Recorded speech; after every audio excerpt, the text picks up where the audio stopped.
Okay, boom. We're live. Just the nuts. Ready to rip. Oh, now I'm pissed. I got the socks. All right, let me tweet this out.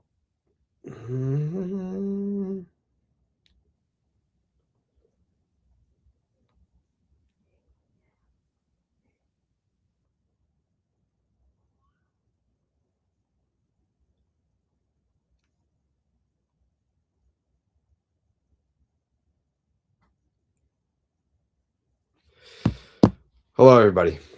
How are we? Oh. Everyone's craving the nuts tonight. See it? Nuts. Love you guys. Very excited for tonight. Socks could have some catch-up. That's not even an awkward catch-up. I feel like we got to turn the page. We still got time. We still got time on the clock to right the ship. Jay Hay's coming. Coley is also coming. I believe he's at softball. Yeah, he's at softball, but he'll be here. It's a great question. Where is T? My mic's broken. Oh.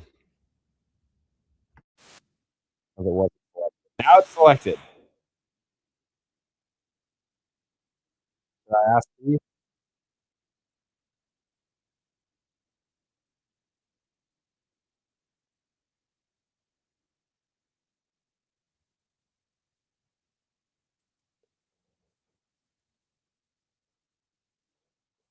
Let's see. I'm gonna send it to T.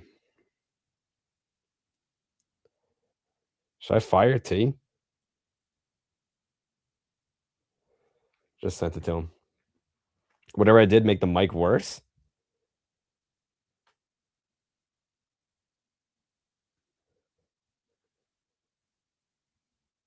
Okay, we got a 3-run tank.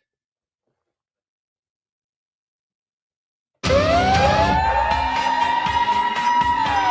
not banned anymore.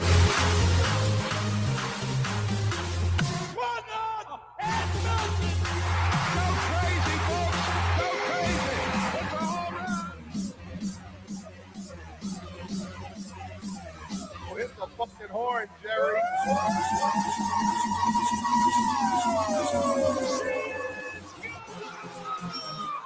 3-run ding dong for Don. Don says hello. Yeah, that's a nice little jolt to start the game. Wow. Okay. We didn't have an opposite field home run since April 1st until last night. Jaron Duran hit a 3-run home run. Now we have Don Rafaela with a 3-run opposite field home run. Wow. Are we blessed or are we blessed? Yep. Yeah, we're ripping whole tonight. I feel like, I mean, that's not even whole, right? That's not whole. That's over the fence. We're feeling blessed tonight. Time for the nuts. Shout out Joey Gundy. I didn't see the interview where the Marcelo You're a Bum guy was on. I think it was Not Another Sox podcast. I did want to watch that interview though. I feel like that's a great get. Yep, shout out the Nashville Stars. Shout them out.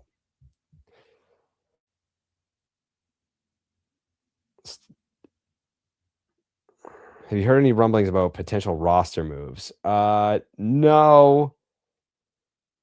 No, I haven't. We are kind of we're working behind the scenes to bring you some excellent content outside the podcast, though. I can confirm that. There's going to be some content that's on the way that I'm very excited for. Yeah, maybe a little sit-down interview. I don't know. Don't know. June Lee's interview. I didn't watch it. I feel like I saw some of the clips and it was a lot of like what's been in his content recently, and I watch all of his content. So I don't know that I missed anything. Section 10 night on the table. No discussions yet. I feel like that's normal though. Like in years past, they've kind of just been like, hey, you want to do it? I'm like, all right. Yeah. Coley's in the Discord. Yeah, Coley's at softball. T said he's gonna make a cameo appearance. So we'll see what that means.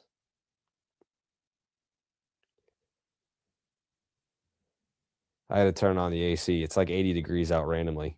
Sweating my balls off. Fenway Friday. Oh yeah, we'll be there on Friday. T will be making his Fenway Friday debut. T will be there on Friday. That will be for a very special interview as well. Has T done an in-person interview with us? Shout out full-time T. He put in his 2 weeks, so he's gonna play out the string. But I do believe because he's leaving the hub and going full-time with us that he's committed to Fenway Fridays in the interim. So, oh boy. Ah. Okay. I also have to do the notes.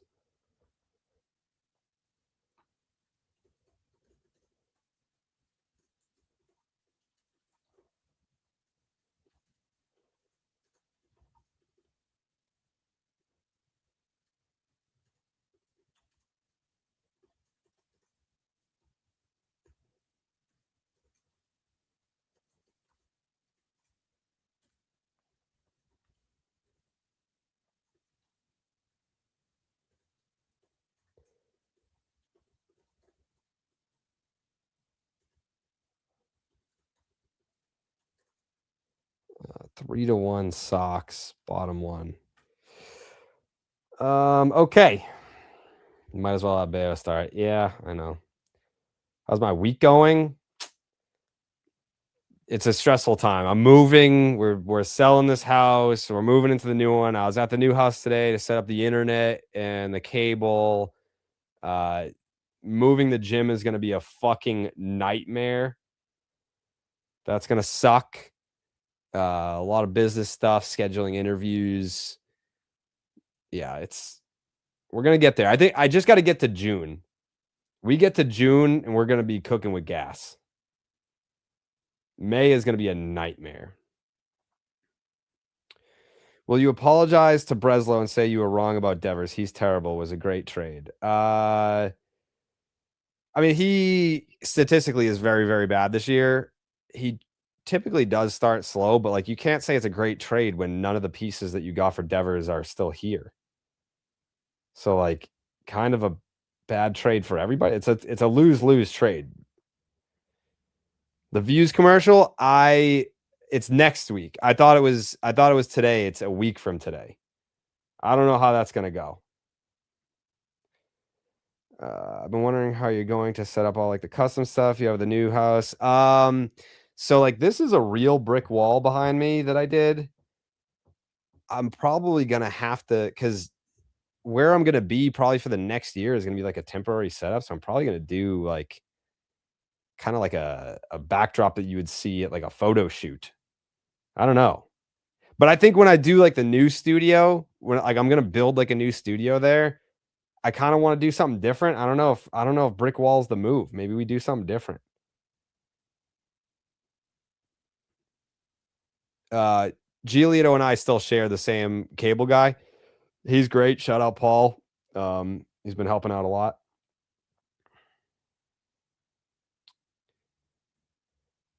That is an insane take. Are we talking about the Devers trade? I feel like it's a lose-lose. I feel like that's a pretty correct take. I agree with that take. Why does Steve piss you off so much? He doesn't this year.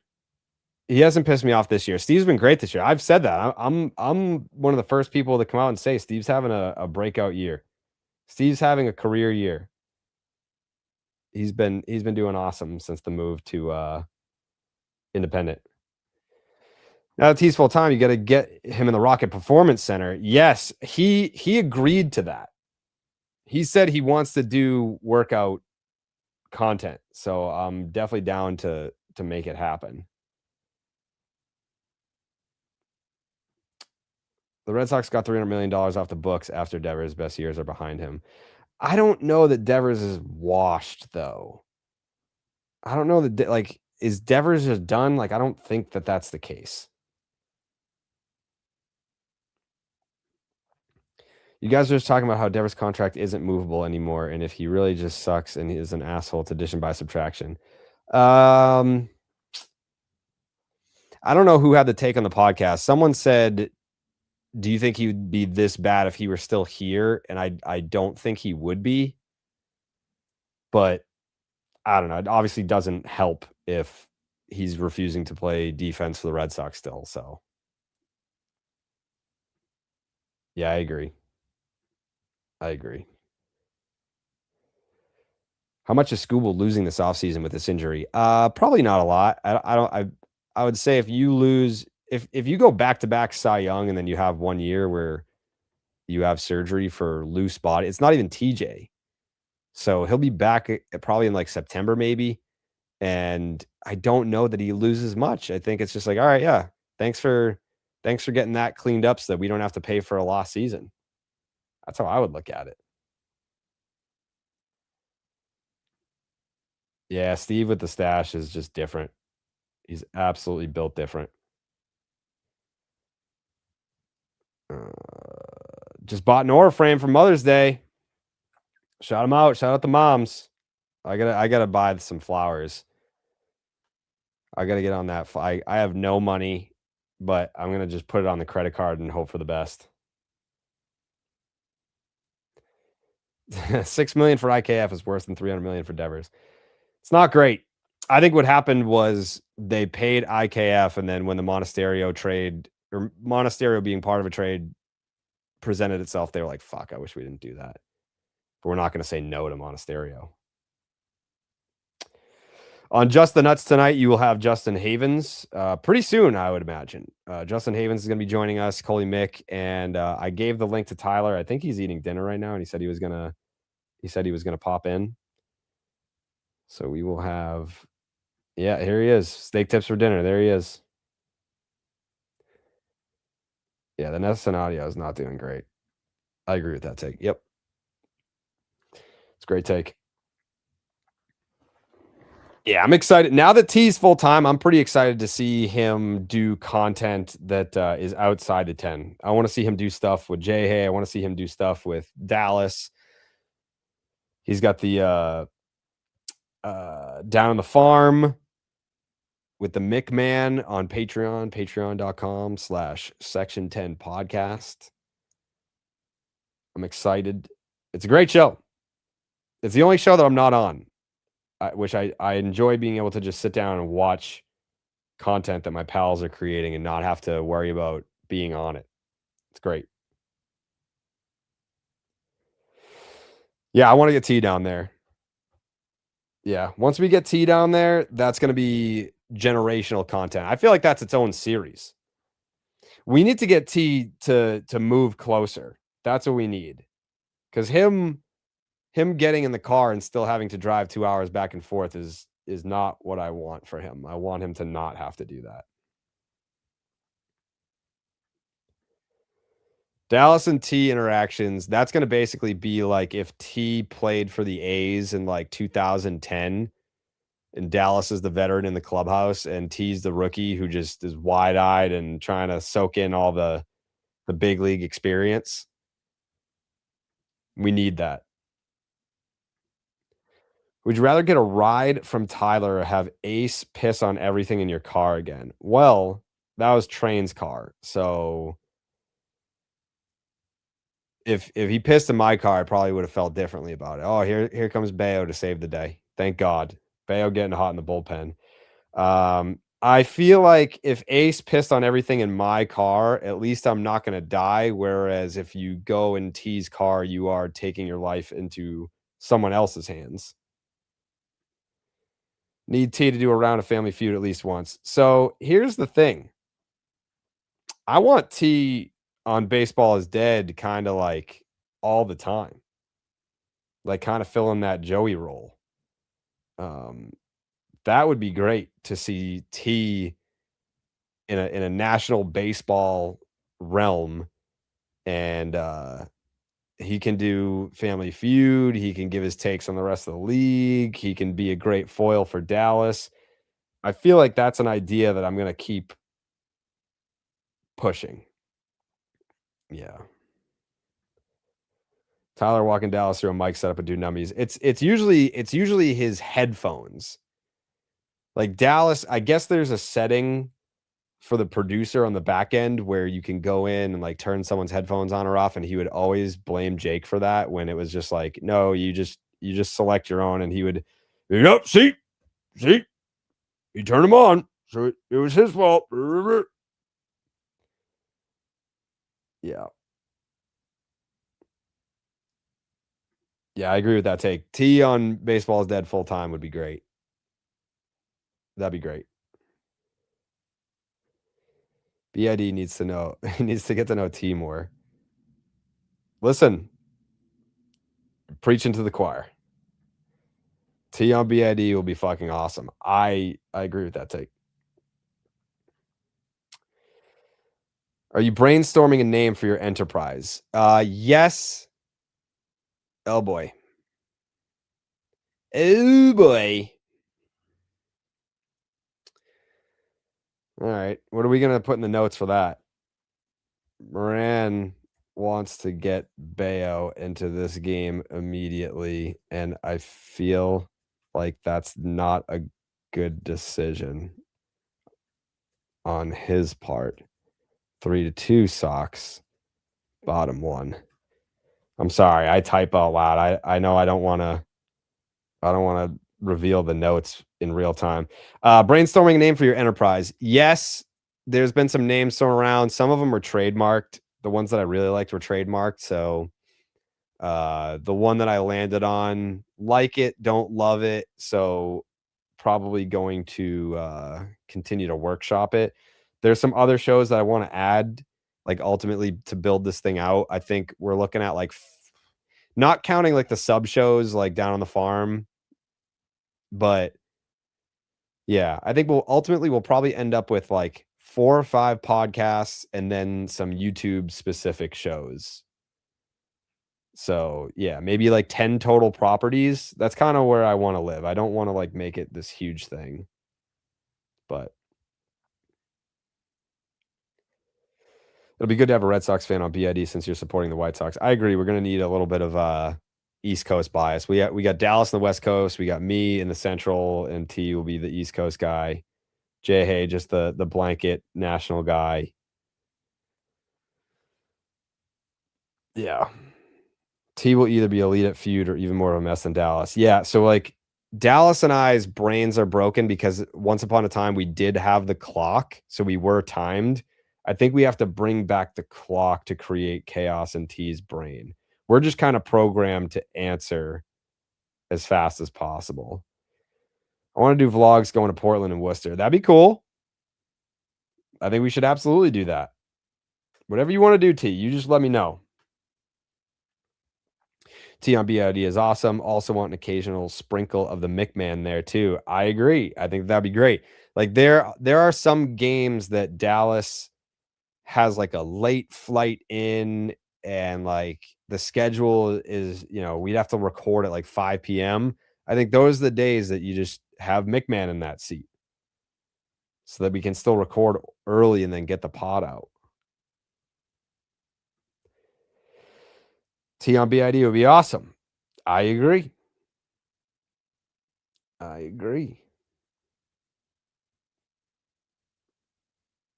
Sponsor could be you.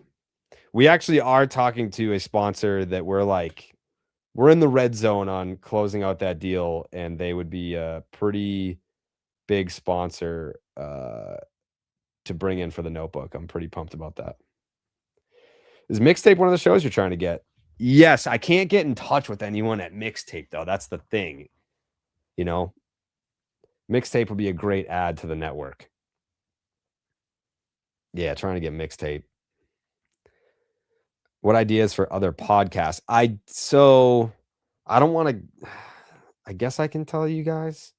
It's nothing like super secret. It's more so I just don't want to inspire people to get there first because we kind of need to. Oh, Jesus fucking Christ. All right. We need to acquire the talent, and then it's almost like we need to acquire 4 shows, and then from those shows we're going to build like a super show, if you know what I mean.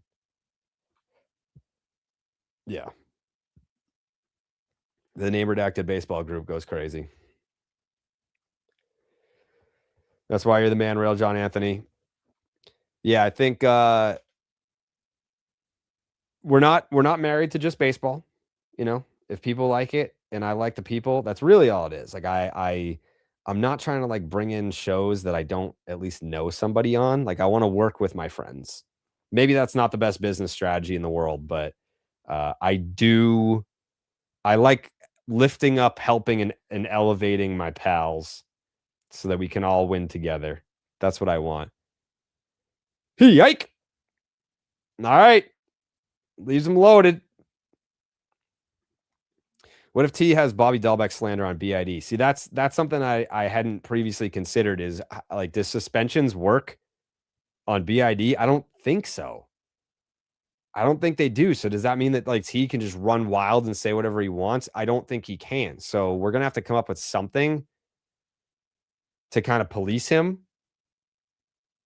Yeah, I really don't want T being able to just say whatever he wants on BID and acting like an angel on Section 10. That's not great. Coley and Jay, that would be great. I definitely want them to do something like, so there's a bunch of different combos that I want to just see what happens and what the concept is. I also don't want guys like doing shows every single day. Maybe, I don't know. We'll see. Low key, I like you put the statement / question you're addressing on the stream. Did I do that? Need to see Tyler and Dallas on the same pod. Yeah, that's gonna be a great combo. Tanks. Yup. I would say I'm pretty excited for all the drops that we have through like the rest of the season. We've kind of picked out themes for almost every drop for this year, and there are some bangers in there. Withers is impossible to get a hold of. Same with his co-host, whatever his name is. I agree, man. I agree. Any pull with Nesson? Oh, the audio. Yeah, I thought that was just my headphones. Yeah, I heard some crackling going on. Yeah. It did work for McAfee. McAfee pretty much exclusively works with his friends. So I did reach out to Business Pat and asked him, I was like, are you still doing Sorry We're Closed? And he said no. It was kind of just like taking up too much of his time and the juice wasn't worth the squeeze. I would love to have Pat back in the mix to do some content, but he's moving to Massachusetts with his wife. So that does open the door for something. I just don't know it would be like in a full-time role. Yeah. Coley on a Celtics pod. I mean, Coley can do as much as he thinks he can handle. I just don't want to like burn people out, you know? Because like Section 10 alone, for example, like obviously we're doing 2 episodes a week. We're doing Just the Nuts. We're doing Clean 40. He's got Down on the Farm, so that's already 5 a week. And then, you know, Friday we've got an interview. There's probably going to be an interview next Saturday. And I like the idea of releasing the interviews as like their own thing on the podcast feed, on like kind of like an emergency pod. They'll just be their own thing. And we used to just like drop interviews in the middle of episodes, but our episodes are fucking 3 hours long. So yeah. Everyone's going to nut tonight, as far as I know. I think even Dallas has the link. I think he said he was going to pop in between innings tonight. So Wrestling podcast? I mean, I'm kind of out on the product right now. That would be like a chore to have to watch it and speak intelligently about it. Like I'm watching like the pay-per-views and all that, but I would love to have Pete be in the mix. Him and DJ, that'd be great. We'll see. My sister on a Bruins show, no one would want to listen to that. It would just be like, they fucking lost again and fucking who's on the team? Pasternak didn't fucking do his job tonight. You got to bench Jeremy Swayman. Yeah.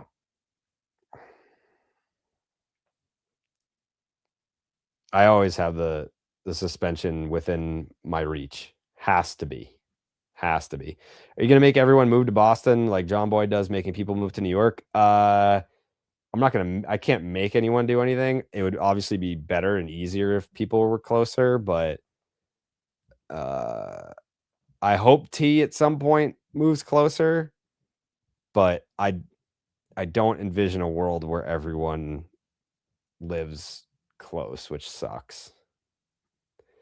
So is T becoming the producer? I wouldn't say that. No. It would kind of be like in the Joey role. Maybe, yeah, he's definitely going to be helping out on the production side, yes, but I wouldn't say like exclusively like a producer. What does a day look like for all the fellas when you're not recording or watching the games? I don't know that ever happens. I think like every day there's something different that's kind of work related. I would say Saturday is probably the only day, but like you still got to watch the game. But yeah, there's some sort of recording, phone call, meeting, content strategy idea, whatever. Like there's really no days off, or at least there hasn't been yet. The next Section 10 event will probably be announcing soon. It's at a really cool venue. I won't say where it is yet until the deal is signed, but it's going to be at this place in Boston that has like bowling. They've got bags outside. They've got all kinds of stuff, and we're going to be doing it. I think it's Sunday, May 31st, because it's when there's an actual blue moon. So we wanted to do it. Well, Blue Moon wanted us to do it on the day that there's a blue moon, but yeah, it's going to be fun. It's going to be at a really cool event. So, I mean, even if the Red Sox totally suck still by the end of May, then we're still going to have a great time at that event. Now that you're in your independence era, will we ever see another home run derby? Absolutely. The house that I just bought, it's like the house is kind of like on the right of the lot, and then there's like a football field to the left. But there's a lot of trees and shit in the way. So eventually I'm going to build a wiffle ball stadium there, and we're just going to make content there all the time.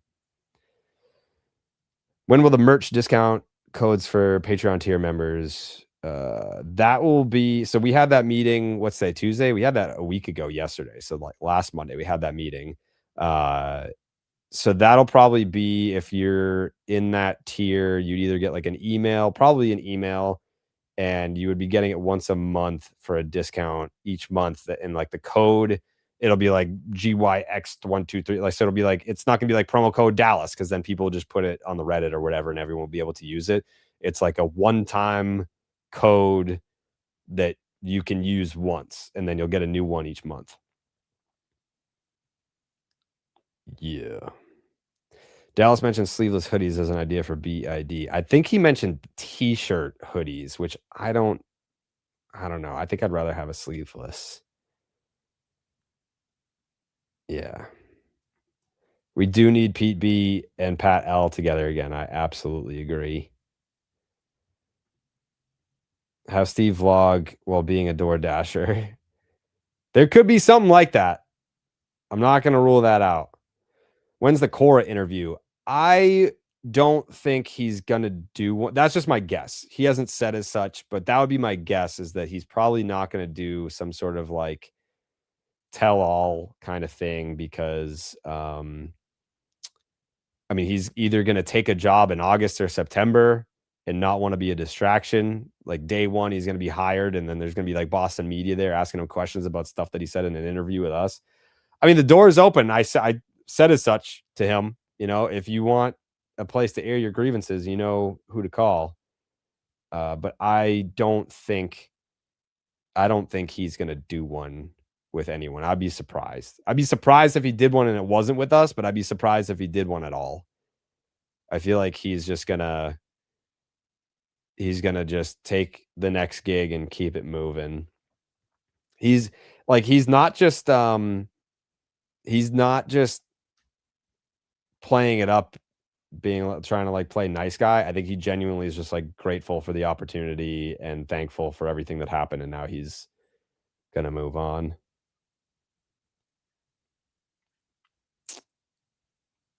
Yep, we're gonna have Red Sox vlogs. We're just trying to get that producer in. We need to get the new producer in so that Mikey and Bags can go back to their normal roles. And then once that happens, we're going to be cranking out stuff. Still moving. This house closes in like a couple weeks, so we got to be out in 2 weeks. I think we're starting the process of moving at the end of this week into the new place. And that's going to be a pain in the balls getting settled. But then once we're settled, it's going to be great. Can we get a Carabas Crew pod? You, your sister, Ellen, just giving us life updates and talking whatever. I don't know that would be super exciting. I don't know that that's going to be super exciting. Thoughts on the claim that Marty Mush took your job? I don't know that that's a thing. I don't think that Marty would say that. I think he's doing more baseball stuff. When there was a chance of us going back to Barstool, or at least me, and I don't know how that was going to work out in terms of who was going, what was going. I was talking to him a lot about it, and he was pumped. Like he wanted to do baseball stuff together. So I don't think he took my job. I don't think he sees it that way. I really want to see the suspension function get plugged into BID. Dallas would be so funny in a timeout. He would hate it if you muted Dallas's mic. First of all, if we brought in a new producer and they had to mute Dallas's mic, that person would be scared. That person would be scared for their life. Yeah, May 31st, Sunday, May 31st. It's going to be in Boston, so clear your calendars for that. I love the thought of Tia is going to be the fourth mic. I'm thinking about it. I'm thinking that would be a good idea.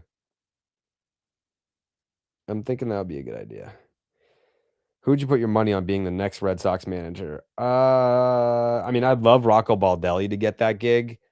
I asked him the other day, I was like, hey, you going to come save my baseball team? And he was like, I'm at T-ball right now. He's like, if that's a thing, it's news to me. So they haven't greased the skids on that, if that's going to be a thing. But I would love Rocco to get the gig.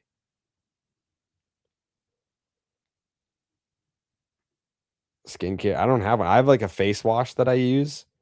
I've used like when I was in high school, I had really, really, really bad acne. And I went to this place that they kind of like popped every pimple on my face and poured acid into my open wounds and then gave me a face wash. And then ever since then, smooth sailing. Smooth sailing. Maybe. I don't know, maybe.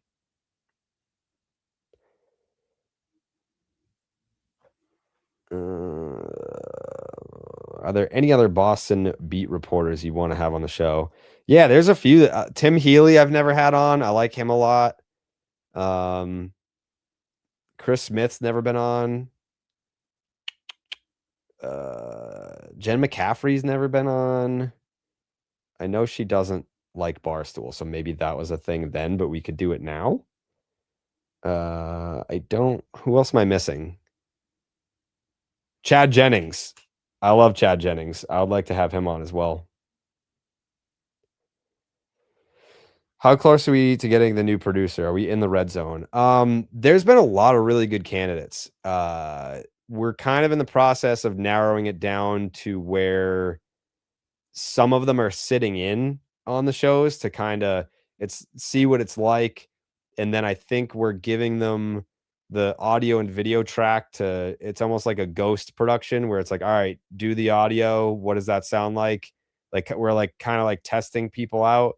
Um, I think someone said earlier, like, that we should hire, like, a business manager. We did. So, early on in the process, like, super early, I was kinda just, like, going out to people being like, "Hey, like, what can you do? How can you help?" And, now we have a business manager who wants to remain behind the scenes. He does not wanna be on the show. He doesn't wanna be involved in the content. He's just super behind the scenes, but he's really fucking smart. And, he and Mikey and Steve have kind of taken over the interview process. I've sat in on a couple when I can, but they've mostly taken over the process. And when they get excited about certain candidates, then I'll check them out. A lot of people submitted videos. I've watched a lot of those. I kind of just now have like deferred to them, be like, you're the person that's going to be working directly with whoever we hire. It's a super important hire, obviously. But I want them to sort of make the selection, not me. Like I was just like, yeah, I shouldn't be the person choosing. Uh, did you enjoy it? It's my favorite book, Feeding the Monster. Yep. I actually have like 3 copies of that book. It's great. Seth Manukin, the author.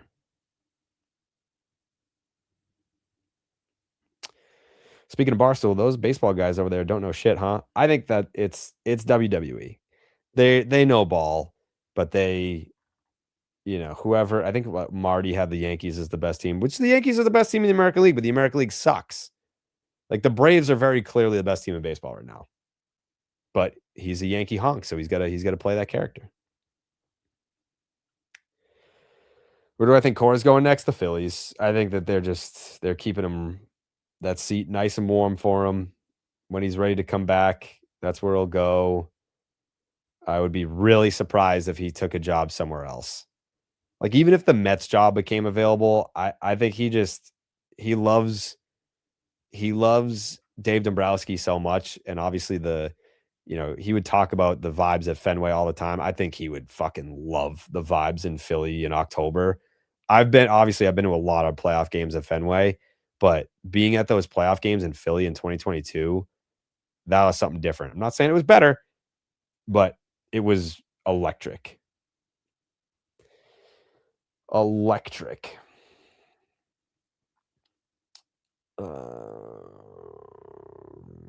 MFK, Mutt, Hogdale, Hubs. Hubs is obviously getting killed immediately.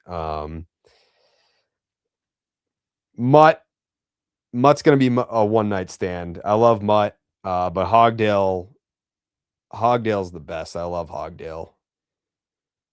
Yeah, I would adopt Hogdale if I could. I was in his chat all last night for the whole game. Rain delay.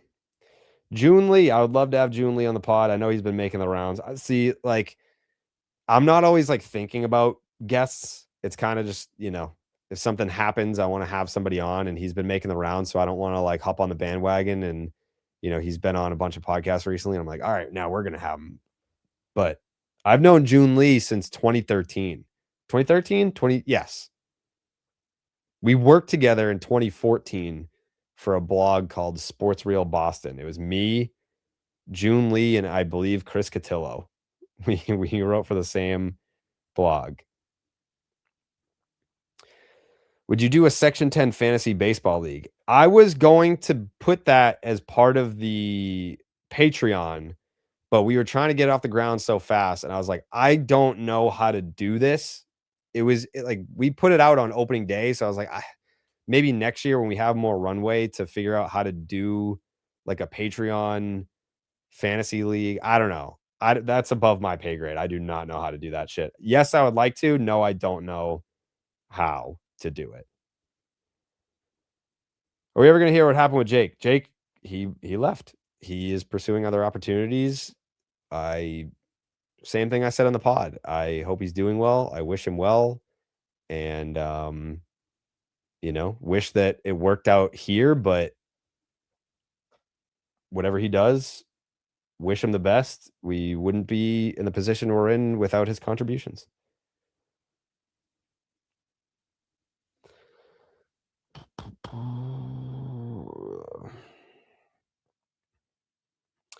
Would you have Sean McAdam back on? He was surprisingly hilarious. I love Sean. I've known Sean for a while because we did TV together like 10 years ago.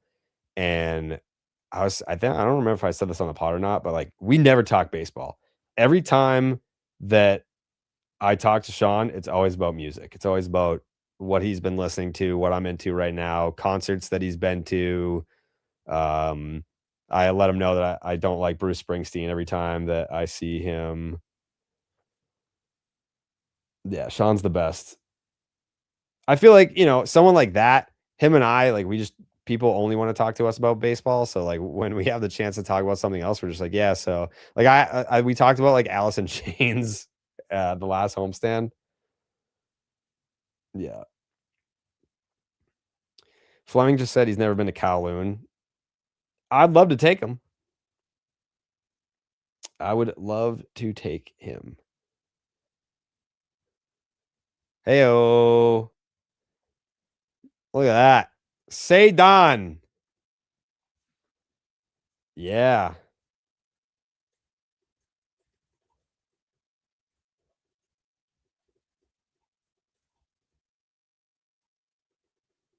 All right.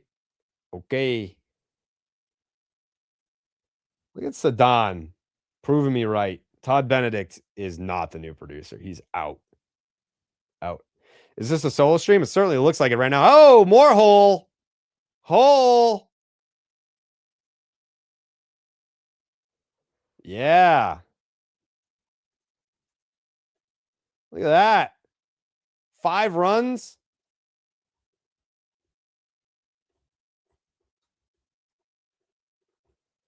Monasterio finding hole is a beautiful thing. 5-2 Sox top 3. Beautiful, beautiful, beautiful. It's not supposed to be a solo stream.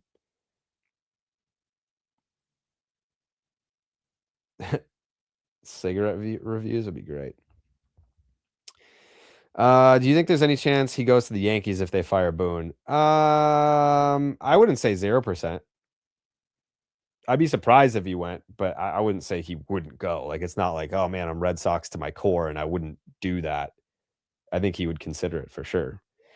Just finished the Fenway Punk in like a weekend was phenomenal book. Yeah, hell yeah! Shout out Chris Wren. He's the best. Yep, Jen Royal. She put together Sports Real Boston.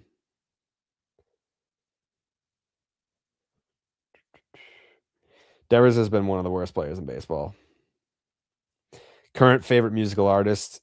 I mean, obviously after Biebchella, I'm on a Bieber kick right now, but very heavy into Alice in Chains this year. Very heavy into it. Section 10 Kowloon collab coming soon. I would love to do a Kowloon show this summer. I mean, they've been saying that they're going to close for like the last 7 years.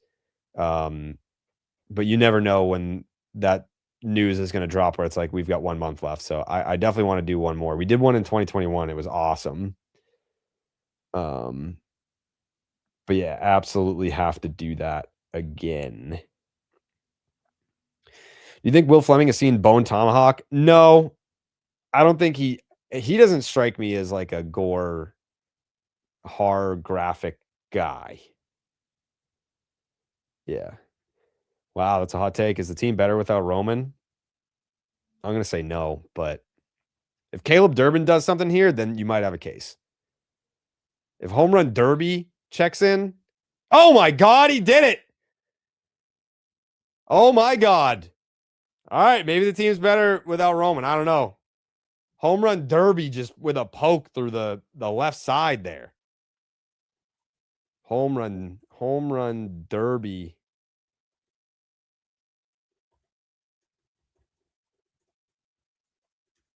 Oh yeah. 6-2. What an inning for the boys, for the fellas. Would you rather take a Sweet Chin Music from Prime Sean or One Punch from Joe Kelly? I'll probably take the punch from Joe. I don't know. Both would hurt. Joe Kelly at the time, I mean, like he threw 100, so I feel like both would hurt. Maybe the kick from Sean. Yeah. You have any early trade deadline thoughts? Yeah. I mean, I have a sickness and I am looking at the games back in the wild card. The Red Sox, I mean, they're one of the worst teams in baseball, one of the worst teams in the American League, yes, but they're only 3 games back of a wild card. It is early, like, do I want to just start selling guys? Wong? Wow, Hole. He's in there. Yeah, he's in there. Yeah. Okay. I don't want anyone to come on the stream tonight. I got this.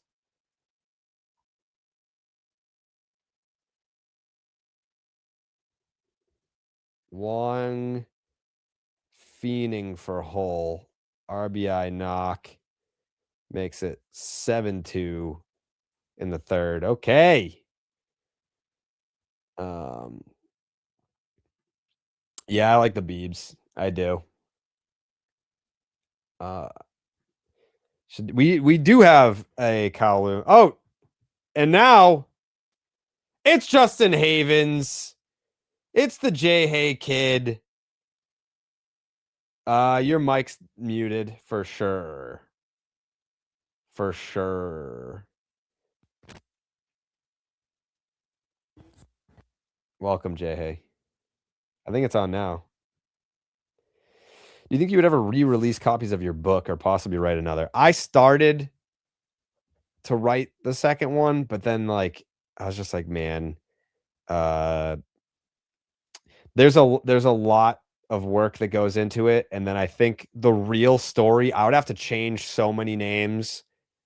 Like the baseball side of it would be awesome, but like the personal behind the scenes stuff that was happening for a stretch of time, that's its own movie. Yeah. I don't know. Maybe someday. Maybe when I'm like 65. Jay? Nope, still muted. Can you guys hear Jay? I can't hear him.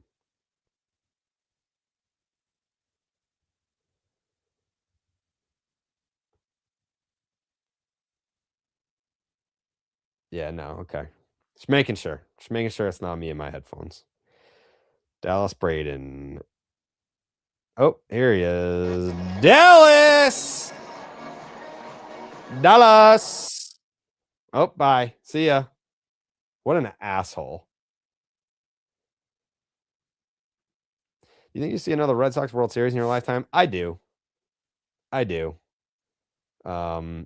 I don't think it's going to be anytime soon, unfortunately, but I do.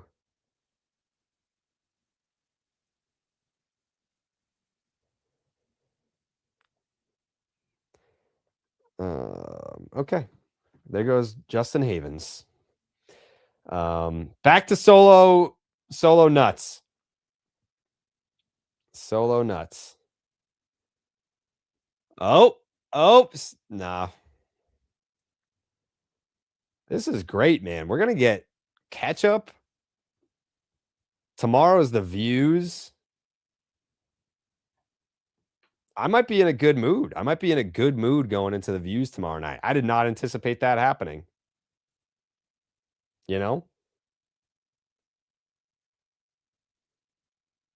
6 million. 6 million. All right. That's a run. $6 million fielder's choice right there. 8-2, top 3. This might be enough.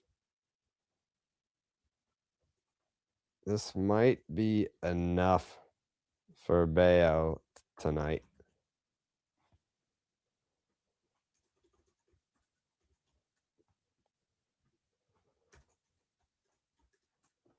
8 runs might be enough for Bayo tonight. We'll see. Send tweet. Okay. This is crazy. Solo nuts, Discord, chat, tweeting, watching, you know? Is the Section 10 Kowloon shirt a rare piece now? Got one for Christmas. I would say, yeah. I don't even know that that's on the store. I don't know that that's on the store. Jared, the Ace Pup Cup post. Yeah, every morning. I don't know that it's a good thing. I take hear Ace. me? Yes, Jay Fucking Hay. Christ. Welcome. Did you mute again? Talk. No, I can't hear you again. T. What up? T. What up? Welcome. Hello, everyone. It's good to see you. Missed you, babe. Full-time Look at these T. fucking dogs on my screen right now. You think this is a coincidence? You see these puppies on the screen? Is this fresh triggering meat? to you? No, it excites me.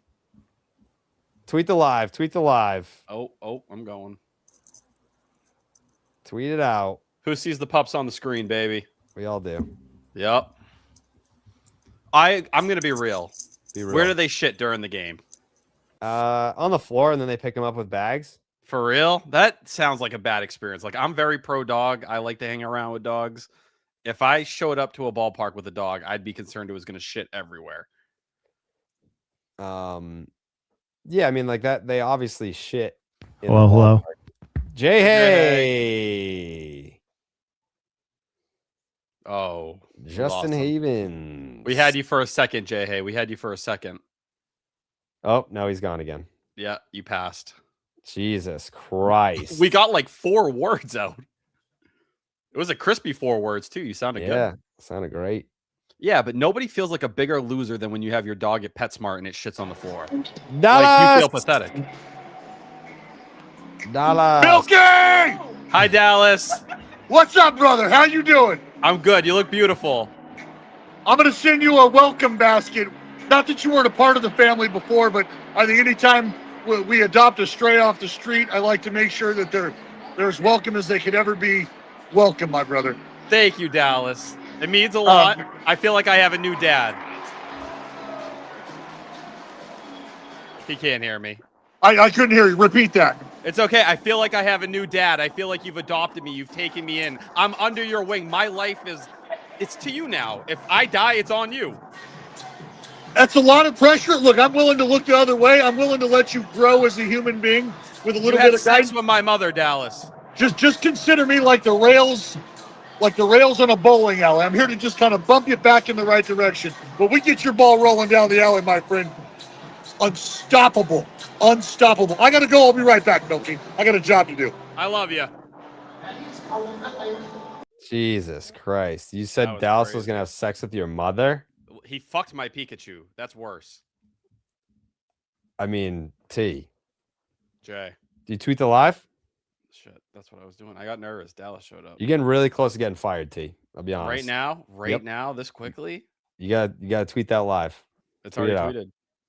I'm going to let's see if you did it correctly. Wait, I retweeted you. I haven't tweeted it out. I almost put the StreamYard in there. Jesus Christ. Oh my. Yeah, you're going to put the link to join the stream. What's wrong with that? You retweeted me. I need you to tweet the live. What do you think I'm doing right now? I need you to take the link and tweet it and say, "We're live for the Sox game. Come on in." Yada yada. It's already up. Justin It already Havens. Hey, great to be here. Can you hear me? Yeah. Who knows how long it'll stay? You know, it's always it's a precious thing. Yeah. You sound beautiful. It sounds great. It does. Thank you. I'm not sure about this hire, if we're being honest. You're not talking about me, are you? Yes, I'm having In front of me? Yes, I'm having regrets right now about the decision. There's no way. There's no way this is happening live right now. Bro hasn't even made it through 2 weeks of the old place. He's already getting fired. Please. Christian Campbell took Carlos Rodon deep. Oh my God. Oh no, that was a strikeout. Just It stumbled looked upon like you you guys pooped being it. live. Are we watching Major League Baseball team? We are watching a Major League Baseball team. They Multiple. are the Boston Red Sox versus the Detroit Tigers is what we're kind of honed in on. But we are going to be talking all baseball. If you have any questions around the league, we actually have a former producer of the famous show Baseball Tonight of ESPN fame. It's Justin Havens. So if you have something you would like researched or discussed, he's your man. There's no doubt. There's no doubt. We're paying attention to all the teams tonight. JJ Bleday, baby, just hit a home run for the Cincinnati Reds. T fired from the Jared Krause podcast network already after tweeting the StreamYard link. We can't have that happen. Listen, I don't want it to happen. I'm rooting for you. I won't let you down. I mean, you already have. You've been here for 10 minutes. I did say some very incriminating things. You're not wrong. But this is about forgiveness. That's what our relationship's about. Yeah. Yeah. Any Somebody's Framber gotta nugs, Jay? Let's pull some up here. So are we going to arrange a thumbs down shirt day or what? A shirt day? I mean, we're going to have an event. If you're just joining us, we're going to have an event. I'm not at liberty to discuss quite yet what the venue is, but it's somewhere in Boston on May 31st because there's going to be a blue moon in the sky. So we're going to have a blue moon event in Boston at this venue that has bowling. They've got beanbags outside. They're going to have obviously blue moons ready to rip. T, you going to be there? Of course. Where else would I be? That's a great answer. It's a great answer. You tell me the place, I'll run there. I am really good at bowling. Big balls or small balls? Small balls. I don't play with the big balls. You should require your new employee to put a "How's my driving" sign on his car with your phone number. Yeah. I do have my driving school day coming up. Yeah. I've seen the message when T accidentally shared the link in the Discord years ago. Yeah, he probably did do that. I did do that. You remember? You were not very happy with me. I think what you tweeted like a screenshot that had the Riverside link in it. Yeah. I was like, all right, about to hop on.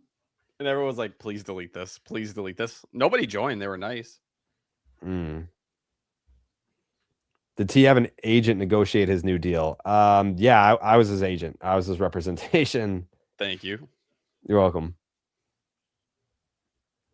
Welcome to the White Sox, Jared. We're happy to have you. Man, I'm excited to be here. Shout out to the White Sox, by the way. Jay Hay already knows this, but a little behind the scenes, we put out the episode that I would be joining the White Sox family for the 2026 baseball season.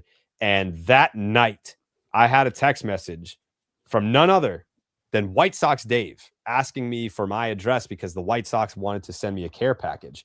And that care package, it was, I don't know, everything in their team store. Like, I am decked out. Like, I wore it on BID on Monday. I had a White Sox t-shirt and like a White Sox like zip up jacket, but I've got just about everything that you can ever dream of having as a White Sox fan to wear and represent. Very That's excited. not a suspension. For what? I'm a White Sox fan. Shut the fuck up. Night or day. I feel like if I did this, I'd be in trouble. Yeah, but it's not your thing. Okay. Like 2018, 2019, Brewers. 2020, Padres. 2022, Mariners. 2021, Braves. 2023 was the Rangers. 24. Who was I in 24? I feel like you took a couple years off. No, I took last year off. Some 24 loser team, I think. Yeah, it didn't win the World Series. I did have a team in 24. I forget who though. I think it was the Rockies. No, I'm gonna do the Rockies soon though. You don't stay with any of these teams though. It's like a very quick in and out thing. Yeah, no, that's the point though. Yeah. Because then it becomes like, oh, you're actually a fan of the team, and that's weird. But doing it for a year is not weird. I can respect that. Yeah. I don't remember. But don't you have like a hard time because like White Sox fans hate Andrew Benintendi? Is that like where do you guys like stand on that? Like, are you accepting and trying to heal everybody? I mean, Benintendi, the second that we put out the episode that I was going to be a White Sox fan this year, Benintendi texted me and said, "Welcome to the sell side."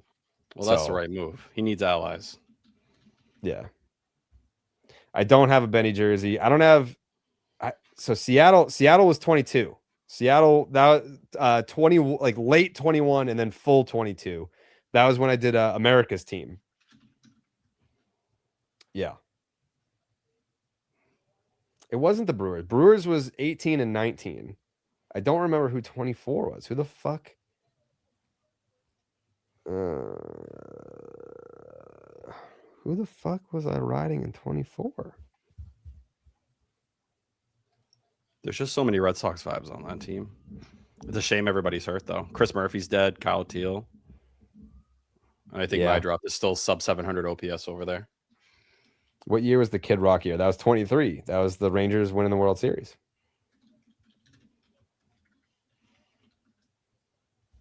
Yeah. A repeat team's off limits. I feel like I kind of went 21 and 22 Mariners, but 21 was also the Braves year. Like the Braves, that was this lineup fucks. That was 2021, and then they won the World Series. 18 and 19 were both Brewers years. I mean, if I'm really in there, like I was really in there with the Brewers. That was like 2018. We made t-shirts. Oh my God. What? Oh shit! Ahead of you. Holy I hate shit. when T's fucking ahead. I hate. I'm that sorry. shit. I didn't mean it. I didn't want it. You did mean it. No. Oh my God! Was it not worth it? Was it not worth it? No, you ruined it. I don't even think you would have saw it. Wilson Contreras. Heartbeat of the team. Jared, do you have any information to share on your little report yesterday? Yeah, they're fine. That's it? Wow. Yeah, give me a second. Okay. Should I cut it with this in the background? You consider that a report, my tweet? It's definitely intel. It's definitely intel. I think something that a lot of people would have been caught off guard by. Caught off by guard. That's what they say, right? Try that again. But no, like I feel back to back. Oh my God, I did it again. I'm sorry. You're a fucking asshole. I'm sorry. That was crazy. Jesus Christ. I'm not used to this, man. Damn. This team's taking all their frustrations out. Oh my God. I don't even know what to do with all this offense. It almost makes me uncomfortable. Willier's friggin' mauling lefties this year, by the way. First homer against one of them this season. But he entered today hitting 368 against them. This is only Framber's second career game with 3 or more homers allowed. The previous happened on May 20th, 2024 against the Angels. 5 innings, 2 runs, 3 homers. Oh.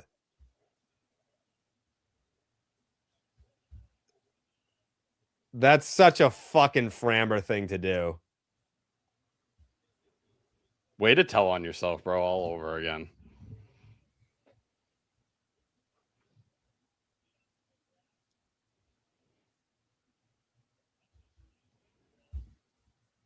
Fight.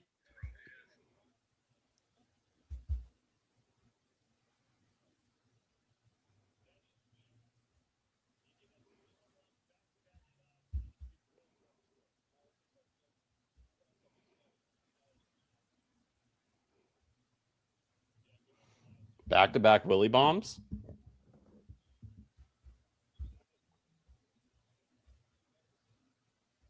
What a fucking clown.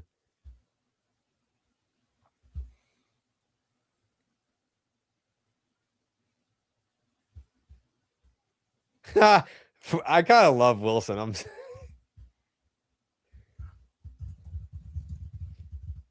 Wilson's the guy that's ready to kill everyone for his teammates. This is great.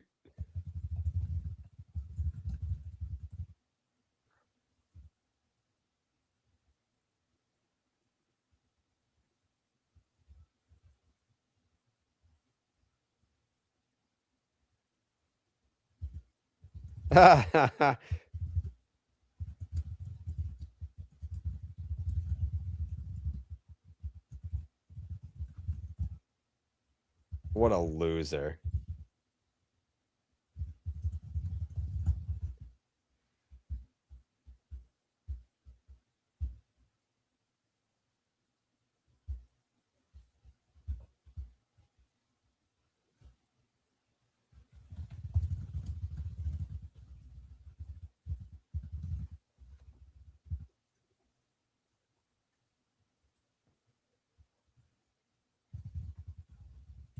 Tuh.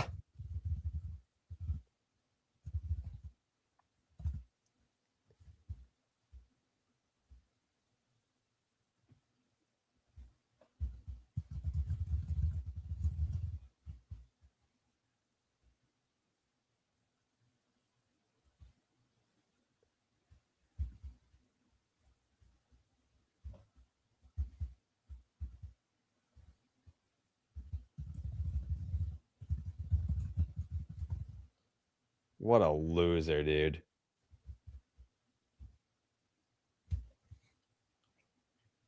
He doesn't give off winner vibes, does he? No. Despite all that winning. It's amazing. That's how why that you had to happens. take a 3-year deal in February, you dickhead.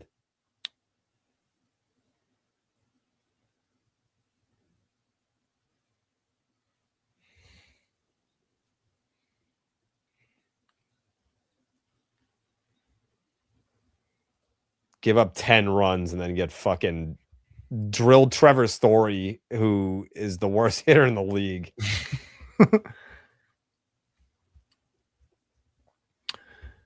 Yeah, that's a tough one. Not a good look for Framber. What happened to T?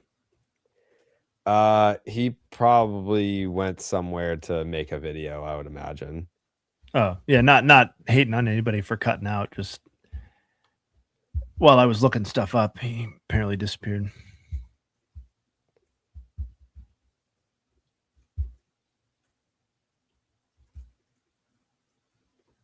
Get fucked, buddy.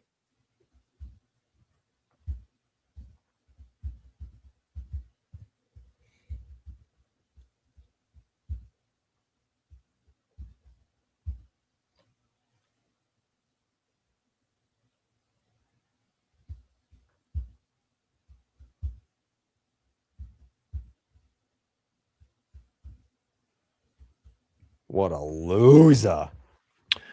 Framber Valdez is the first Tigers pitcher to allow 10 or more runs in an outing of 3 or fewer innings pitched since Jeremy Bonderman on July 29th, 2007. Your camera's frozen. My camera's frozen. That's cool. Nope, they're unfrozen.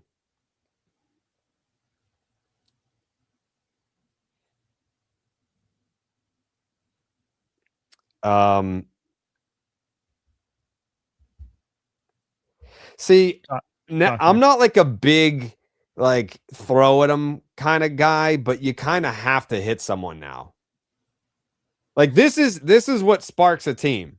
I do not advocate for violence, but this is what can spark a team is you come at your veteran leader, you fucking drill somebody back. Who we got with us now?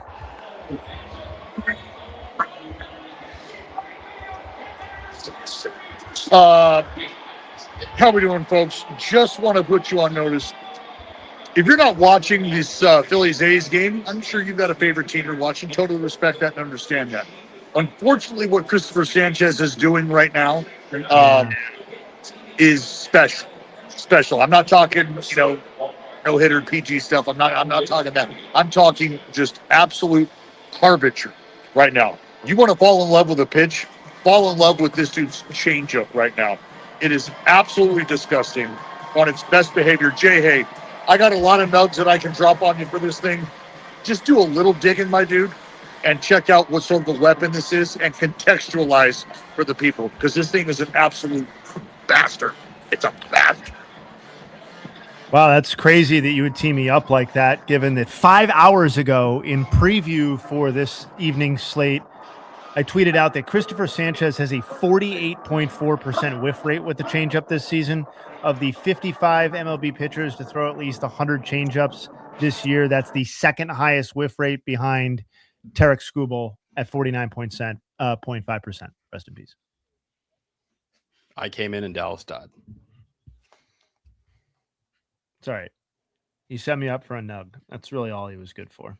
That's all we were looking for. He lived a good life. Yeah. Willie Abreu having the Wally head while everything was going on should have ran out with it.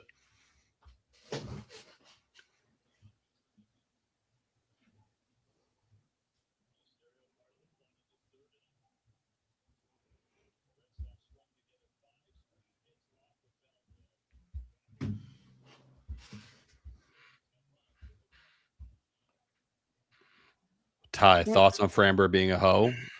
Least surprising thing of all time.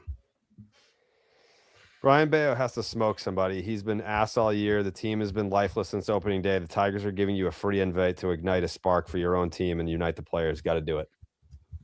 Middlebrook said he took really long in between innings to come out. He was like the last dude onto the field. Like clearly did not want to come back out and throw again.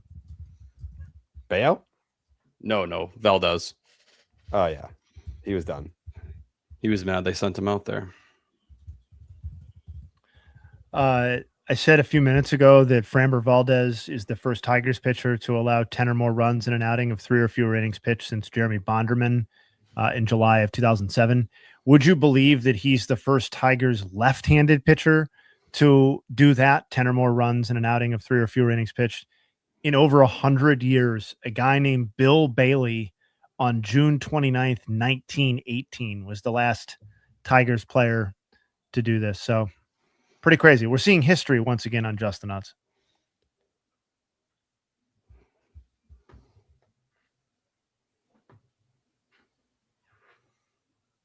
Well, Framber should have to eat innings, man. They threw a bullpen game yesterday.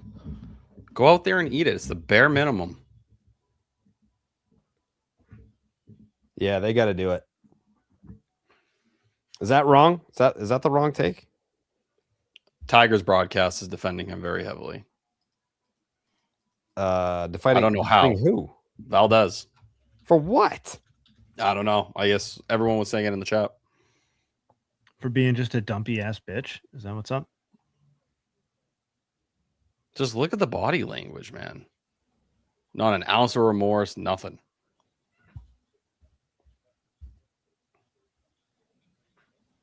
Just got to spark it against Milwaukee. It didn't really lead to anything, but maybe this time it does. The at-bats had been better over the last 4 or 5 days, despite the inability to hit anything with runners at scoring position. Like they were getting on base more, hits, walks, all those things. There is going to be some regression here, or some positive regression. Can't be a bottom 2 offensive team all year.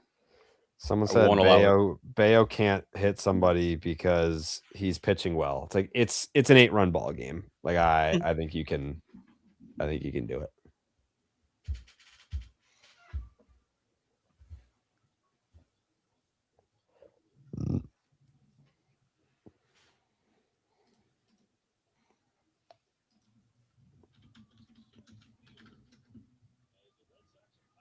This is the perfect spot for Bayo. Nice and easy, low stress. Just go out there and work. He cut his hair? I think Or he is it has just it in braided? braids. Yeah. That makes sense. Tatis has whatever Devers has this year.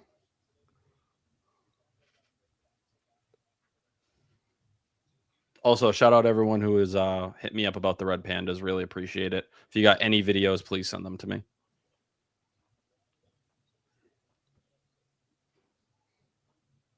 I disagree, Will. You can say it does nothing for Brian Bayo, but you can't say that it does nothing for the Boston Red Sox. I don't agree with that.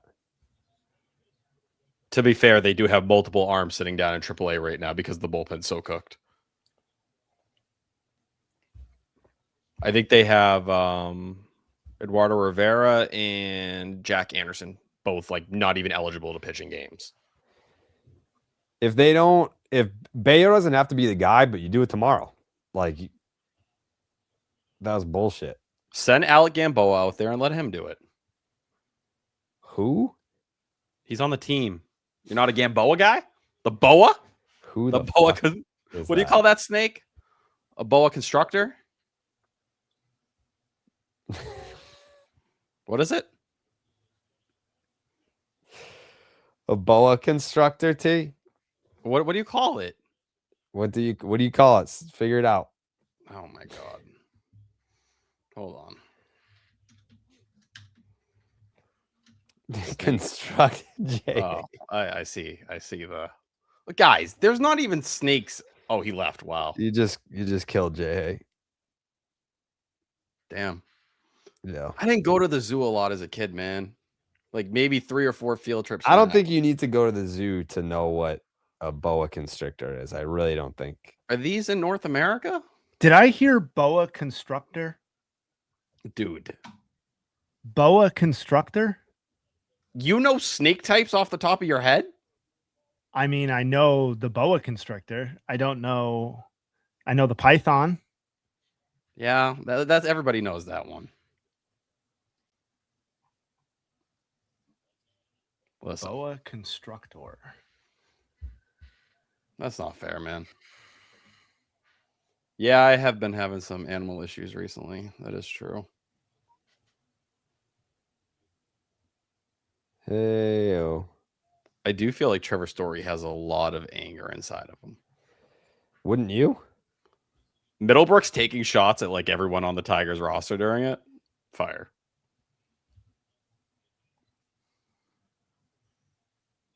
A lot of penguin people in the chat. Well, yeah, the penguin's the most popular animal in the world, I For think. what though? Like, what have they They're great. really done? What have they done for anybody? They've done a lot of things. They've brought a lot of happiness to the world, in my opinion. I What guess. would a boa construct?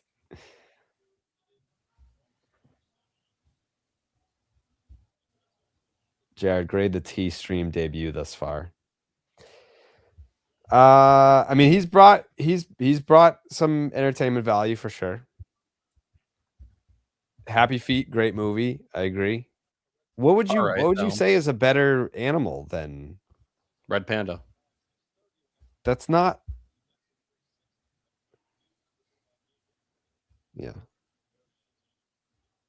That's not a real animal. Did you guys ever watch the Penguin movie in elementary school where they like have the babies die and stuff? March of the Penguins, I think that's the name of it. Yeah, I watched that. Yeah, like that's a traumatizing film to show a 6th grader. What did Will Fleming say? First, I got sent something today by both Joe Braverman and one of our fans, like photoshopping and doctoring up a North Shore adult diaper billboard. Yeah, with our faces on it, which is good. The 0-1, swing and a miss on a high fastball, 0-2. Joe, it seems, saw a billboard for North Shore adult diapers. Trying to figure out where that was. Looked like Route 1. Perfect spot for it. By a little storage facility. Yeah, right across from the Kowloon. Get some crab rangoon.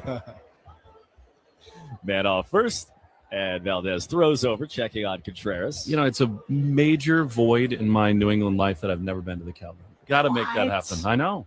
I actually have less respect for you than I did seconds ago. I think that's totally reasonable. It is. Little Mai Tai sitting in a boat indoors. No balls. That's crazy, man.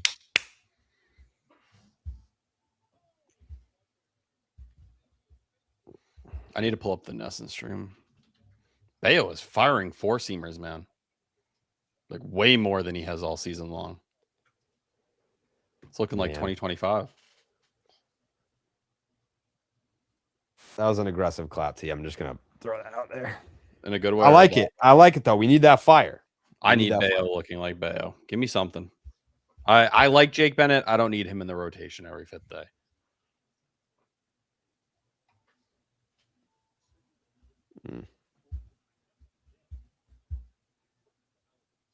Yeah, he might get banged for that. Get him banged. No. Not you. I'm saying Will. Oh, sure.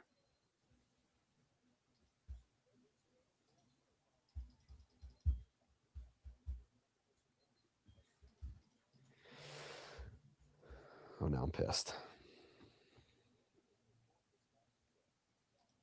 You bum. Hey, Meyer. I'd take Japanese lessons. That make my Get 'em life banned. way easier. Get them banned. We don't do that here. Oh, now I'm pissed. Kazuma Akamoto, he homered earlier. He now has 10 homers on the season and 5 in his last 5 games. 5 and 5. Did he have a 2-homer game? Because I know he took a day off. Like in the streak, yes, he had May 1st? May 1st. He had a 2-homer game. It's gone 2-1-1-0, and then 1 again today. He is the first Blue Jay since George Springer just last season in early July to have 5 or more homers in a 5-game span. Bo Bichette in 2022, and both Marcus Semien and Vlad Jr. in 2021 are the only ones to do that over the last half decade. That's the one that hurts. Yeah, you wanted Akamoto, if I recall correctly, from your tweeting this offseason, right? So bad. And listen, I was a Murakami hater, so I'm an idiot. Don't listen to me. But Akamoto, man, would fit perfectly on this team. I believe right it's now. Okamoto. Where's Kai? Kai's in the chat. Kai It's will know. Okamoto. Boom. Kai's always requesting things on Cameo for me to try and say correctly that I don't, that are Japanese. Yeah, it's Okamoto. But overall, he's striking out a lot more than I thought he was, honestly. But he's drawn at least Like enough Okajima, walks. yeah. Okamoto. Is the Mr. Bears conversation for the pod, or can you give us a taste here? I don't know that I can repeat what he said. He was saying some pretty bad stuff. It's unfortunate that I had to be on the receiving end of that phone call because I think Steve changed his number specifically so that Mr. Bears can contact him directly, but he let me have it.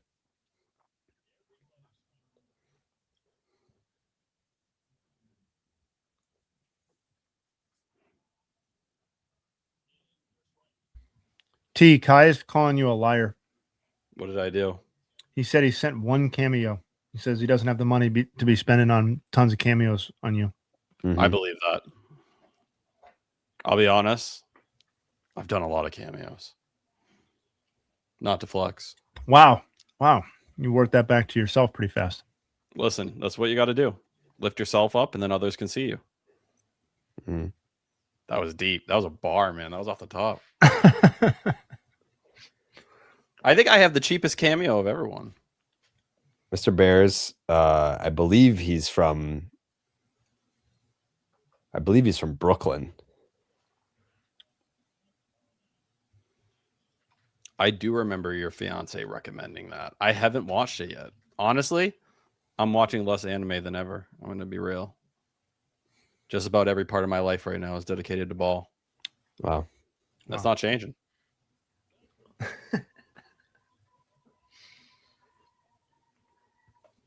Yeah, that'd be tough if you came on to the project full time and then said that you were going to kind of de-emphasize ball in your life.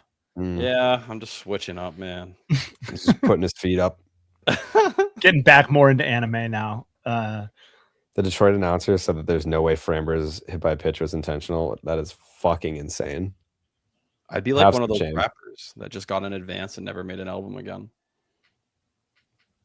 Have some damn shame.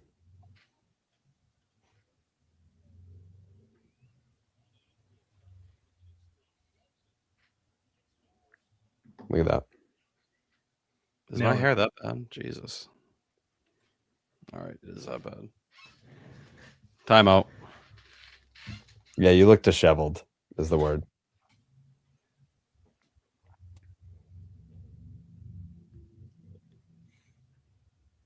Could I use a cameo of T to fire someone that's obsessed with the pod? I need to fire him when he comes in on Thursday.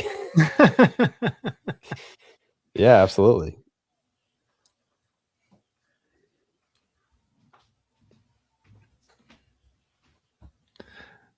I would say reconsider firing somebody who's that into the pod, though. Yeah, that's true.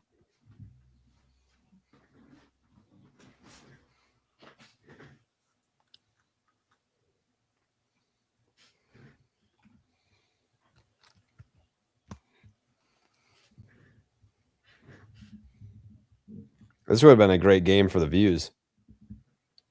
Wow, nice catch. Is tomorrow the first one?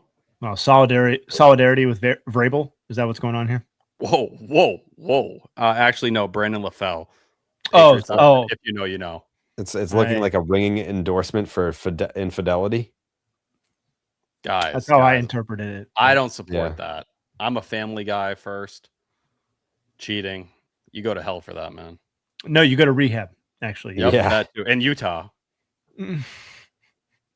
I'm sorry. The fact that man did not take a private jet is one of the stupidest things I've ever seen in my entire life.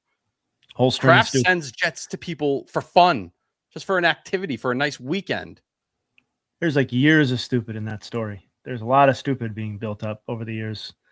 Both sides there.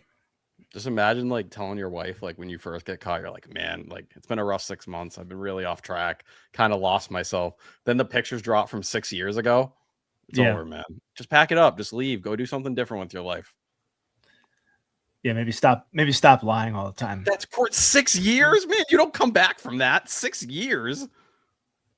That's more than a decision. You shouldn't be able to, I don't think. No.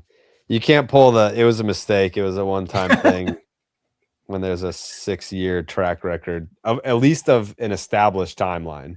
It's like every time he starts to open his mouth, somebody just drops a new photo of like 1 year prior to the last one. And like there are aggressive pictures in the bar, man. Like the legs are like it's one leg, then his leg, then the other leg, then the next. Yeah. That's intimate shit. Yeah, that's intimate shit. Man. It's too bad. Yeah. I actually don't care. About my No, I don't care either. I am fascinated with the idea that just that sort of long-term lying, but the specifics of like, some people in the media cheating on their wife or something, or a football coach cheating on their wife, I don't care about any of that. Yeah, no. It happens way more than people realize. I just don't care about the Patriots, if we're being honest. No. Damn. No. What murder? I'm surprised, Jared, we don't have more Tatum or anti-Tatum propaganda from you. I don't care. Yeah, I just don't care. I can't even be bothered. I'm just locked in on the Sox, Just lost to a better team this year. T, will you still appear on Baseball Hour? We're in the process of figuring that out. But yeah, I think it's more yes than no. We just got to kind of figure out a schedule that works for everybody. He's the best guy around.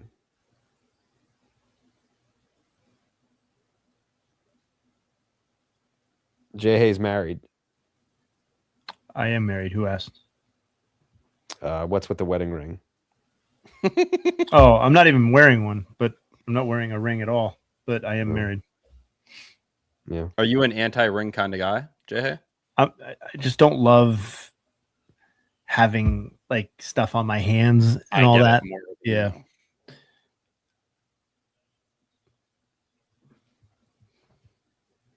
I also don't want to lose it. It's stupid because it's like, what's the point if you're not going to wear it? Why do you care whether you lose it or not? But I don't know.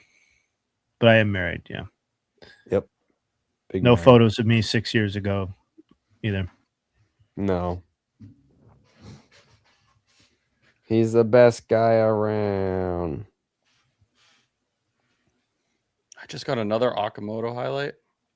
Nope, said it wrong again. No. Say it again for me one more time. Oak, Okamoto. like the tree. Okamoto, like Okajima. Okamoto.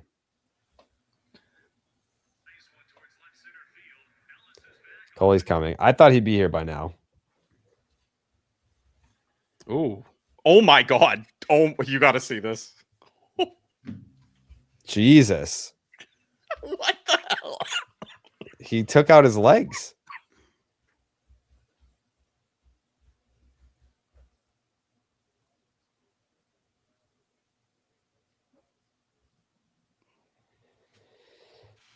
I believe the Okie Dokie song got wiped from the internet. We had a really hard time finding it the last time.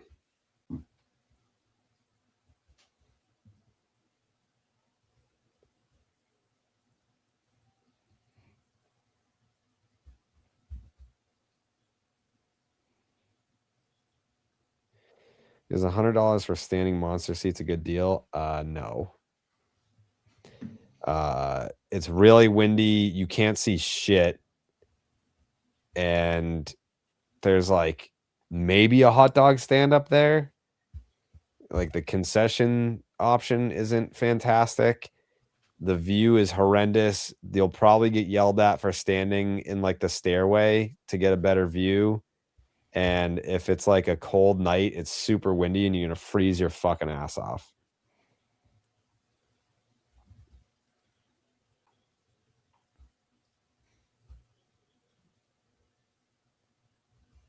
Like if I'm in the standing area for the monster seats, I'm probably just trying to like find someone to like say hello and then get the fuck out of there as soon as possible so that I can actually watch the game.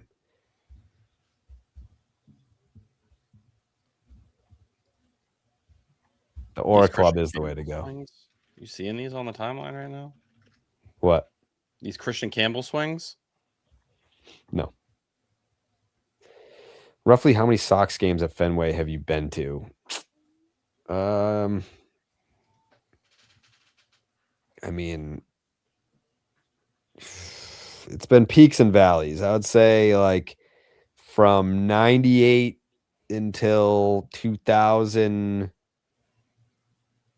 call it 2009, 2010-ish. I'd say I probably went to like 10 a year. And then by the time I turned 21, I think 2011, I went to like 50 games. Like I basically followed that team, like road games included. Even when I moved to New York, I was there every weekend that they were home. So, I don't know. That's a great question. 1,000? Is 1,000 too many?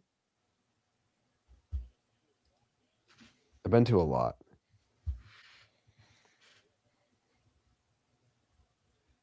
Definitely, like out of all the years, 2011, I probably went to legitimately like 50 games.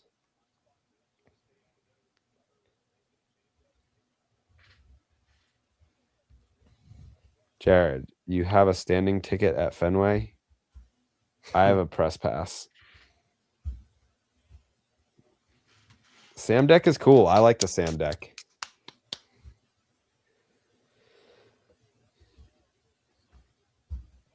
Yeah, I think I'm going to get some Sea Hornets tickets. I love the Sea Hornets basketball.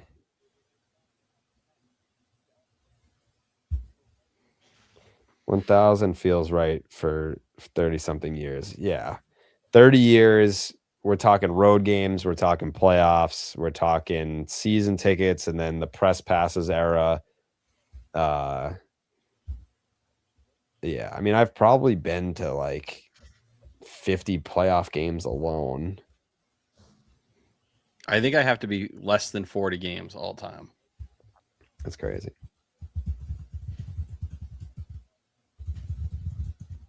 I'm somewhere in between those numbers. Yeah. Like if you ask the regular person, or like, I don't know. Like, I don't know. Most people don't live that close to a ballpark, so I bet it's usually like once a year, even if you are a pretty big baseball fan. I forgot about the year that I lived across the street from Fenway. You were basically at every game. Yeah. I remember, honestly, one of the things I loved was those videos when you would go on your deck and you could hear the ballpark just like erupting. Yeah. What pitcher for the Sox do you think you've seen the most? Mine is easily Wakefield. Felt like I saw him every time as a kid. I would say Wakefield is pretty high up, if not number one pitcher I've seen the most. Beckett, I feel like I saw him a lot. Lester, I feel like I saw him a lot. Cladro? That's definitely mine. Cladro, probably Price even. Go look at 2016 Price, man, when you get a second. Underappreciated season. I'm sorry. Yeah. Don't be sorry. I know it was like a 3.90 ERA. This dude threw friggin' 230 innings and it was a 3.6 FIP. We always think about Rick Porcello that year, but man, that's workhorse energy.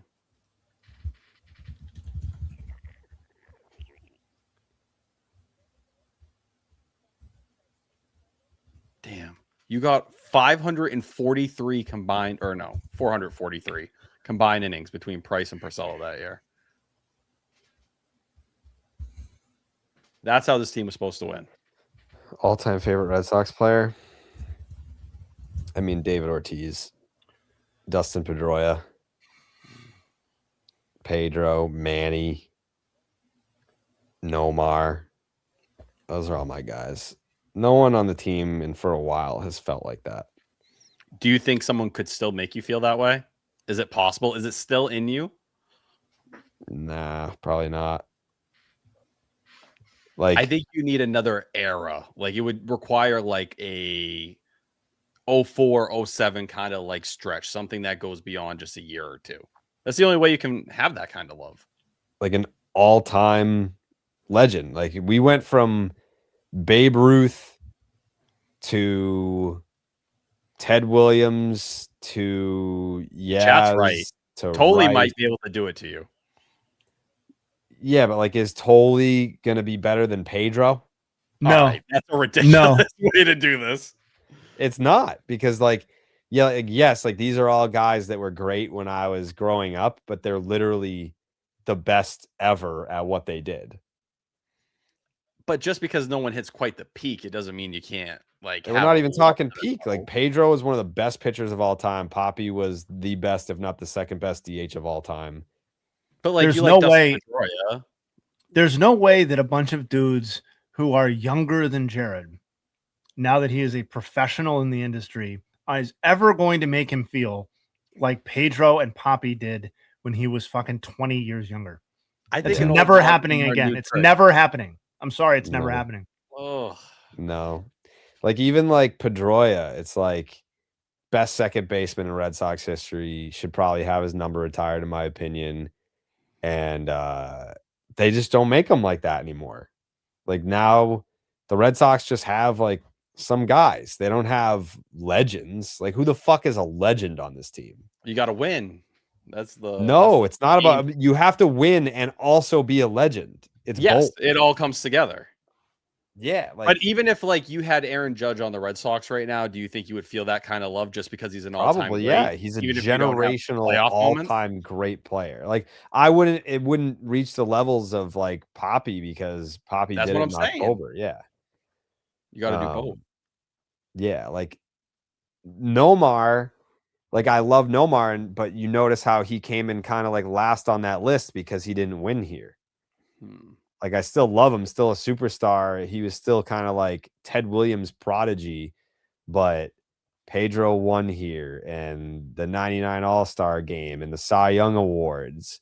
Papi, the 3 rings and the single Luke, season I home mean, run record. You're also, Jared specifically, is in a very unique sports viewing fandom nexus too, where like you got to experience a total lack of winning, followed by like the best cathartic winning experience in like North American sports in our lifetime, arguably.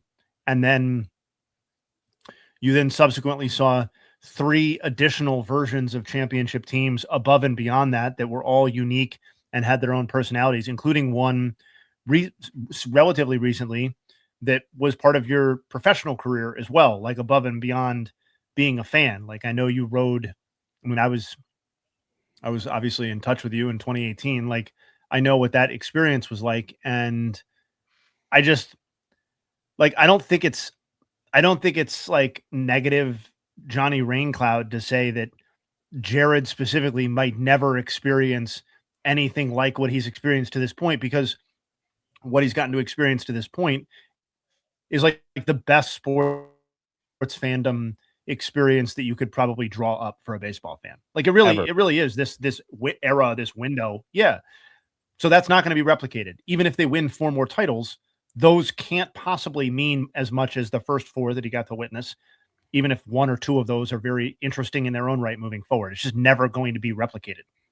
And I would say that's true of Tyler too, to a degree, but It's lesser weird. so because But I feel like my standard and like the things that like kind of connect with me, like I didn't think I'd enjoy a player as much as I enjoyed Tristan Casas in 2023. That's like crazy. genuinely that How was can you so say fun that? to me. How can you I just felt the possibly say connection that? to him. I just I felt the don't- connection. We were riding All right. together.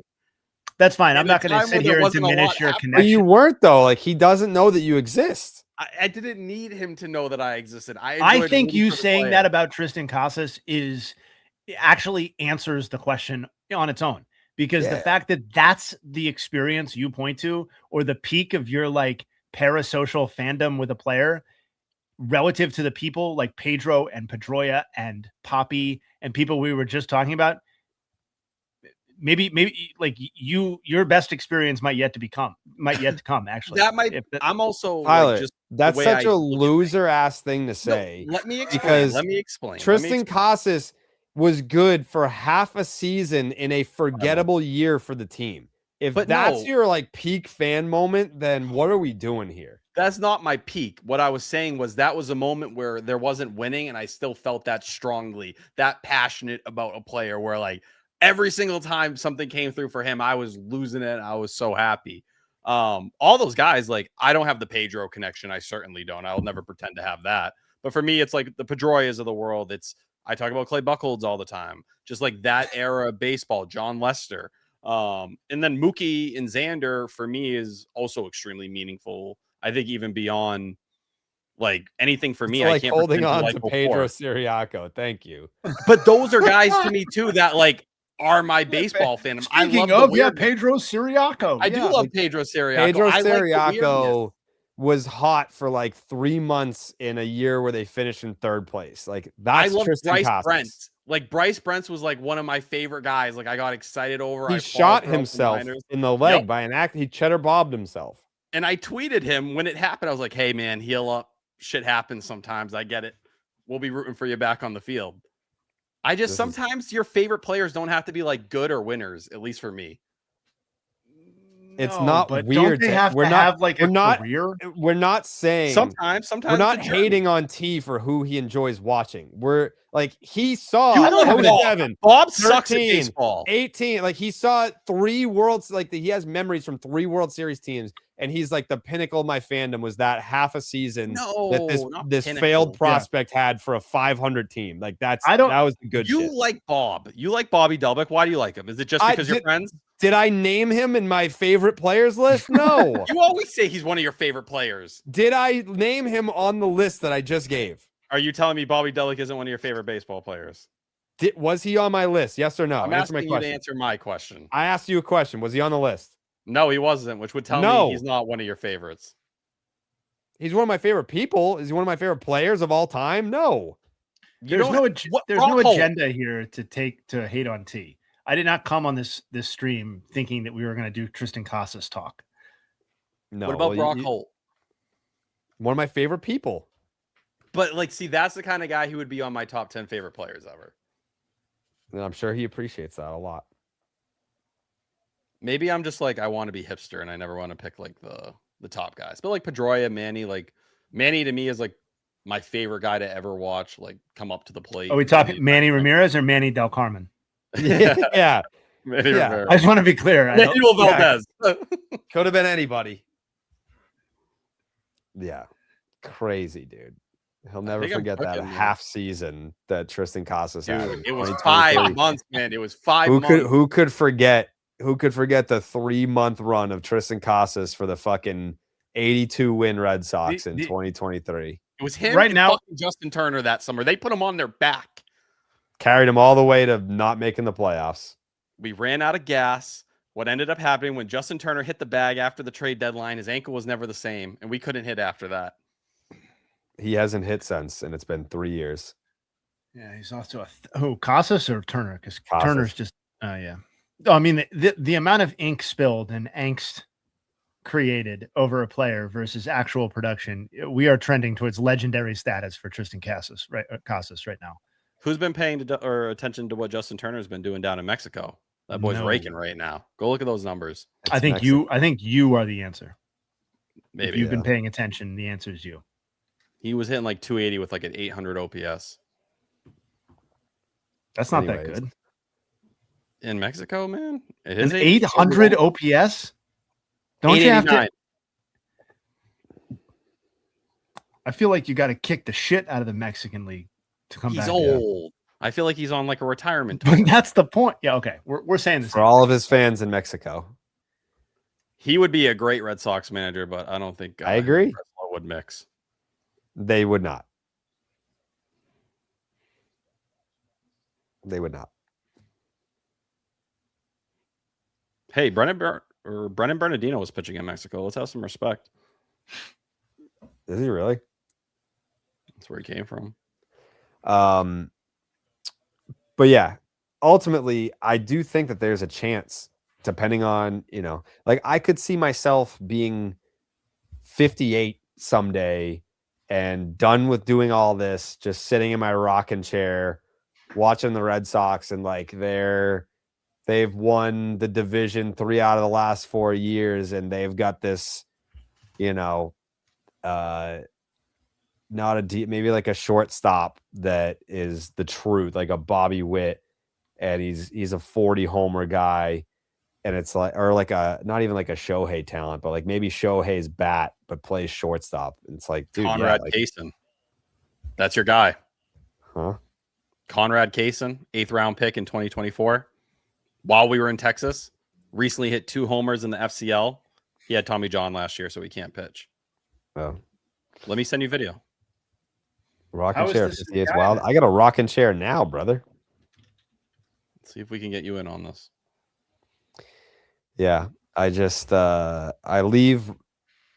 I think when I stop doing this for a job and I'm just like watching the game just to watch the game, I'm not gonna say I'll enjoy it more, but I definitely leave the door open for the detachment from the job to allow me to love players again the way that I did when I was younger. Like right now, it's like I can't. It's like balancing people being mad at you. Like that's not fun. Every time I open my mouth, I have to consider that person is going to hear what I say and be mad about it, or take it the wrong way and be mad about it. That's not fun.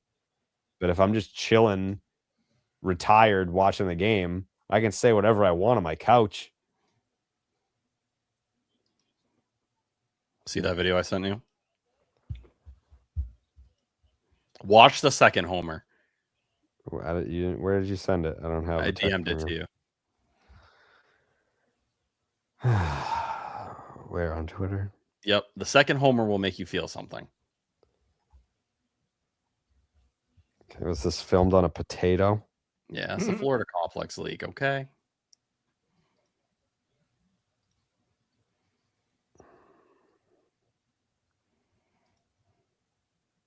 Yeah, it's a nice swing. It's a nice swing. Now picture him on the mound throwing 98. That's great. Jared, does Movan rank high for you? He was one of my first jerseys as a kid. He was probably the first star that I became a fan of as far as the Red Sox are concerned. Like he was before Nomar and Pedro for me.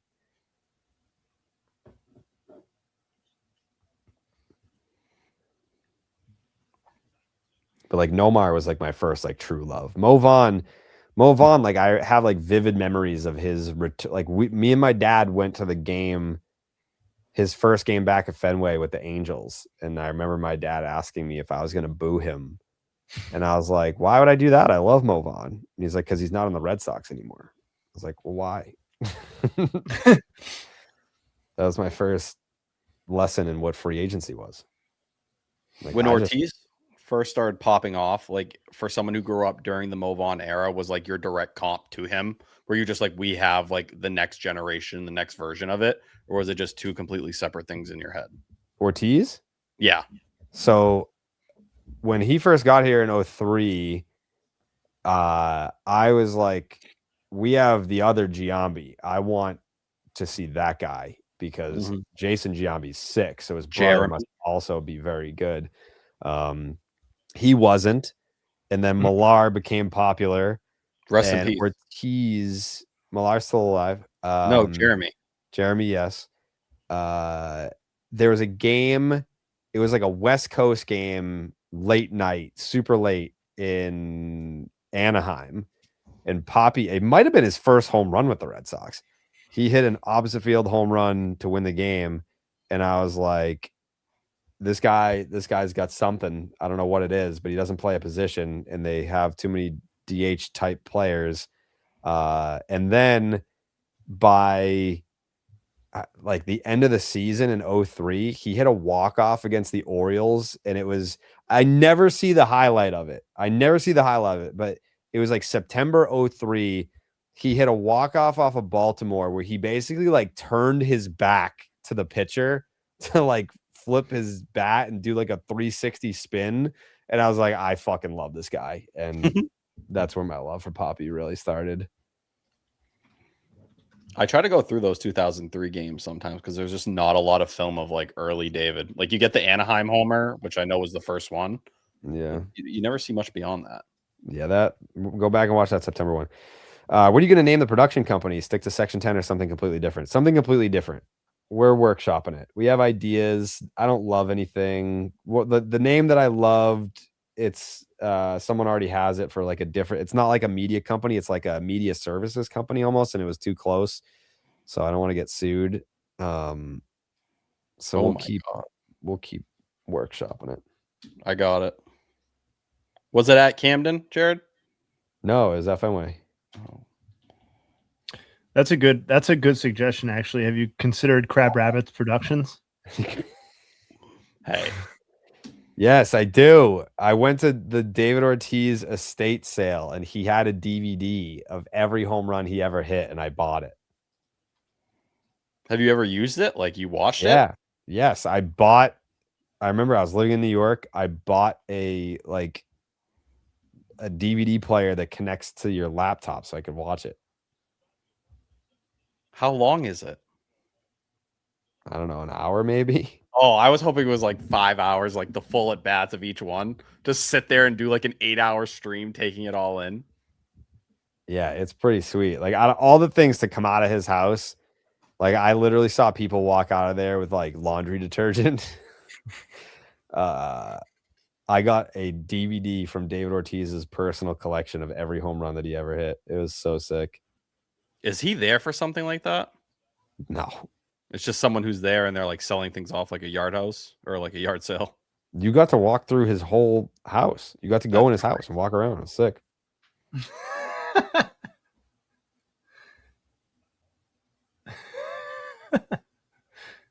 I like this name. Yeah, that's a good one. I agree. It would be kind of crazy if Poppy had to walk off of Camden Yards. I didn't hear that part. I was getting excited looking up highlights. I found it. It's an opposite field homer, right? Yep. That's Yeah, that shit's badass. If anyone has any good baseball books, I'm looking for a new thing to read. Please drop them in the chat. I want like old like 90s and 2000s Red Sox books. Did you read Feeding the Monster? No, I haven't. That's like day was the one one- stuff. Yeah, that's the one Maz says I need to read all the time. Yeah, it's great. I think it'll give you a new appreciation for John Henry. Let me see. I'm not saying you'll love the guy, but you'll read it and be like, you know what, John Henry, not that bad of a guy. We should do like a book club. That would be sick. Yeah, it's a great idea, Jay. Hey, you want to do that? Oh yeah, you're right. I'm sorry. Let me No, tip my cap. Well, there's no reason that can't be both of us doing that. Would you accept Yeah. me into this, Jay? Would you let me be a member? Yeah, of course, dude. What a welcoming guy. He is a welcoming guy. He's a friendly fellow, that Justin Havens. We I'd tried. feel safe like having Jay Hay like guard a family member. Okay. I Thanks. trust him. That's the ultimate compliment, I think. I would. With your life? Yes, of course. Well, I wouldn't want you to put your life on the line. You have a child. Well, I would hope I wouldn't have to, but push comes to shove. How You're far in down the list do you think T would be? Like you're in a pinch and and I need him to watch my family. Yeah, like how far down the list before you got to T being like, "Hey, I really need you to watch my kids." That would be really funny, actually, from a real practical perspective. How many people I would have to call to ask to watch my kids before I called Tyler? Yeah. I mean, you're higher on the list now that you're part of the project, you know. Thank you. Yeah, that bumped you up 10, 15 spots, I would bet. Yeah, I've never watched a child like that before. Pause. That's not going to help your ranking, I don't think. No. I have no Martha- experience doing this. I'm happy to help. Well, I don't want to lie. Like some people say, like there's a lot of shit that goes into it. Jesus, thanks for showing up. I have. There is and there isn't, right? If you were watching them for 2 hours, you know, probably not a whole lot that goes into it, hopefully, but I just give them like a DS or a Game Boy. that would go a long way, actually. Figure out something on DoorDash, some tenders for everyone. You know what? You throw a screen in front of them and order them some tenders, you could absolutely get by for a little while. Look at how I turned out. Yeah. Look at that. Would you look at it?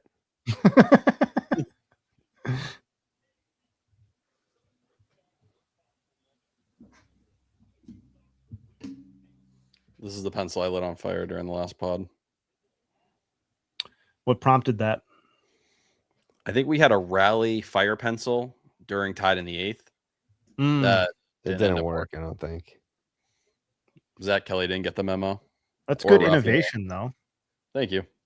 Pete B was on the last pod and he confirmed he was very high when I called him and was very taken aback. I think he was watching a game 7 too. So he was in an alternate state.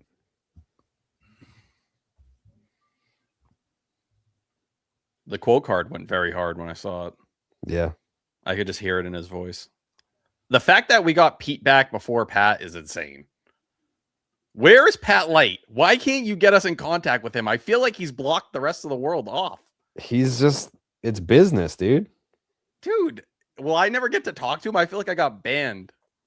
No, I told you. Oh, you weren't here when I said it earlier, but he's moving to Massachusetts. That's awesome. Mm-hmm. Does that mean a lot of time around Fenway? No, probably not. Tough night for DB. Phillies have broken it open here. Yikes. 5 in the 7th. It's now 6-0 Fightins. Yeah, it's gonna be tough when the White Sox pass the A's in winning percentage. That's gonna be a tough day for Dallas. That would be tough. Sanchez shoving it up his ass. If the White Sox passed my team in winning percentage, any meaningful number of games into the season, I would have to consider dropping my fandom, I think, or quitting my job as a major league broadcaster. Wow. Was there any issues with Jordan Hicks being on that roster, Jared, with you walking over there? No, he welcomed me. He said it's great to reunite. His ERA is not bad, but his FIP's dog shit. Yeah, that's gonna happen. Speaking of Nugs, Sandy Alcantara, we were all very quick to welcome him back into the fold as a high-level pitcher. 0.74 ERA through his first 3 starts. That included 4 walks and 86 batters faced. Unfortunately, another rough start tonight.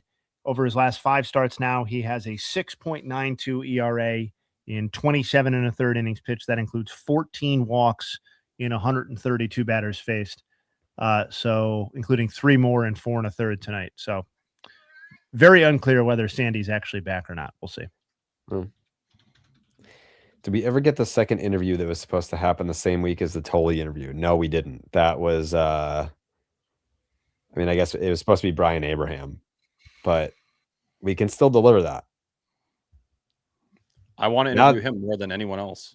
Now that T is full time and he's going to be at Fenway Fridays, sky's the limit. The username just homered again. 4 homers, 9 games. First taste of AA.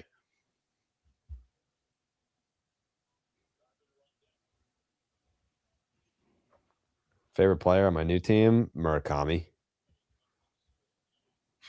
How can you not love that guy?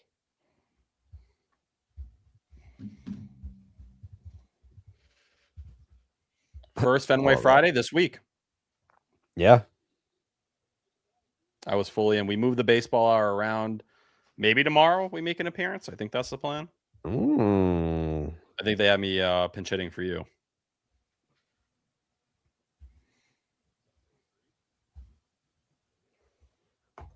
Tuca. The full-time T-Sox are 2-0. Good point. Well, they could close this out. Hey. I asked him. I met him at the All-Star game. I asked him if he wanted to come on. T, what famous Red Sox game finished by a final score of 10-3?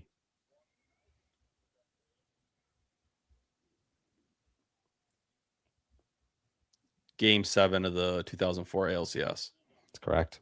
Thank you. Nice pull. That's correct. Yeah, people don't want to talk about this, but it's true. Also true. You guys don't think I've seen 4 Days in October? Come on. That is kind of crazy to me that you just like didn't watch the games in real time. How I old were you? was 6. What were you doing? I'm Pissing sorry. your shorts? Yeah, dude, I was shitting through my pants. I was playing Mario Sunshine. That was my game. Okay. You could play video games, but not shit in your pants.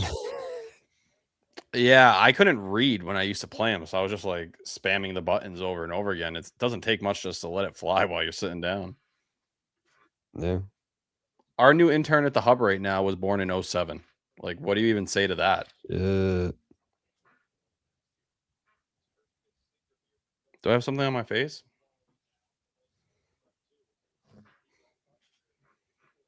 I'm terrified to go see my barber now because you guys cooked the fuck out of him and his cousin listens to the show. Oh no. You guys are dicks. You think he's mad?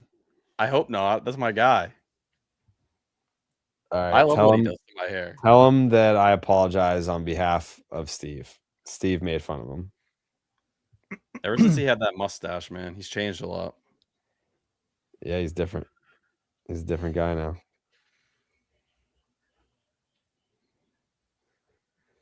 Jazz just homered. The Yankees are probably going to win well over 100 games. Is that his third of the year or second? Jazz? Yeah. What is he up to? Fourth. Oh, okay. A little better than I thought. That has to be what? 4 in his last 12, 13 games? First one came against the Sox. 1, 2, 3, 4, 5, 6, 7, 8, 9, 10, 11, 12. Yeah, 4 in his last 13. Imagine being born in 2007. It's crazy. Those are the guys the Red Sox are drafting. I was busy graduating high school. Is that funny, T? No, man. I feel for you.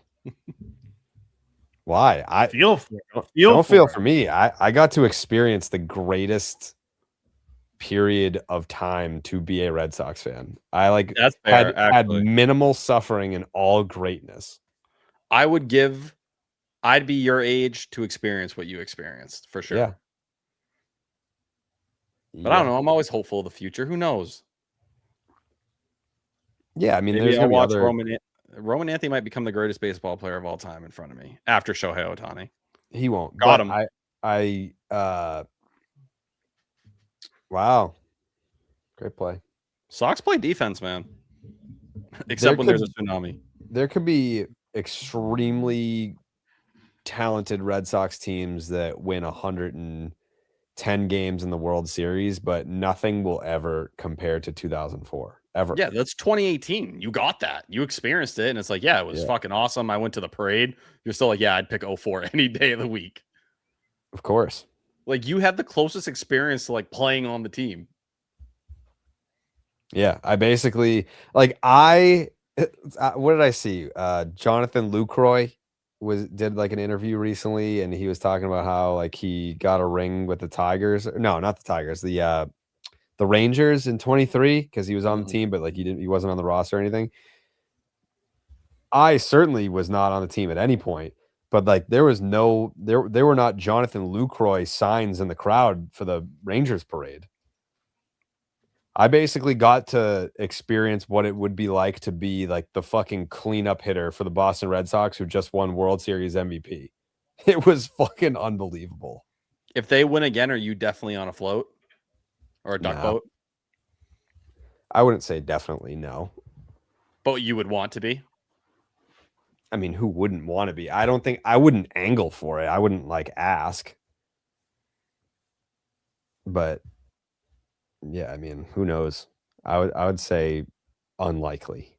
Shout out Ethan. Jared deserves a lot of credit for that. He had that scoop today about Breslow wanting Durbin at second and Meyer at third during spring training. And we talked about it a lot. Yeah. Like we talked about it as fact on the podcast. See, that's probably like my last shot would be Duran. But who knows? We need you to start connecting with more of the players. I mean, I'm like friendly with a lot of them, but it's just I try to stay out of the way now. Honestly, it's better this way. Like, especially if they're going to be bad. If they're going to be bad, then I need my distance because I need to call it like it is. Like, if I'm friends with everyone and they suck, then that's not a good place to be. That is not a good place to be. That's why, honestly, if they pulled it off in 2021, there's a large chance that I would have ranked 21 over 18 because I was friends with everyone on that team. And that would have been, that would have been all time. Because now you've got like the 18 guys getting their second one. And then there were new guys that weren't a part of 18 that were also awesome. Yeah. Who's one guy on the team that you want to get to know better? Massa? Either Massa or like Willier? Yeah. I mean, like I feel like he's kind of private. Like Massa would probably be my number one. Who else? Who else would I like want to get to know better? It's weird because we did a podcast with Tolley, but like more on a personal level, not with a microphone in front of you. Yeah. Totally would be great. Yeah. But I mean, like, I feel like I know what he's about.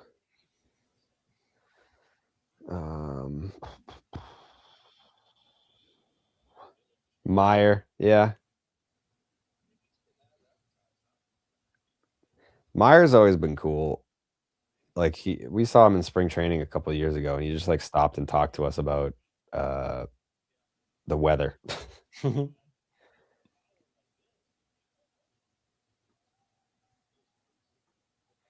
What's your Contreras relationship like with the tossed three chosen ones? Is Campbell part of that? I mean, I think you've witnessed it. Most of the relationship or the conversations have happened on camera. Like if I've talked to Roman, it's been like very much like in passing if it's off camera. Marcelo off camera, it would have just been that one time at spring training. And then like Campbell, I haven't spoken to him at all unless it was on camera.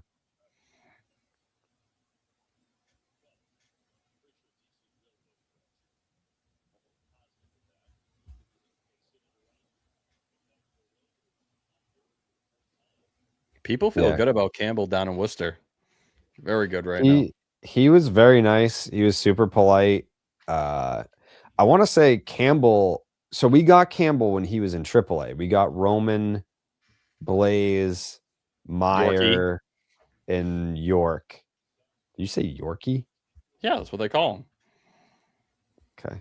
That was all Portland, but Campbell was in Worcester.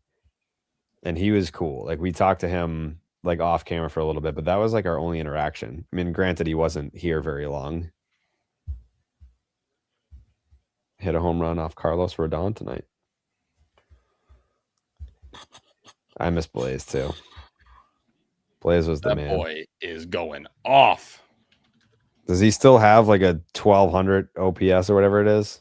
Let's see what it was. I looked at his metrics the other day and I was like, man, this is legit. You give him a second taste of every level and it just clicks every time. It's really like the most predictable thing in the world. Certified goof, Framber Valdez. I forgot to factor in that Middlebrooks and Story are tight. So I think that's why he was probably a little bit more fired up. Henry Godbout hit another homer. He's up to 3. Justin Gonzalez, what he's doing at high A. Whew. Talk about just picking up and doing the exact stuff everybody wanted to see. It's not always homers, but to have 4 in the first month, that's significant progress compared to a year ago. Justin Gonzalez could be the guy that I'm just like, wow, generational. Teal's hurt. Yeah. Right now, last year, Justin Gonzalez had a 67.7% ground ball rate. He's gone down to 50 this year. The Marlins have gone back to back in the 7th year to cut the game to 7-6 against the O's. The Orioles have disappointed me this year, Jay Hay. Yeah, they suck, man. It's over. Pitch. It's over. They're bad. Yeah, I think are they worse than the Red Sox? Be honest. I think they are. Like this season? Yes. Yeah, I mean, they may very well be. Like, I just don't. I think we said on the pod over the offseason, I know for sure we said on the pod over the offseason that this was a make or break season in a lot of ways for the O's. I thought that's why it made some degree of sense to push in a little bit with the signings of Pete Alonso, the Taylor Ward trading and then extending Shane Baz, things like that. Like, I thought that made sense in that context, but I also feel like the returns on the make or break portion, which is like, is this core good enough to sustain a consistent winner? Is it ever going to match the hype that we were kind of sold on? To me, it's like, it's just no at this point. Like, I know Adley's bounced back, but I think by and large, the other players have either been unavailable or ineffective. I'm talking the non-Gunnar Henderson players. And I just don't feel like I feel like this is just going to be looked at as one of like the all-time great overhyped prospect generations, core groups that we were sold. Like, I tweeted something about that, and the only response that I saw that made me pause for a moment and be like, I wonder which one was worse, was the White Sox prospect era, like the Eloy, Yoan, like that group. And I just, maybe it's recency bias, maybe it's, I just don't feel like that group was sold even to the degree that this Orioles group was sold. The bottoming out that the Orioles went through and the the Houston model that was supposedly in play. Like, I just felt like we were sold a particular bill of goods with the Orioles teardown and the quality of prospect that was coming with Jackson Holiday headlining that. And I don't think it's ever going to happen, man. I think it's a great comparison because, thinking back to the 2020 White Sox, I mean, you look around the whole diamond and it was like, you've got 7 guys that were supposed to be star players that were signed for the next 4 to 6 years. Like, it wasn't just that they were good then. It was like, we're going to be good for a long time. And it just did not play out that way at all. No. Well, you look at last year, like Trevor Rogers was legitimately one of the best pitchers in the entire sport in the second half. One of those lefties that you thought was going to be in that top 3 or 4 conversation in the league. Kyle Bradish was 4th in Cy Young voting the year before he blew out his elbow. To have those 2 guys anchor the rotation in an offseason where you sent away Grayson Rodriguez, the guy with really the only ceiling, if you were hoping to have that kind of front of the rotation arm, someone develop into that. Those were the two guys that you were so confident in. You thought you could move on from something like that. And you got Yeah, but- Tyler O'Neill, who you also added, who has been an absolute zero back-to-back seasons after, rocking that 850 OPS I here. just texted you. Wasted money. To me, the Grayson Rodriguez thing was Perhaps just Mountain Dew as well, please. Perhaps you can kiss my ass, she just said. That's crazy. the Grayson Rodriguez thing, though. Like, I think that was like post criticizing them I don't because have anything in the fridge up here. like he was their hope to turn into a front of the rotation guy, but the die had been cast for them on that. Like he was definitely not going to deliver that level of performance, almost certainly ever, and definitely not with the Orioles. To the point where like I'm totally fine with them cashiering that for what's going to amount to 1 year of Taylor Ward. It's just What is that? like if you would have said that 3 or 4 years ago with what people thought Grayson Rodriguez was going to be, that's the real devastation, not necessarily to me that they moved on this particular offseason. A regular? Oh yeah, no, I'm not speaking in terms of like at this point you were hoping, but I think for a team that's never going to pay that top of the line rotation Yeah. arm, someone you beg for Rogers and Bradish, two guys that you leaned on to be that, and for them not to be able to be those things, those were kind of your tickets to getting to that point, so you could be one of those elite teams. To not have that, to have had Grayson Rodriguez pan the way he did out, it feels like for such a young group that their window closed that quickly. And it's maybe things change. Like shout out to them what they did with Corbin Burns, and they tried to pay him. It's not like they didn't. But until you're willing to step up for that arm, and I think that's why people are so disappointed with the Orioles right now. When they got bought, everyone thought they were going to start spending real money, and you've yet to see that, even though they invested a bit more this offseason. Like if you need that on the pitching side to the level where you feel like you can compete with the Yankees and the Blue Jays, these $300 million teams, you got to start investing that way too. Like I like Alonso, but that's an Orioles playbook. We've seen them overpay a first baseman multiple times. Yeah, I think that was the big ticket item. I don't think there's like, I don't think they're ever going to spend at the level that you're alluding. Not saying that you're saying they will. No, but I think people should. hoped they were going to be like someone that could rock around, maybe closer to an Atlanta Braves or even a little shy of that. Like be a close to luxury tax team. Maybe once in a while you sneak over.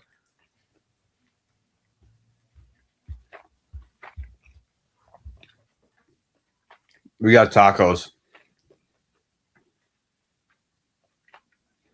From where? The kitchen. Tacos and Blue Moon. Train makes tacos? Is that one of her dishes? Yeah. Oh, it's Cinco de Mayo. It's Cinco de Mayo. I didn't know that. She made tacos last Tuesday too.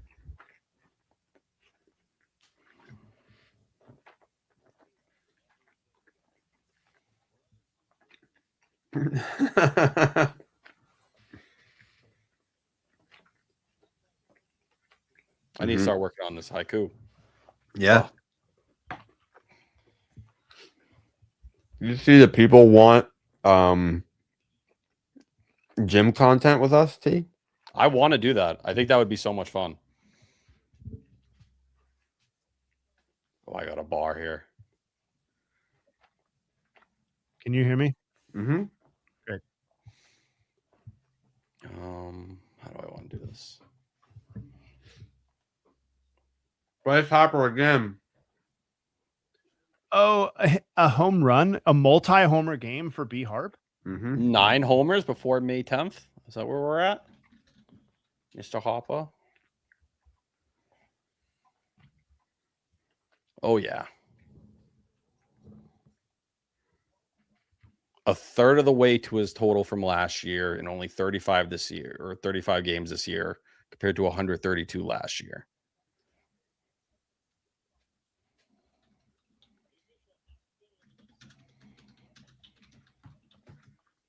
Oh, yeah. That is Bryce Harper's first multi-homer game since August 18th of last season. He had 2 multi-homer games last year, July 18th and August 18th. There you go, Bayo.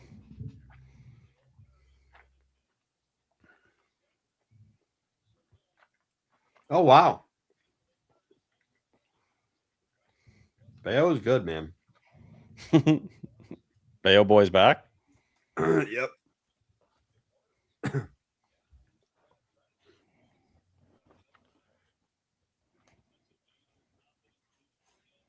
It also goes a long way when you have a major lead like that. Like you can let a guy pitch a little bit.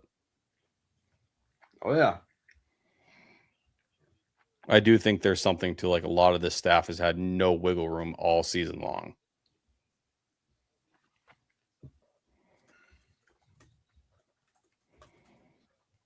Yeah, I'll put it together a Bayo nug. He deserves something. Yeah. Feed me. I think I crushed him the last time in his last start when he was so ass. I put out a bad nug. So we got to be even over here.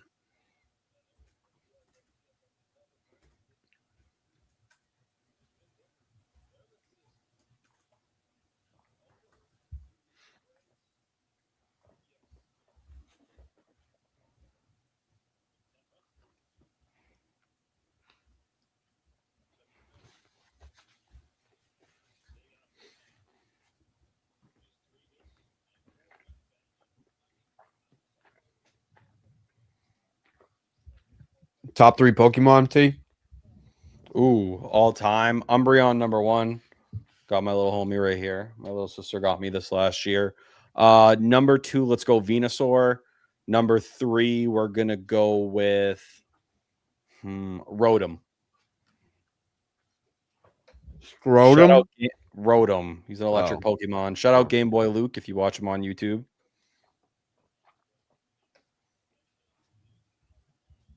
Umbreon has to be like top 5 favorite Pokemon for people. I was gonna say, like, there's no way he's outside of my top 5. Rotom top 3 is cool. There we go. I just got him post game in Shining Pearl.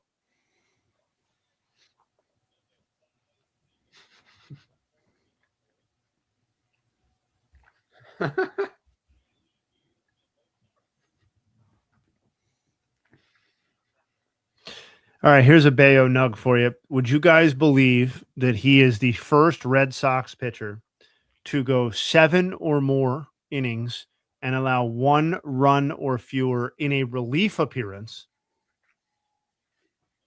since Tom Bolton on July 1st, 1990?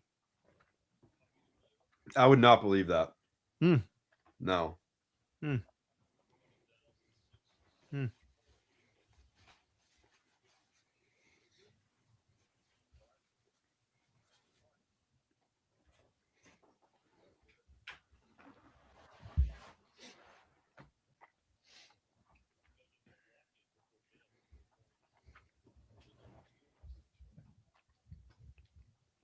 Evaldi was 6+. He came out for the 7th.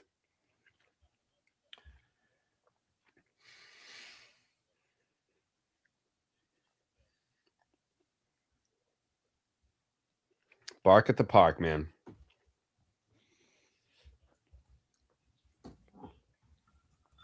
T, would you go to a bark in the park, or would that piss you off, you think? No, I like dogs. They don't. Just because we've had some history between each other. I'm honestly thinking about getting a dog. It's been on my mind a lot recently. I feel like I'm a year out from Sam. It's like I've healed a little bit. I'm still very sad about it, but you know, you kind of grow over time. Of course. I kind of want to get a second dog. I've never been a more than 1 dog at a time guy. Me either. But I feel like Ace would love a little brother.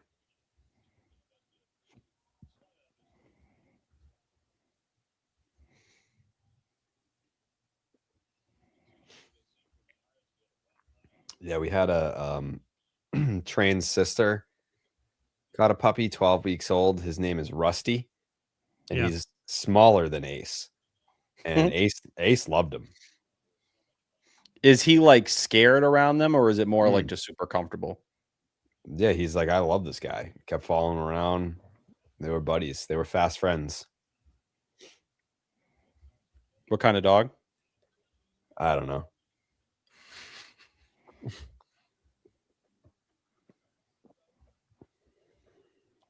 You guys see who was warming in the bullpen? No.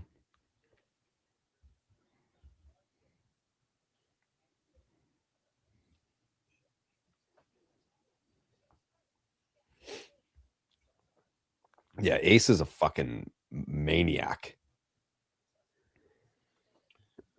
He does not have an off switch. Gamboa in the 9th.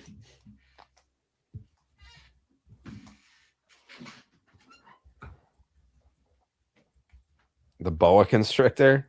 The boa. What did you call him? The boa constructor. The constructor, dude. The boa constructor.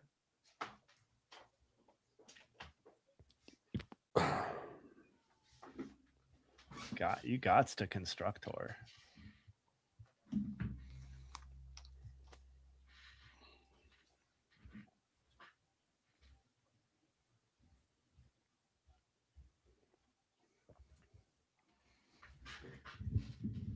Shout out Leo on Twitter, SETI lover. He is the biggest Brian Bayo defender. And even though I don't see the vision, I tip my cap. Yeah, I don't either. I saw you guys beefing it up the other day on the timeline. No, I think he just said, like, why do you hate Bayo so much? And I was like, he's not good. And he was like, all right, fair. I like him. Christopher Sanchez is the first Phillies left-handed pitcher to have a start of 8 or more innings pitched, 0 runs, and 10 or more strikeouts since Cole Hamels on July 25th, 2015. We're witnessing all sorts of history here tonight on There we are. the stream. We are. We got Tom Bolton. We got Cole T-Bolt? Hamels. Yeah, T-Bolt, as they call him. That'd be a cool name for Tyler, actually, T-Bolt. Mm-hmm. Okay. Honestly, I think T is perfect. I feel like Tony Soprano when you guys say that. That's crazy. Isn't that where it comes from? No. T, what are your plans now that you're full time? How are you going to take this thing to the next level? Or are you going to become complacent? No, complacent is the one thing like that makes me sick. I hate feeling stagnant. And like even the last couple of years I felt extremely stagnant, even though like you'd tell me all the time I wasn't. But like my brain just kind of works that way where I feel like if I'm not like essentially like breaking myself, I'm not doing enough. Yeah. But I think the most important thing first off is to make sure I can be the best producer for BID possible, to make sure the quality's where it needs to be so it's consistently up and people don't ever have to worry. You know, continuing whatever way my voice is on that platform, doing it in the right way and fitting in with what you guys are doing and not stopping what you guys have been cooking. I think section 10, keep doing me. I think I know what I'm doing on there, continue to grow. Writing wise, I want to make sure I get a really consistent schedule with the blog. I love the ideas of all of us kind of having certain days where like, I know I'm getting this, I know I'm getting that, but I think find the routine with the whole content schedule we have going on. And then I wanted to start throwing shit at the wall, whether it's going up on the Patreon first or we try it out on the YouTube channel. Like I was thinking about like solo missions and me going to Portland or Worcester. And there's been a lot of talk to some people down there about them wanting to show me around and learn the vibe. And I think those would be like cool little vlog trips that I could just do on my phone and we could throw up on the Patreon as like a 6 or 7 minute thing. And it's like, oh, T went and saw, let's call it Anthony Ionson's first start in Portland. And to throw shit like that up there to go with the down on the farm stuff. And that with a lot of the game streaming, the MLB, the show stuff we talked about for a long time. I like all of that. I think there's a lot. I think there's so much there if you're just willing to put the time in. And I want to make sure I can do what's required first before I try to do everything. But once that's down, let's do everything. Yeah, I like that. I definitely do want to be at Fenway as much as possible. I want to go to Greenville. I think that would be sick. I think it would be too.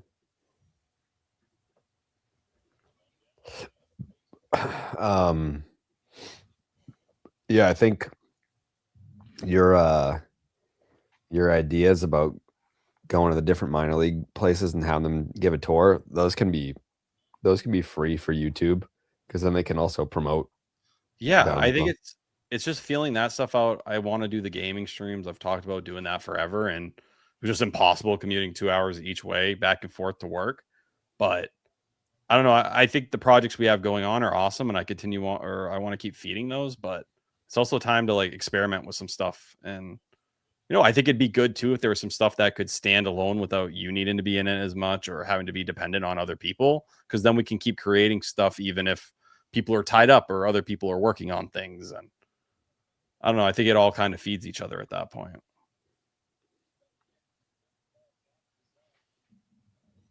Hard F on EEI.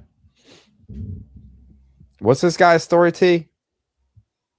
Gamboa, he was with the Dodgers last year, spent time in the KBO last year as a starter, has thrown about 13 innings at AAA so far this year. It's nothing special in terms of stuff, but he had an assignment clause, so the Red Sox had to do something with him. He's in the same spot that Tommy Canley is. But kind of your quadruple A left-hander. Good swing and miss down there. It's like a 13.5 K per 9. But the ERA and FIP were rough too.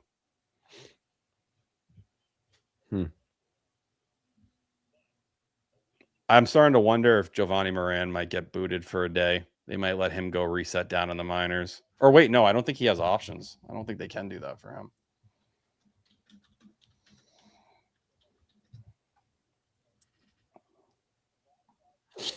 Yeah, he's out of options. I like this idea. The RMV. Why not? Let me take the camera with me to my driving class. Thank you, everyone, for all the kind words in the group chat. Wait, hold on, back up. You said driving class? Yeah, I have to go to a driving class in the next 60 days or my license will be suspended. Because of the number of accidents you've been in? Nope. I think it's 3 surcharges, they called it, within 24 months. 2 of them are for an inspection sticker. I have 1 actual penalty from driving. Got it.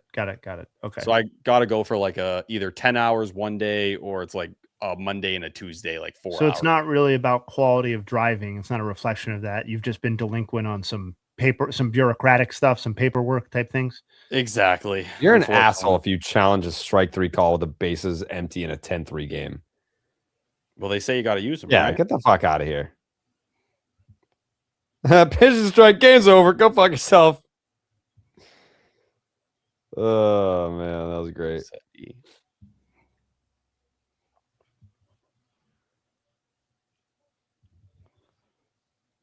Strike 3, game's over.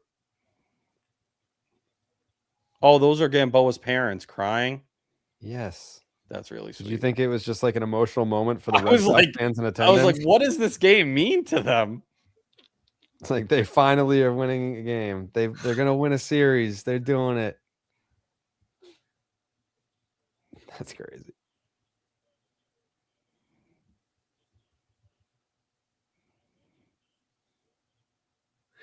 I have a question. Mm-hmm. More of a business question, but I think it's fine to ask in front of other people. What's our turnaround time on merch and t-shirts and stuff right now? If we wanted to turn around like a boa constructor shirt with T's face on it or something like that, is that a viable thing right now, or are we not at that point? Yeah, I mean, we could have it designed right now, and then I mean, they're all pre-orders, so you probably we gauge how many to make. Yeah. Based on the pre-order, so you probably get it about a month later, but yeah. I mean, I think I know that's tough to gauge. Will anybody be making a boa constructor joke in a month? But I do feel like if those sorts of things pop up, to do limited runs, I don't know, I'm just naming it, but do 15 shirts or something like that are available for a boa constructor, that kind of becomes a legitimate collector's item. Boa constructor. Yeah, that's just one example, but I feel like one of those type of things will probably pop up every stream. You could do it as without forcing it, but you could have the stream special shirt of the week or whatever, where that's the shirt that comes off of the stupid bullshit that we talk about for 4 or 5 hours on the stream. I mean, let's be honest. We need a Just the Nuts t-shirt. We talked about it all fucking postseason. for sure. We definitely need a nuts t-shirt. Maybe we start there, but I do think having the quick turnaround for the stream specifically would be kind of fun. Guys, I have a question here. Mm-hmm. Would it be wrong if I include Brian Bayo in my haiku? Would you be Why would insulted? it be wrong? He did throw 7 innings, a 1-run ball. Yeah. Why wouldn't you? I mean, What he's the kind of first business- since fucking Tom Bolton, dude. Dude, Yeah, because this I is have history. one that's Wrote Tom barred up. Bolton in the haiku. This one's barred up right now, and I don't want to change it. Is Oh, he wait. is Bayo in it or he's not in it? I fixed it. Hold on. I got it. Sometimes I just don't know what like is going on in his brain. Like I try to keep up, I really do. All right, let's throw on some other games, shall we? Shit, man, that's where I've been spending most of my time. All right, I just Lenny dropped that shit. Eduardo Donardo. You should get Orioles Marlins on though, because that's now tied up in through 8. Yeah, why not us, huh? Shohei pitching tonight? Yep, it's 2-0 right now. Bad guys. I saw he got taken to the woodshed. Well, he's allowed 2 homers, yes, but Ooh, twice. both solo shots, so minimal damage. Rally killers, if you will. Yeah. Where are these other fucking games? Oh, the West Coast games. Okay. Oh, guys wanna yeah, hear it? baby. The White Sox are about to start. Let's go. What other game do I want? No, I'm The not gonna watch that shit. Junkies. I got Marlins, Junkies, White Sox, and Shohei. Second line isn't 6 syllables? No way. Are you yelling at the audience again, Tyler? I reject that. I reject that statement. This is probably the best one I wrote. It's not this the year. word. It's resent. What did I say? Reject. That too. I resent that. I rebuke that. Let's pull up this haiku. Yeah, rebuke works. Yeah, I know it's 2. Worry. Bench is Jared clear. the second most notable Don't White Sox worry. fan? Bayo. Who's number 1? The Pope? Bench is clear. I'll take number 2 to the Pope for sure. Jay, please tell me I'm right. Fence clear. Yeah, 575. There we go. Let him eat. That's what I got. I do feel wrong, Jared, seeing these before. White Sox we, Dave is not number 1. The Pope is number 1. Isn't that the one that passed? No. Oh. The new Pope. The new Pope is like the strongest Pope of all time. Yeah, the new Pope was at the World Series in 2005, famously. I have a cousin who's a priest. Okay. Should What get is him your on the game setup? White Sox, Angels, Shohei, Yankees, Rangers, and Marlins, Orioles.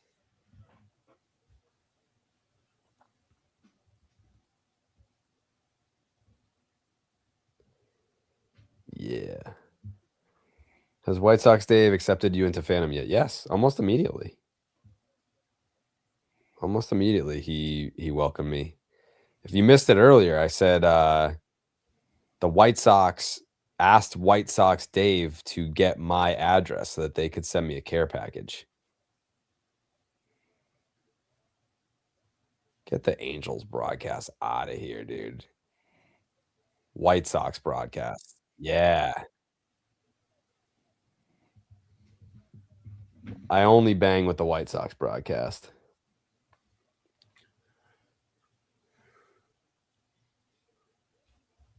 Is Bayo back? He probably is about to do what Brian Bayo does and go on like a really nice 2-month run. You see Garrett Cole is throwing at hitters in minor league rehab starts? What a Dude. fucking asshole. The username took him deep. Fraud. He played like 2 games. Jay, yes or no? A pitcher of Garrett Cole's caliber, if he hits you in the front shoulder, that's on purpose. You're not like he doesn't have bad control. No, I would say he probably just got away from him because Garrett Cole's like he's a good dude and Oh, he is save it. Wow. Save it. He's a dad. It's going to be a big part. It's going to be a big part of why the Yankees go to the World Series this year. As no, he's going at to be what least holds them back. 1/3 of baseball is dead predicted. What? He's going to hold them back from getting there. Oh, I don't know. He could be like their number 4 this year. Maybe you got Schlitt Daddy front in the rotation. Ob, Yeah, and then he sucks. Oh man, he might win the Cy Young now. Is he the odds on favorite now to win the Cy Young? I think he's I the only believe guy so. in baseball sub 2 right now, right? Wow. Although again, don't overlook a candidate that was highlighted on Baseball is Dead, Dylan Cease, looking like a very, very viable candidate in the post-Scooble landscape. Check out the season preview episode for more on Dylan Cease's Cy Young candidacy.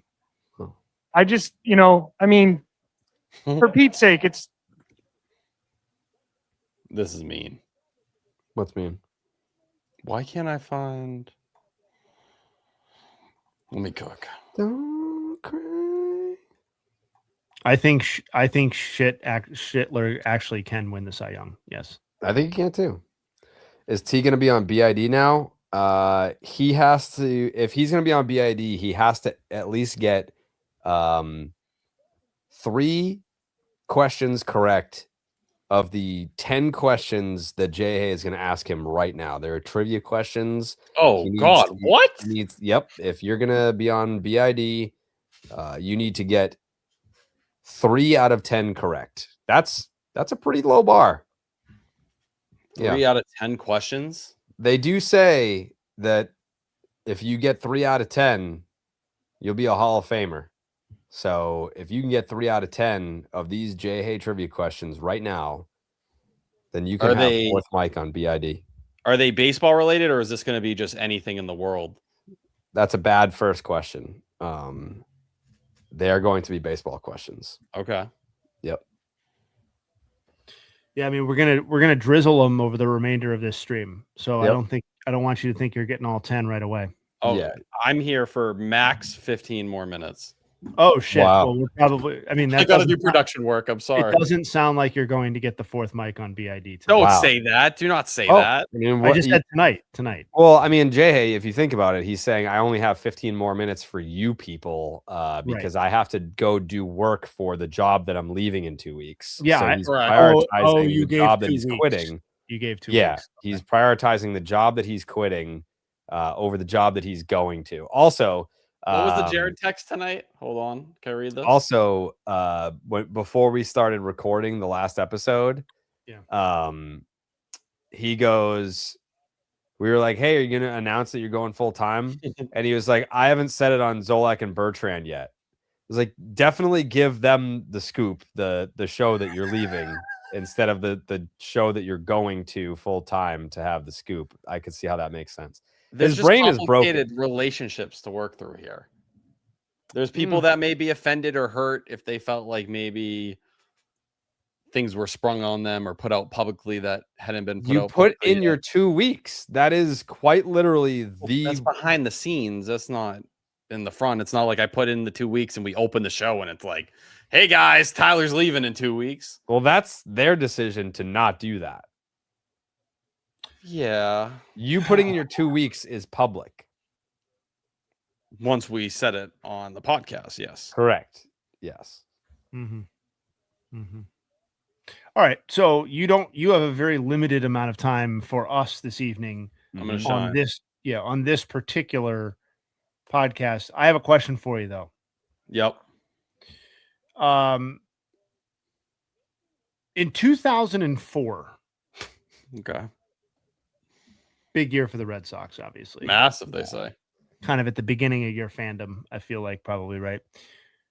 07 Who- was my first year. Who was the AL leader in OPS plus? In 2004? Yeah. Oh my god, this is nerve-wracking.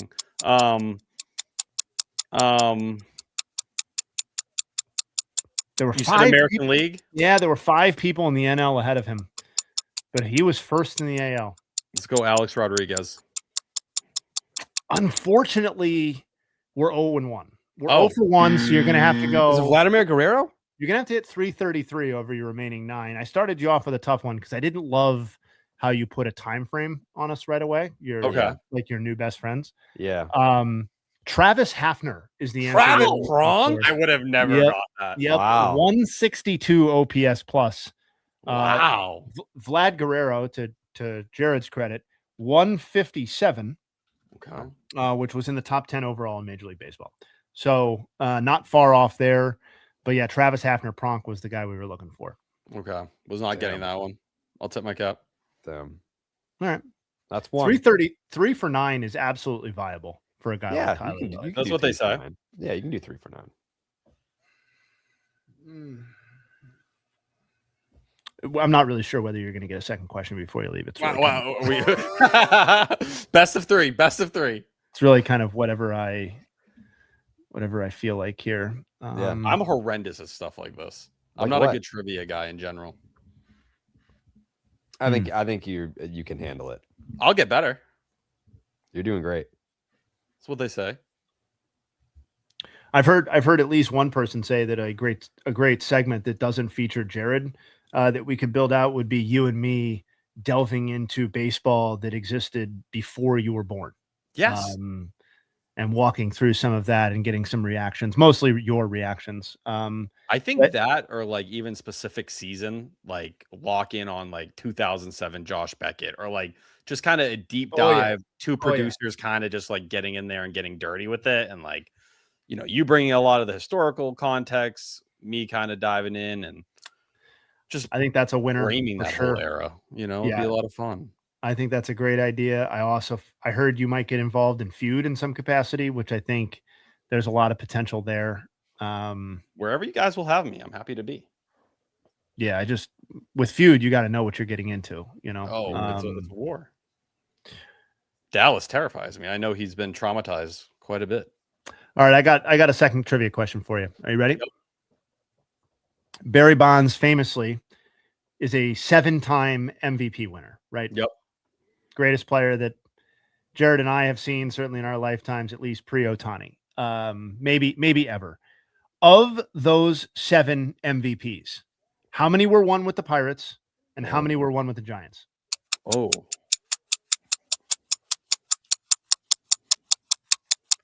Let's do 2 with the Pirates and 5 with the Giants.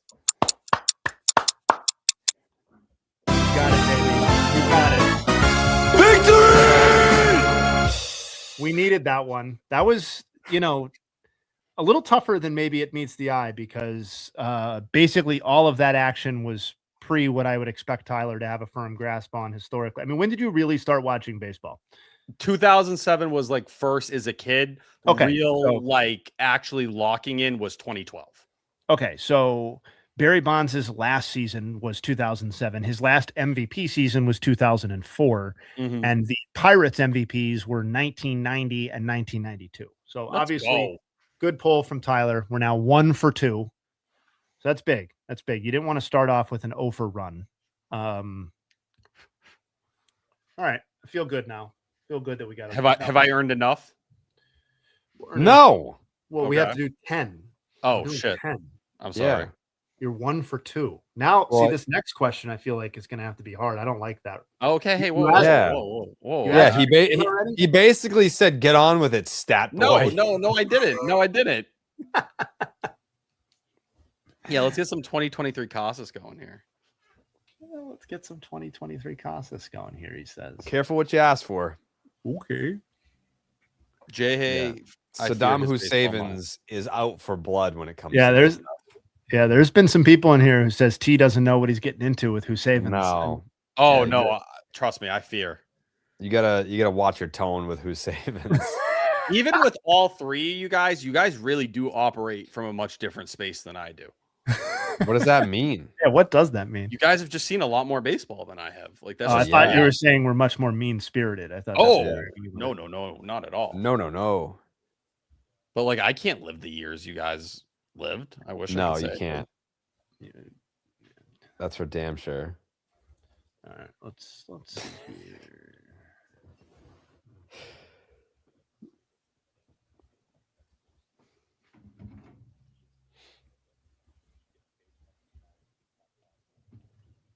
Chad Tracy not whispering during his post game. Good for him. He what? He kept whispering it like into the mic. The first couple post game things he did. Mm-hmm. Now he actually seems comfortable. That's good. Pete Alonso up with the game on the line. How's he gonna fuck this up? He's been awful. All right. Question number 3. Cook. So Tristan Casas. From July 7th, 2023 through the end of the 2023 regular season, he slashed 319, 418, 617. That's a 1.035 OPS. You hear that, Jared? 220 plate appearances. I mean, that's MVP caliber stuff. That's right. You're right. You said it, not me, Jay. Hey, you said it. So many people excited here about our boy Tristan. That 1.035 OPS, that was 4th in baseball among all players with 200 plate appearances over that stretch, and 2nd in the AL. Can you name the only AL player who posted a higher OPS than Casas over that stretch from July 7th through the end of the 2023 regular season? Jose Ramirez. Oh, quick trigger on that one. Unfortunately, we're 1 for 3. Fuck, who is it? Bryce Harper was the NL guy. It's a hard question. I thought it was Ohtani. Overall, it is Ohtani. See, I knew it. I have cited the stat a million times. Yeah. Who is the AL? Ohtani. Oh my God, it's 23. Yes. Right. I'm so stupid. I was thinking about him like he was on the Dodgers. You are not. No. Yeah. Was Harper the NL guy? Harper was 8th overall. So he was about he was a 991 OPS over that. I'm thinking of 2021 for Bobby Dahlbeck's second half hot streak. It was Bryce. It was Bryce Harper who was the better guy. It's obviously a very specific stretch and a tough question. The only thing that makes it fair, in my opinion, is that the answer was in fact Shohei Ohtani. Ohtani number 1, then Mookie Betts with the Dodgers number 2, Matt Olson 3, and then Casas 4. Dude, what a beast! So, yeah. Oh, that was so bad. You love Casas, but just not quite enough to get the question right. I'm clearly a failure. He recites those stats before bed like they're prayers. I'm very surprised he didn't get that one. I would have told you Ohtani was 1, but genuinely in my head, I was thinking of him in the NL like a loser. I think most of us will go on to think of Ohtani in the NL, but not quite yet. 1 of 3. So we're actually trending. You're fine. Your current pace is fine. We're holding up. You have 7 chances to get 2. That's right. He has to go 2 for 7. Jeez, that sounds bad if I don't get it. It does sound kind of pathetic, right? Mm-hmm.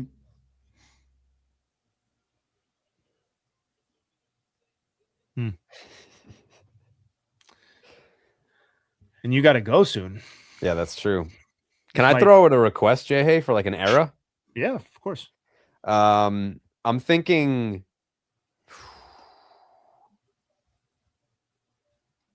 I want him to like get 2 so he sniffs. Like I want him to like I want him to feel like he's on the precipice. Yeah. But I don't want to hand it to him either. Right. Well, he does have 7 chances to get 2. So are we going to stretch this out over 2 Just the Nut streams? It does seem like it's trending that way, doesn't it? Okay. It would be pretty funny if we did one more and then I was playing from behind next time. I'll do one more. Okay, let's do it. At least somebody in the chat requested a Dallas Braden question. Oh, okay, yeah, sure, that'd be great. So let's go ahead and do that. In his career, Dallas Braden allowed multiple home runs to 4 different batters. Can you name any one of the 4? Oh, T, come on. Just one. T. If you're a diehard fan of Baseball is Dead, which I know a new producer extraordinaire, whatever you're going to be, would know. This just is name crazy, T. Alex Rodriguez. Everyone. Alex Rodriguez, the second time you've answered. Unfortunately, that is also incorrect. You're now 1 for 4. We're going to have to go 2 for 6. I don't think he has 1 either. I feel like I would know if Alex Rodriguez had homered off. He does have 1 homer in 5 plate appearances. Okay. A-Rod does? No, he has 1? He does. The players with multiple, though, there are 4 of them. Famously, Maglio Ordonez. Nelson Cruz. No. Nelly Cruz does not have 2. Brandon Inge. Brandon Inge does have 2. Yep. So it's Maglio, Brandon Inge, and then 2 other guys. Is Weirdly, is Ichiro one? No, these are not easy. Inge is not easier, but Josh Hamilton. Beltray is not an answer. Beltray is, however, 7 for 16 off of Dallas. Yeah. Beltray's 7 hits are tied for the 7th most of any individual player. Omar Infante. No, but your mind is in the right place. Dan Ugla. No, it's Can you give me the teams? Yes, I can give you the teams. One of them played, I mean, they're both basically Tigers is the thing. Yeah. He did not really thrive against the Tigers generally. Yeah. What you want me to tell you? One of them? Polanco. No.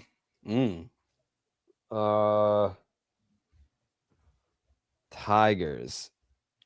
Polanco was 7. Again, you're getting guys that had a lot of success and that we've joked about. Yeah. Polanco was 7 for 17 against Dallas, hit 412 off of them. Pudge is not one of them. Fuck. It's not Miggy. No, it's not Miggy. They're not particularly. I mean, they are guys that I would assume Tyler has also heard of, but you've definitely heard of. Johnny Peralta? Nope. It's that kind of era of player, though. Nope. No.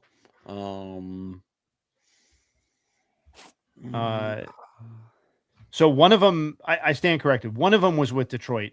The other one primarily with Detroit. One of them hit one of his homers with the Tigers. The other one as a Yankee. The other player hit one of them with the Mariners and one of them with the Royals. One with the Mariners and one with the Royals. What was the first one? Oh, Chone Figgins. No, but Figgins. No, but Figgins has tied for the most hits of any player. He has 10 hits against Dallas in 25 at bats. He's a career 400 hitter against Dallas. Sean Figgins and Eric Ibar are the 2 players with 10 hits against Dallas. Okay. Is one of these guys a switch hitter? No. They are both right-handed, kind of power only. Ooh. Kinsler? No. Not nearly as good a players as he. Okay. Did you say Tigers Mariners was the comp? No, Tigers Yankees. Tigers Yankees is one guy, and then Mariners Royals is another guy. Tigers Yankees.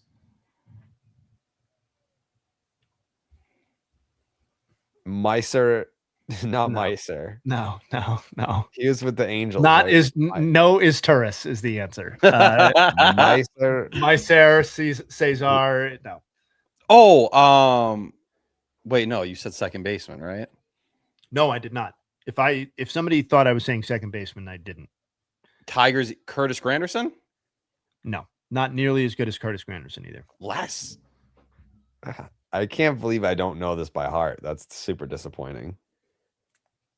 One in 2008, one in 2010 for the Tigers. Right-handed hitter? Yep. Okay, I wasn't thinking right-handed. That's on Tigers, Yankees. Yeah, he was a bit player for sure. I believe he became part of the Yankees coaching staff. Eventually.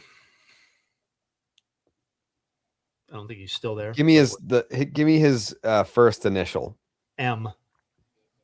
See, now I'm just thinking Meiser is Turris. No, it's MT are his initials. Oh, Marcus Thames. Yes. Oh, wow. And then the other initials, the Mariners Royals guy are JG. JG. Jerry. No. JG. Yeah, to the people in the chat saying Marcus Thames, that Jose Guillen. Jose Guillen is the Wow. answer. Yes. Yep. So it's Jose Guillen, Marcus Thames, Brandon Inge, and Maglio Ordonez. Nailed Yeah, I it. wasn't getting one of those. Yep. So we are 1 for 4. So we need to go 2 for 6 over the remaining questions. We're gonna leave that for next time. Feels Yeah. like you got to go. You feel a little anxious. So I think we should save the final 6. Yeah. I'm rattled right now. I'm like Bale in Toronto. 2 for 6 is very viable, though. I think we could Yeah. come through Yeah. next Thursday. I'll make an appearance. Dallas that's Braden trivia. Who's the all-time hits leader against DB? In terms of quantity of hits, yeah, Sean Figgins, Figgins, and Eric Ibar. All right, boys. Good to see I you, gotta man. go clip Chad Tracy for Steve. I love you guys. Real man. That's crazy. Bye-bye. Bye. Bye-bye. Wow. What a world. Did he say clipping Chad Tracy for Steve? That doesn't. Yeah, I don't know. That doesn't feel like it's as important as what we were just doing. I also don't think that Steve would want to Chad Tracy. What is Chad? Oh, maybe for social. I was like, is he like clipping that for the show tomorrow? I was like, why would he give it to Steve? Oh, it's because for the social. Well, naming dudes. Do you have any more Dallas Braden trivia? I mean, we can always pull some up. Yeah. Yeah, that'd be great. Let's see. Do you think Dallas Braden knows Dallas Braden trivia? Probably not. No. It seems like every time we pull up his verse batter stats, he's always just as shocked as we are. Yeah. That's why I don't recall athletes like recall where they're like, and this. It's like, yeah, you probably don't know fucking shit, man. No. You don't. John Kruk was always like that. I remember looking some of those up and be like, this fucking didn't happen. He got crucked up a lot. Classic Crook.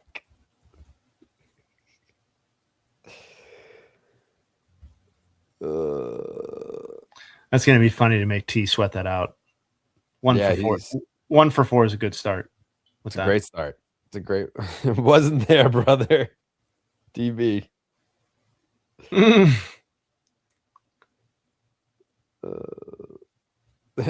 DB was high like the entire time. No, yeah, he pretty much.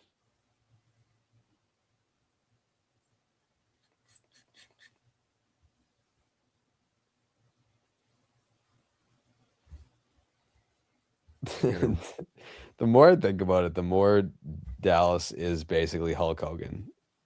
Hey, brother. He just makes shit up and gets angry about things because he's wrong and doesn't realize.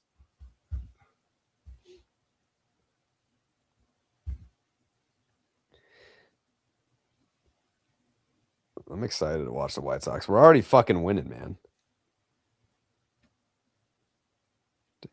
The Yankees are legitimately just never going to lose again, I guess.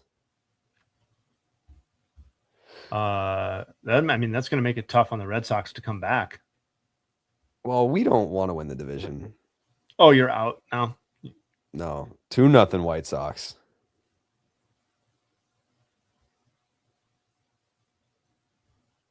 Yeah.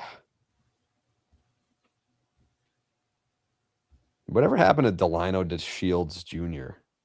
Wasn't that good? I don't think. Did Unfortunately. he get popped? I'm making that up. I don't know. I don't remember, actually. All right. I'm revamping my my viewing slate here. Jake Berger.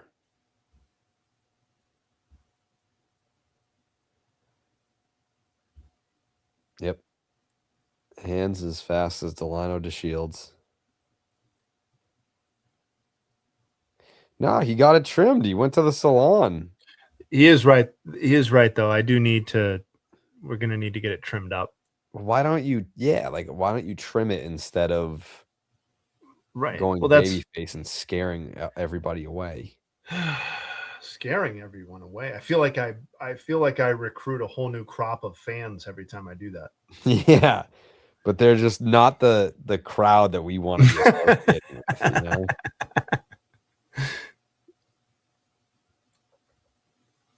Yeah, that's just a different market, brother. T already tweeted something out. Yeah, I'm telling you, he's a sick freak. Chad Tracy calls Framber Valdez hitting Trevor Story, quote, weak. Yeah, so like wrong. Tyler is going to have to get adjusted to life of being a full-time content creator because he wants to just sit there and rip clips all day.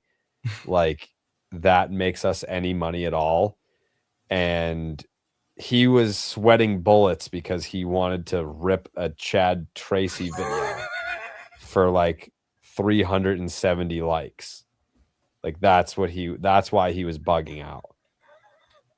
And it's like, or we could be streaming and making great content over here.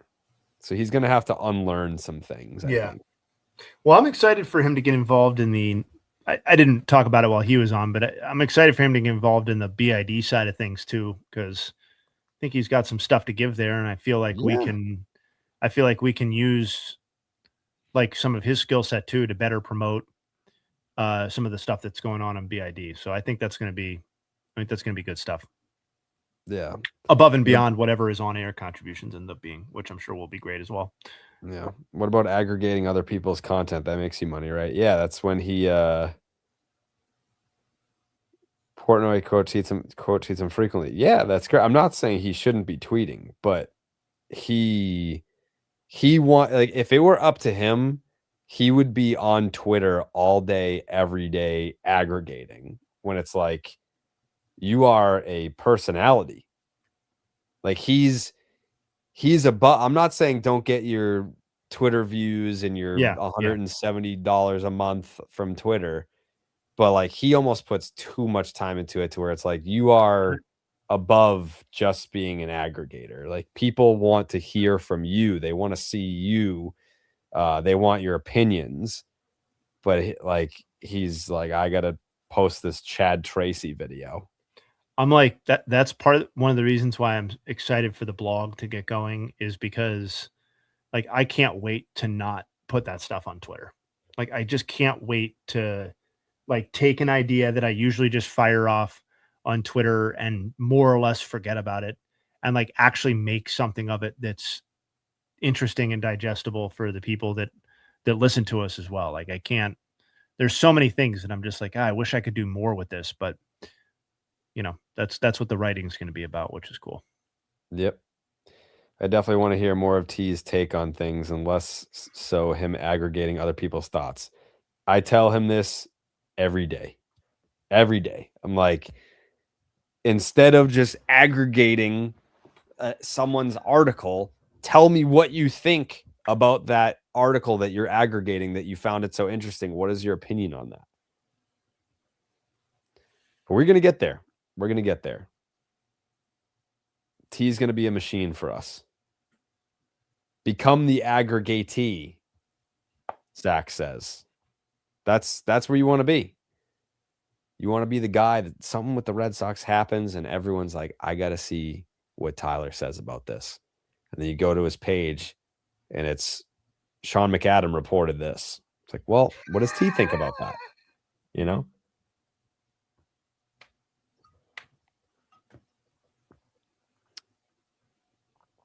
Yeah, he's going to be an absolute weapon now that he doesn't have to sit in his car for 4 hours a day. He is. He's going to be, we're going to unleash him on the world. I remember getting that call going from like working for Barstool part-time for $500 a month and having a full-time job for $40,000 a year that I hated, from doing that to like basically like I was blogging full-time. Like I was like writing every day, multiple times a day for $500 a month, and then driving to my job that I hated for 40 grand a year.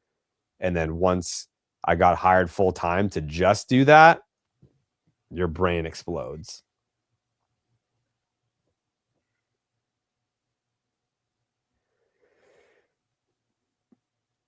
He might have done that.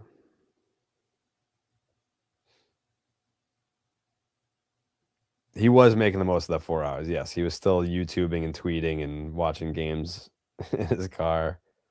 Yeah. My Chris Cotillo media camp, a lot of tough love. I don't know how to do it any other way. It's like, this is how it's done. This is how I did it. And you can do it too. But you have to not have a life, basically. Which T really doesn't. So he's perfect. He's perfect to pass the torch to.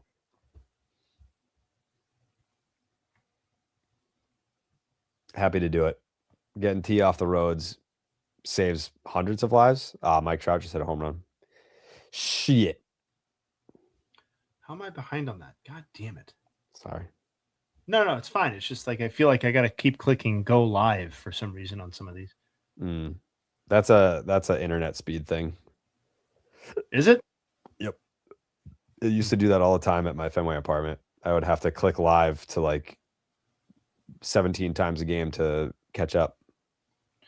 Yeah, I feel like it only stays live on the one that I'm actually like toggled to. Whatever. Weren't that far, baby. Where's your router? Downstairs, like as far away from me as it could possibly be. I'm gonna, if you feel so inclined, I can get you. What are they called? Eero? Is that what they're called? They're like Wi-Fi extenders, but they're great. Yeah. Eero. EERO. Oh, all Called right. Giolito. Yeah, I'll get one of these. Just stick it up here in the attic. Yep. Bang. Works great.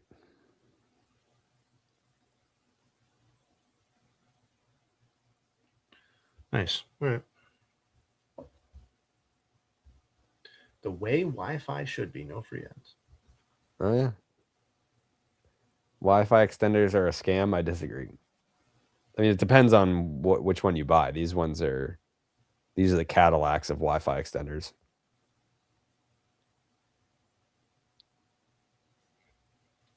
What else we got in the chat? What are we feeling, chat? A lot of people asking about the shirt behind me. It's not for sale in our store, although we certainly could put it in the store. My brother made it for my 40th birthday. Shout out to Brandon. Yeah. I thought behind me was a great place for this shirt, and it seems to be working. Yeah, it was honoring me. It was honoring me. That's a great shirt. It really is a great shirt. Really is. And various degrees of ugly over the course of my life, but different versions of it. Is that Obviously, excuse me, that picture of you on the bottom left, that's when we were on the field at Fenway, yeah? this right here? Yeah. Yes, it is actually. Yes. That's an incredible pull by you. Mm-hmm. I know that smile. I know that on-field smile. Oh yeah. Yeah, that's what it is. I've got my world famous cardigan here, the best cardigan, Of course. classiest cardigan. That'd be great if you could wear that shirt of you wearing a cardigan while wearing a cardigan, though. Yeah. The many faces of Saddam. The Rockies are the real deal, brother.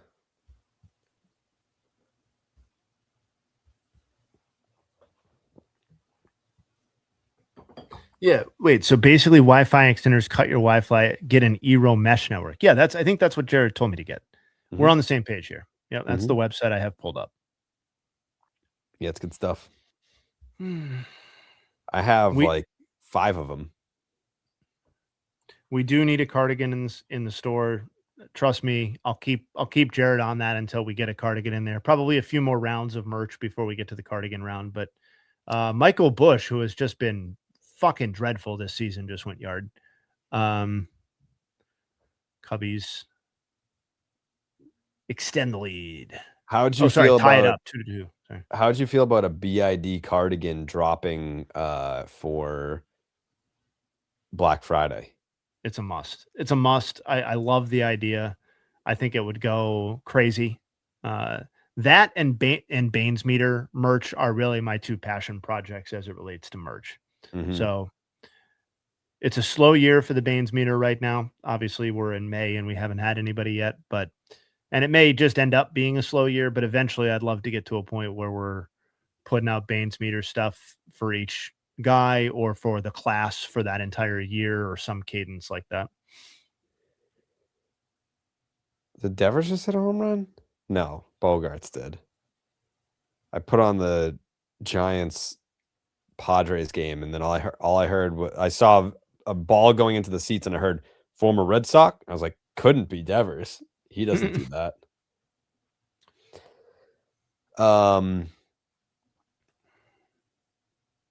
Yeah. What other merch ideas do you have, Jay? Hey, what do you want to see come to life?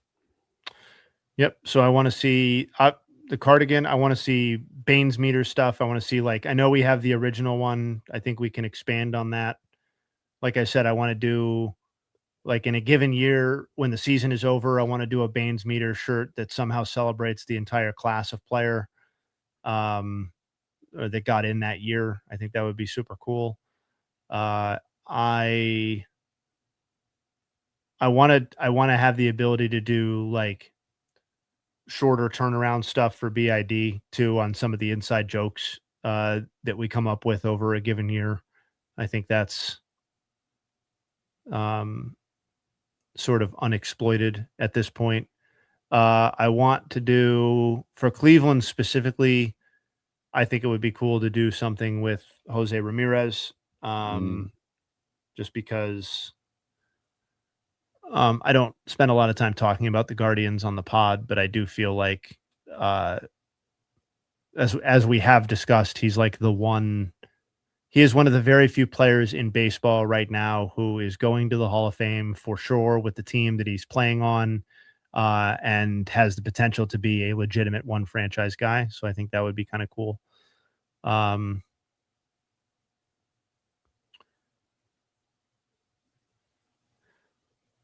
mean, we got to do something with the White Sox, right? Like, I feel like capitalizing on this is my secondary team for a given year with some sort of merch celebration is a good idea. I think a Southside Samurai t-shirt could go crazy. There you go. So yeah, I think that works. I think that goes great. Can I trouble you for some Trevor Story post-game audio talking about Framber Valdez? Let's do it. In your mind in terms of being intentional?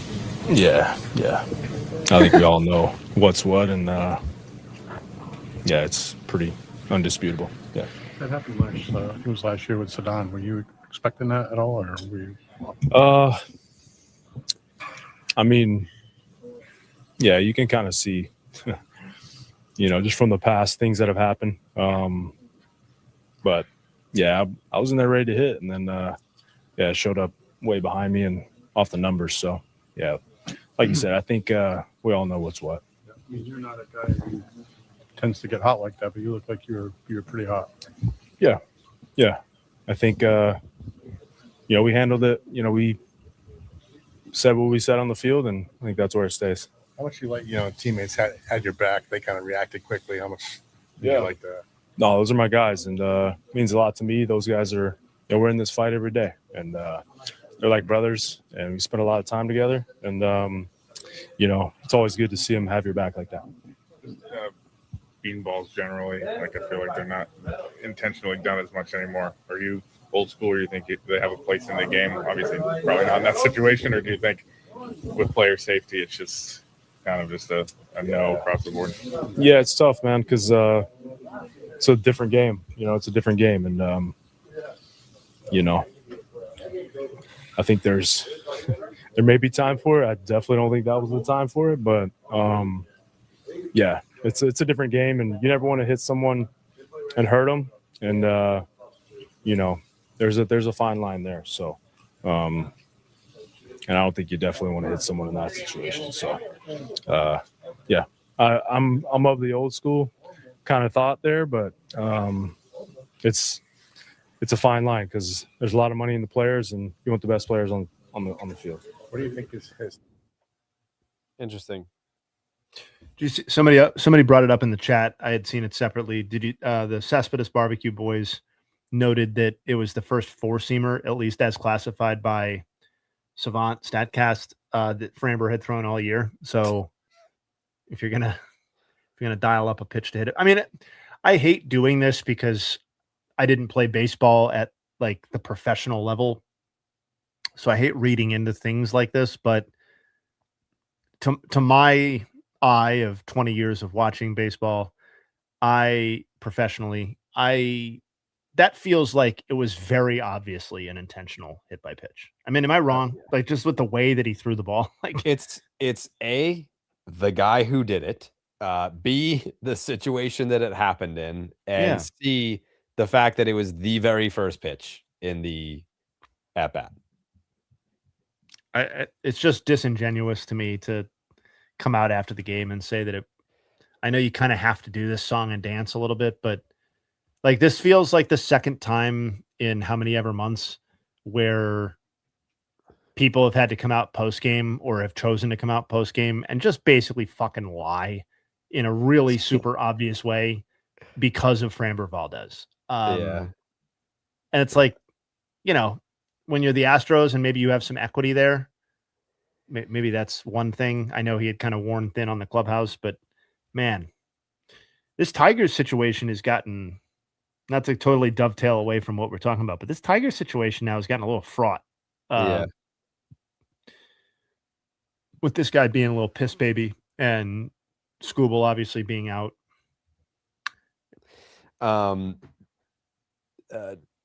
We don't condone that. I mean, so here's the thing. I don't. When I was tweeting out the clips and I was like, I'm gonna be going at Framber here, and like this is gonna suck because like Tiger fans are probably gonna like get mad at me and flood my mentions and have his back. Pretty much no one did that because I think it's like he's not our guy, you know? Like it's the same thing as when Wilson Contreras was getting into it with the Brewers a few weeks ago. It was like yeah, he's on our team, but this beef predates you being with the Red Sox. Like I can't really, as a Red Sox fan, be like, fuck the Brewers, like let's get them. It's like no one knows why you're mad. I mean, like we know why you're mad, but it has nothing to do with us, kind of thing. Yeah. So I'm assuming like Tiger fans saw that and they were like, dude, you just gave up fucking, like they have to be more mad that he gave up 10 runs and they're going to lose the game than be mad that Trevor Story took exception to it. So I agree. If I were a Tiger fan, I'd be looking at this being like, dude, get the fuck out of here. Like you just gave up back-to-back bombs, 10 runs, and now you're going to throw at a guy? Like what a fucking loser. Yeah, and when he got ejected, he was just like, well, yep, my day's over anyways. Like he wasn't like, oh, come on, I didn't do it on purpose. He's just a fucking loser, that guy. To go back to the Tigers part of it, and I know this is getting a little bit ahead of ourselves for sure, but like there's a scenario here, maybe even the most likely scenario at this point, where the Tigers get like completely screwed in this situation. Because we were talking about like this offseason, should the Tigers trade Skubal? Should they hold on to him for another push in a year? Will there be heavy division favorites to start the year, etc.? And like they obviously chose what they chose, and in fact they chose to like load up around him primarily with the Valdez signing.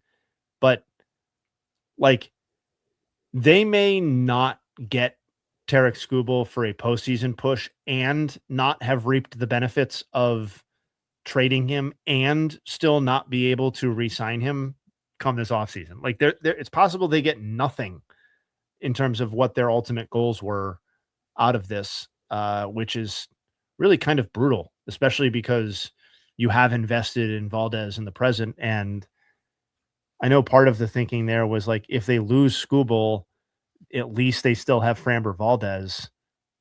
I mean, granted, we're only 7-8 starts in, but that doesn't feel like a fallback plan at this point. That feels like money you owe a guy that maybe you would rather not owe it to in a post Skubal world. Like that feels like where we're at with Framber again early. Are you being sarcastic about my pessimistic takes. I don't think that I think most of my pessimistic takes are generally pretty fucking spot on. We were early on the Giants being a disaster. We were early on some concerns about the Phillies. Orioles, again, all over that. I would say, what is the last time we've been pessimistic or I've been pessimistic that turned out to be incorrect? I'm sure there is one, but what is it? The Giants 3-1. Oh, who fucking cares? Yeah, I'm locked in on the White Sox, brother. Oh, okay, good.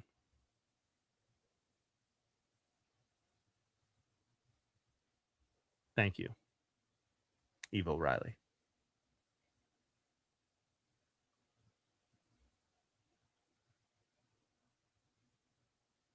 This is a great line.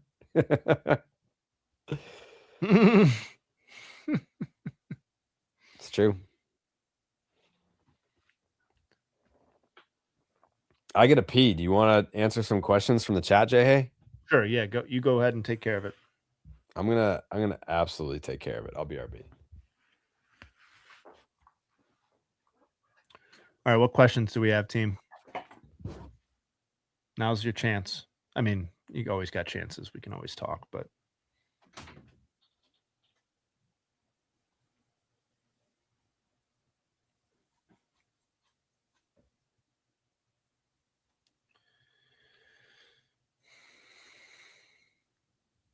top 3 cheeses I had in France. Oh, so first 2 questions are cheeses. We love that. How much for the shirt? We've had enough people ask. I will ask my brother what the replication ability of this t-shirt is. Thank you for the interest. Top 3 cheeses I had in France. I will say I went into a few like quote unquote authentic cheese shops, French, where like virtually no English was spoken. So which is great. It's not incumbent upon them to speak English, but there were a lot of instances where I was doing like a point and like, I want that, as opposed to knowing exactly what I was buying. I will say not a super creative answer, but the camembert I had over there, just hit really well. We did one night where, we had a cheese and wine and bread and meats dinner out on the porch of the place we were staying, which was just fantastic. Had like 6 or 7, well, way too much cheese, 6 or 7 different types of cheese. Had a really good, like the local specialty seemed to be, I think it was a goat cheese, with like kind of a grayish rind to it, which was very good. But yeah, or maybe it was blue, but it was very good. Had lots of great stuff while I was there, for that matter. A lot of good food. Had frog legs, had escargot, had veal liver, had foie gras, and a couple forums. Yeah, I love that shit. Just absolutely put my stomach through the ringer.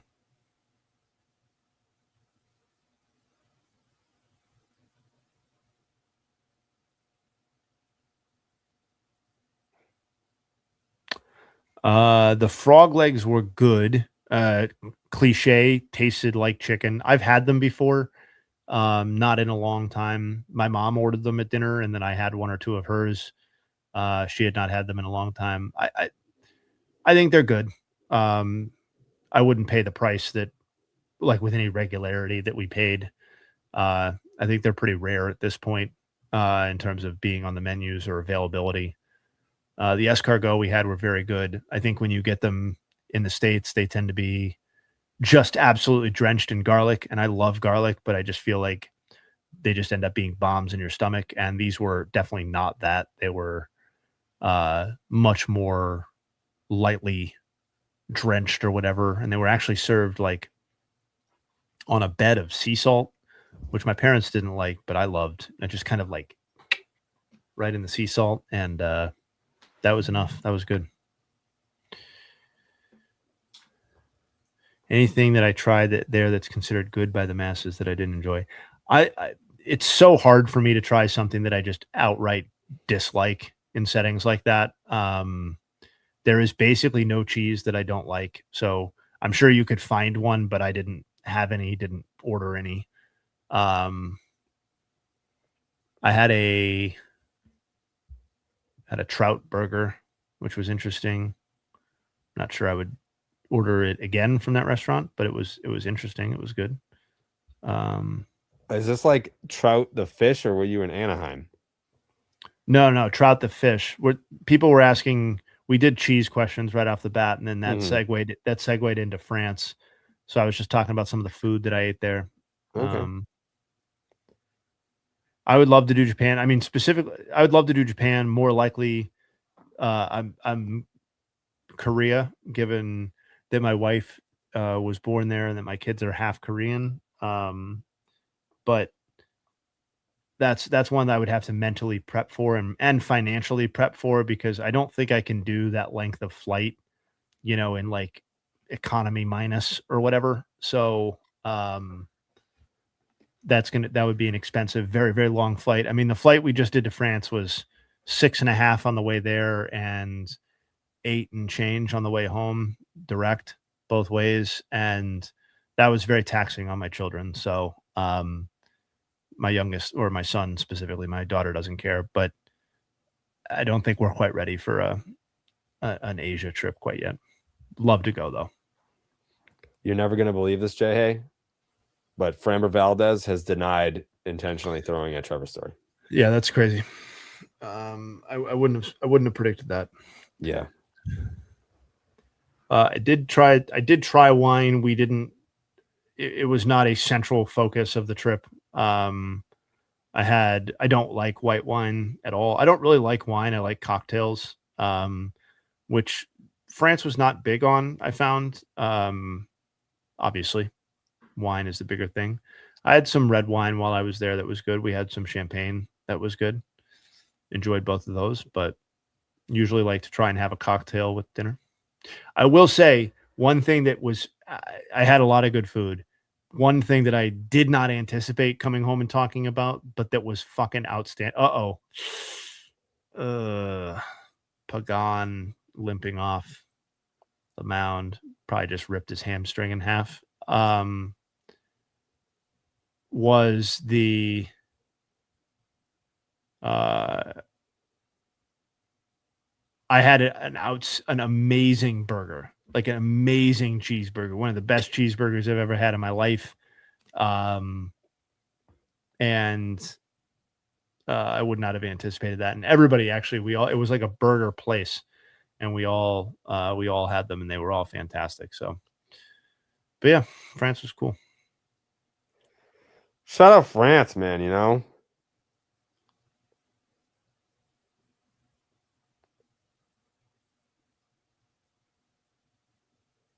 Wow, that Framber video is popping off. A lot of Tigers fans in the replies being like, I agree with you. He's a bitch. Yeah, why would they think any different? He hasn't been particularly good for them. No. Is Hogdale in the chat? Did I miss that? Top 3 cocktails. Shout out Hogdale. Returning the favor. I was in his live all night last night. Wow. What up, Hogdale?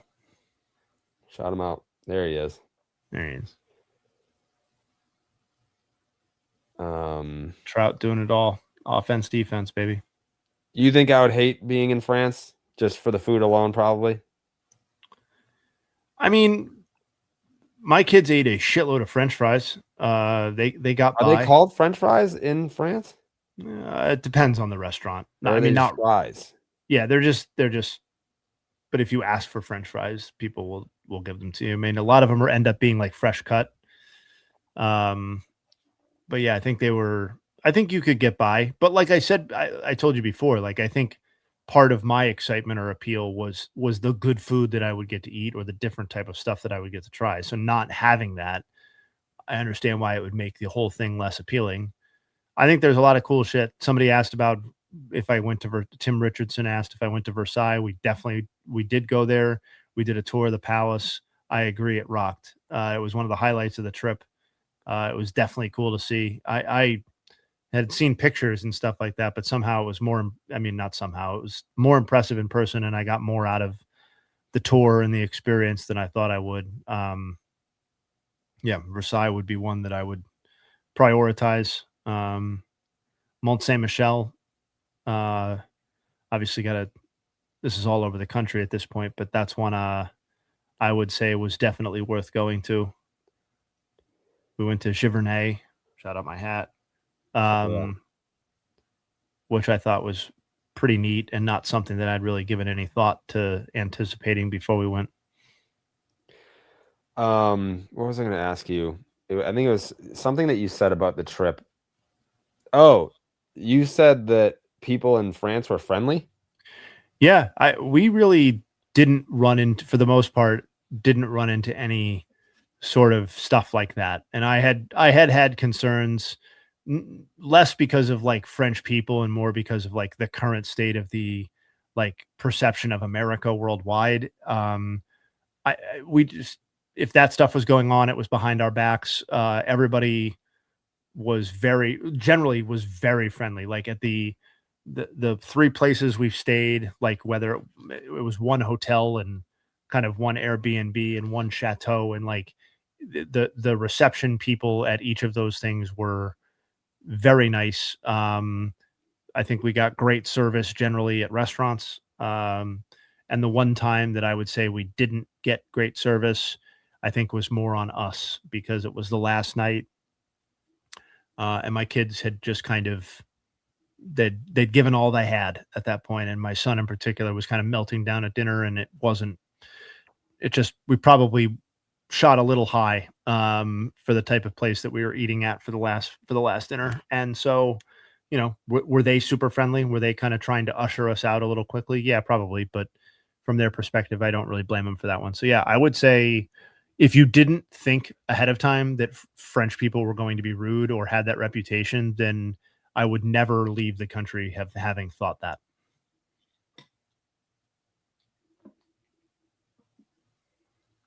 That was my take. So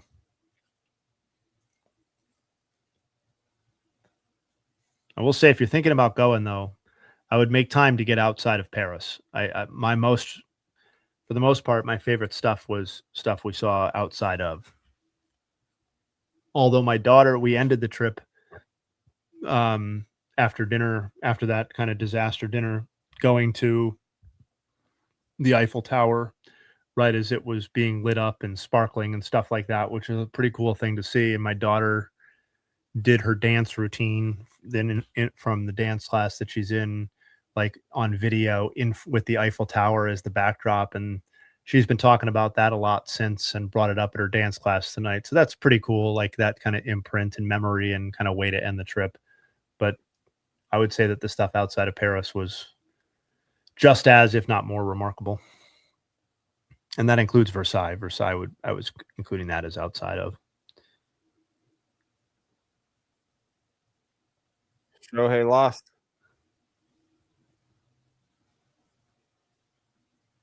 2-1 to the Stros. Well, Walker what, Buehler man? just punched out Rafi Devers too. I mean, that's former teammate on teammate crime right there. Shohei can't do it all, man, you know? No, he really can't. What was his line? Did he go 6?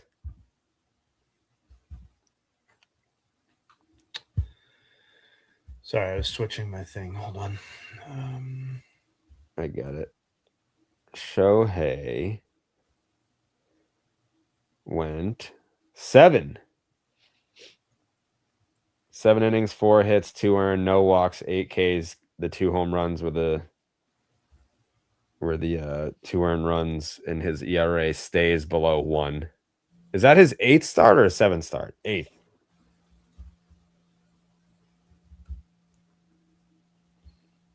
Yeah.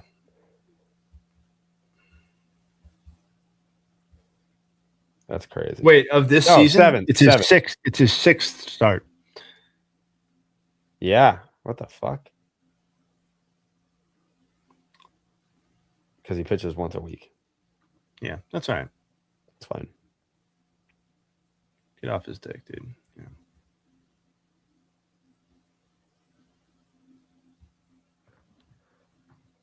So Tuesday. He only pitches for just the nuts. That's it. it's a good time to pitch if you're going to do Mhm. it. Yeah. Shohei goes nuts. So, Did you pick Trout for comeback player of the year? no, I picked Jordan, Yeah, me too. which I feel pretty good about, Yeah. honestly. Bryce Eldridge is a massive, massive human being. He's another one of my pool boys.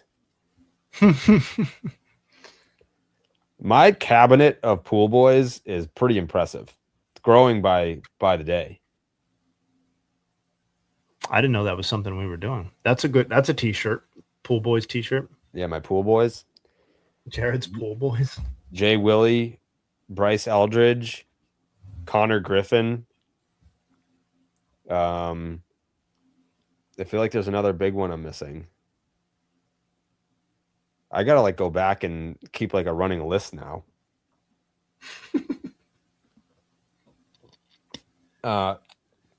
Hasn't made his debut yet, but Max Clark is another one of my pool boys.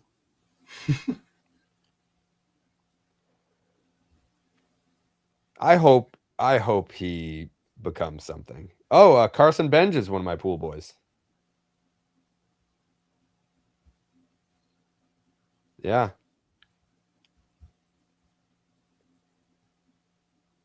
I still feel like I'm missing some big ones.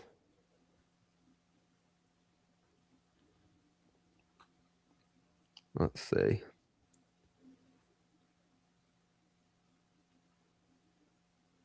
Connor Griffin, Carson Benj, Bryce Rayner. Oh, Gerangelo. Damn, you're nope.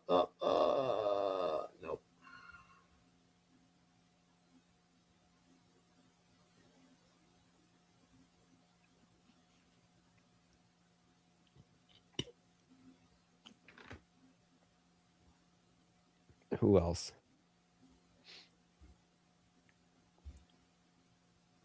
Jay Willie was my first year, 23. Oh, Miles Naylor. Where are you pulling this from? Like, is this a database that you have, or Yes. So Eldridge was 23. Enrique Bradfield Jr. was 23. Max Clark, 23. And Mitchell Blake. Did he get called up by the Royals yet?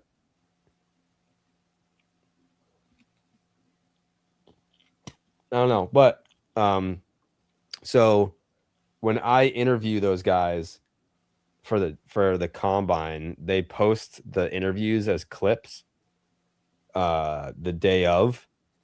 And then I make a log of all the clips so that on draft day, I tweet the clips out as they get drafted. yeah?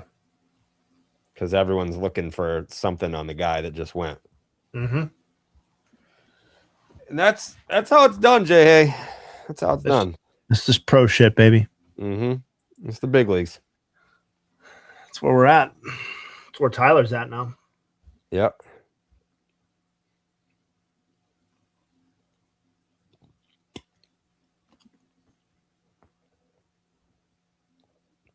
And then Gavin Feen, I thought he was going to go to the Red Sox. I don't know who took him. Maybe the Rangers? Does that make sense? Seth Hernandez, Daniel Pierce. Oh yeah. Blake Mitchell. Did I say Mitchell Blake?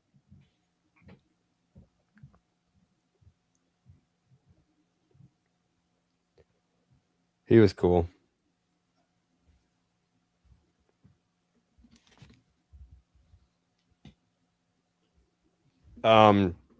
Tomorrow morning, Jay Hay. Yeah. We are going to be having the tryouts continue for the next producer spot. Mm-hmm. Mm-hmm. We've had a couple candidates sit in to see what they've got, and a new one is making his debut tomorrow.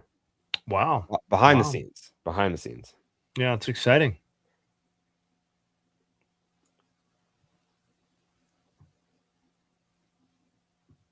Nice little Wednesday pod. Yeah.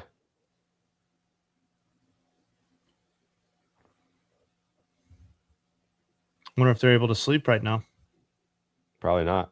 I wouldn't be able to. No. I could barely sleep. And this is my 415th episode. That's right.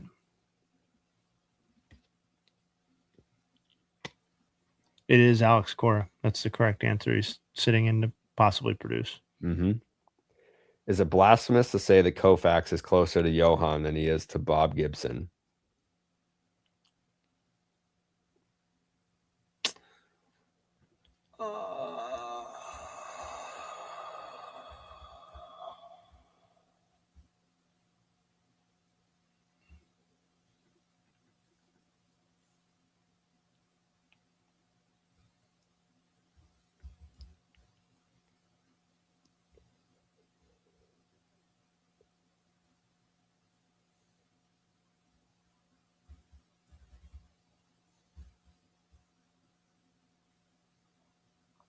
I mean, it both is and it isn't, right? It is and it isn't, because like objectively, Johan and Koufax had similarly valuable careers in terms of overall career value, and neither of them is very close to Bob Gibson's overall career value. But it also feels correct and also insulting in a way too, though, because like I think Koufax and Johan were as good as Bob Gibson, if not better, maybe. I don't know, as good at the peak of their games. So is Koufax closer to Johan in terms of some ways? Yes, but I feel like Johan, Koufax, and Bob Gibson, like if you take the best 2 or 3 seasons or best 2 or 3 season stretch of their careers, like it actually looks pretty similar. Johan's probably third of those 3, if you look at it that way. But I don't think he's in like a different class of player. Johan should be in the Hall of Fame. Yeah, I agree. I think if he were to come up now, he would get certainly a much more robust look, and I think would probably get in. Like, I think we're going to see definitively worse pitchers get in the Hall of Fame sooner than later. I think it's quite as simple as if he just had 5 to 7 average to slightly below average seasons, he gets in the Hall of Fame, because it's like, oh, look, he pitched for 16 years, but this 7-year peak, look at this. And it's like, well, the 7-year peak is still there. He just didn't give you all the shit that didn't really matter. Yeah. Like, I mean, how is that the difference between being in the Hall of Fame and not? There's not much difference qualitatively in terms of what Chris Sale and what Johan Santana have delivered in their careers. And I think we're all at the point now where we're pretty much on the same page that Chris Sale's going. I think we're on the same page that Chris Sale's going to get into the Hall of Fame. That would be my guess. Oh, somebody else brought up Chris Sale in the chat. I didn't even see that. Yeah. Yeah. I think he would get in. And for my money, Johan at his absolute zenith was a better pitcher than Chris Sale. I'm not sure how much that really matters, but I mean, Johan was the best. He was the best in the game.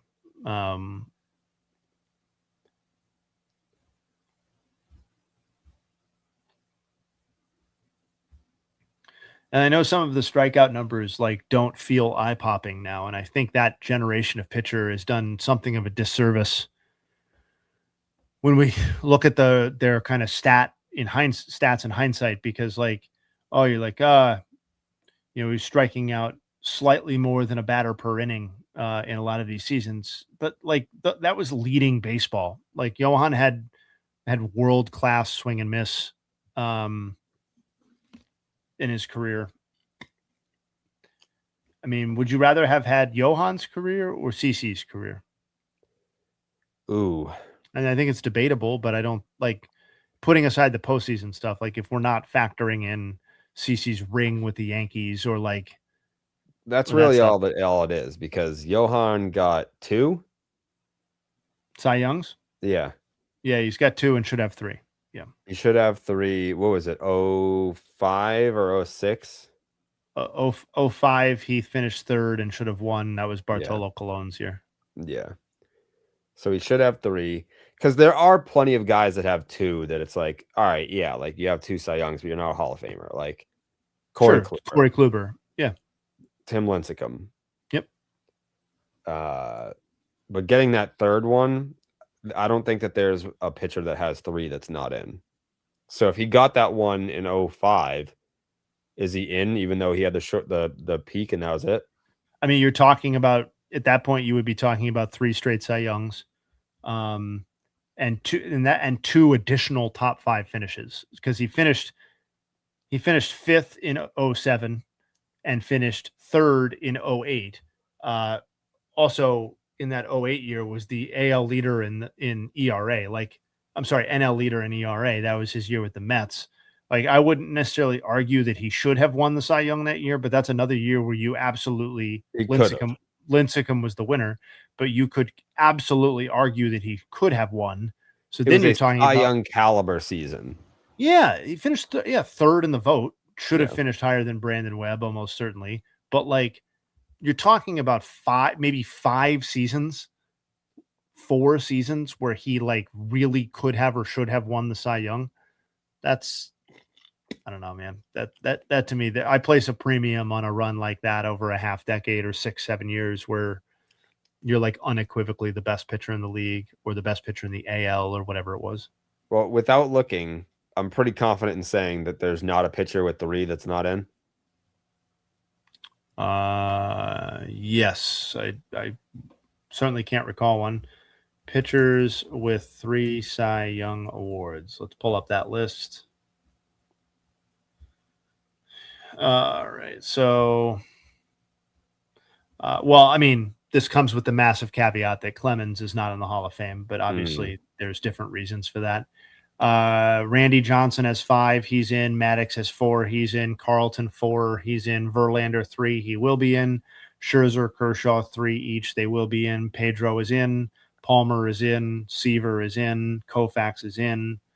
And then you have the list of 2, to your point, where it becomes not a guarantee. Skubal, Blake Snell, DeGrom, Kluber, Halladay is obviously in the Hall of Fame. Lincecum, Johan, Tom Glavine is in the Hall of Fame. Saberhagen, not in the Hall of Fame. Gaylord Perry, Bob Gibbs, and Denny McLain. So actually, so post Halladay, Corey Kluber is not getting in the Hall of Fame. No. Blake Snell, I feel pretty confident in saying is not going to get into the Hall of Fame. What if he gets 3? I mean, I think he will be the guy who breaks the rule then. I don't, hold on, let's pull up. If you get 3, you're in. Hold on, time out. You do research. I'll be right back. 1 second. Okay.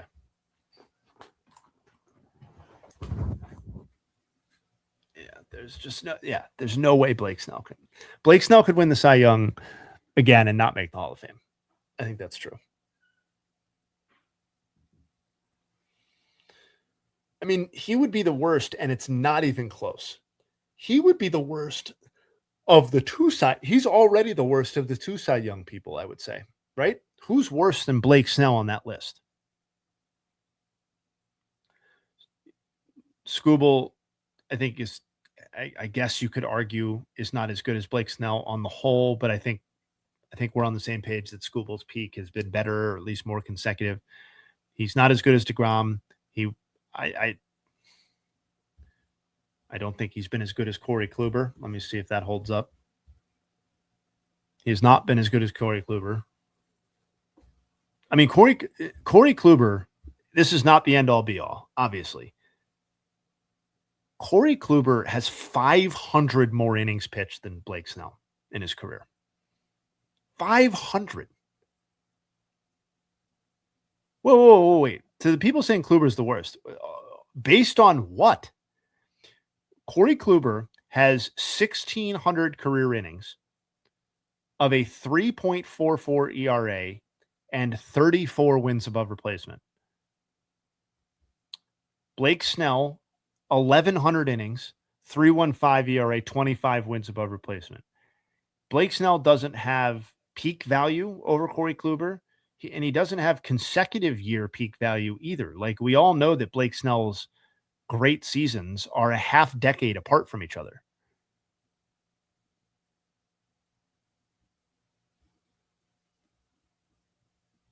Corey Kluber had a half-decade run, a consecutive half-decade run, where he put up 31.9 wins above replacement, 2.85 ERA in 160 starts.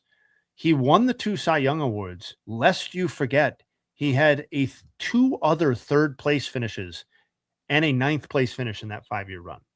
And so there's really no comparison between Blake Snell and Corey Kluber. No. M-Dubs, you're not listening. You're not listening. We're not rewarding him for longevity. I'm saying he threw 500 more innings. That's one thing. He also had a better peak, unequivocally. What is Blake Snell better at than Corey Kluber? Let me throw that out there. What is Blake Snell better at than Corey Kluber in his career?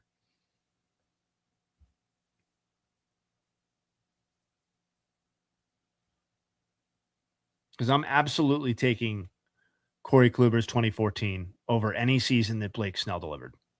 And probably Corey Kluber's other Cy Young season over any season that Blake Snell has delivered. Rings don't matter. Does not matter for this conversation.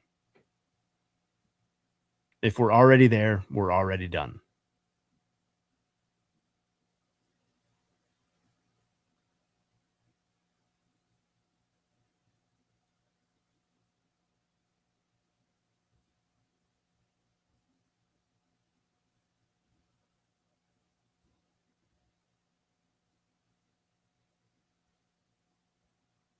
All right, so nothing. Nothing. I mean, Brett Saberhagen, not even close. Not even close. A much better player than Blake Snell. Much better. Say what you want about wins above replacement. Saberhagen had 58.9. He had 2,500 innings pitched. He has double the career of Blake Snell. He has 2 Blake Snells.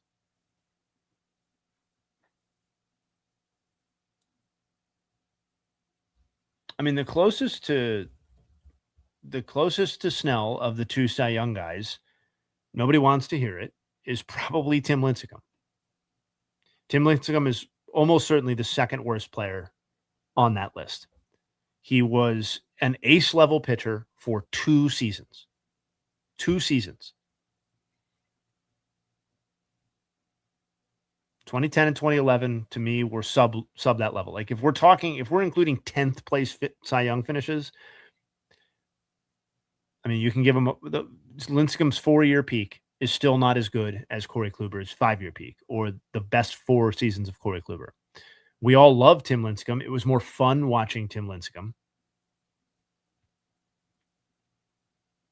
I certainly will remember Tim Lincecum in a more clear way than I will Corey Kluber in a lot of ways, but he wasn't better.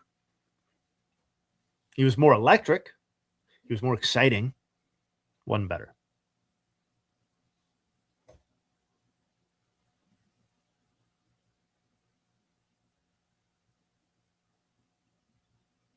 Kluber or Sale?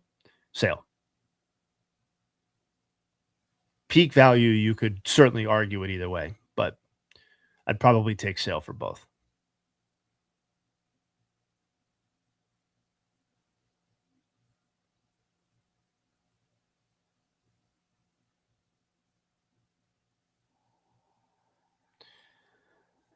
I mean, in some ways, I think we romanticized Tim Lincecum a little bit. Like it's like, oh, Lincecum and Johan, like they didn't get their just due. Not even close. Not even close to the same level of value in their careers. Johan was multiple times better in terms of overall career value. He was a better pitcher at his peak, for sure, and had more career value overall, and it's not close. You missed a pretty robust conversation, mostly just me talking about the worst of the two-time Cy Young Award winners, and Okay. I've concluded definitively that the answer is Kluber? either Blake Snell or Tim Lincecum. No, it's not Kluber. Really? You cannot. There is no argument to be made that Blake Snell or Tim Lincecum have put together better careers than Corey Kluber, and I was actually surprised at the degree to which that is true. Corey Kluber had a 5-year run that puts to shame any 5-year run that you can cobble together for Blake Snell, and Tim Lincecum basically didn't have a 5-year run. Yeah, it's crazy. It's not even close. Did Kluber win it in 16 when the guards had their run? Yeah, so his two Cy Young awards were 2014 and 2017. He had an excellent year in 16, but did not win the Cy. He finished third. Well, you see, I'm an asshole because 2016 was Rick Porcello, which I should absolutely know.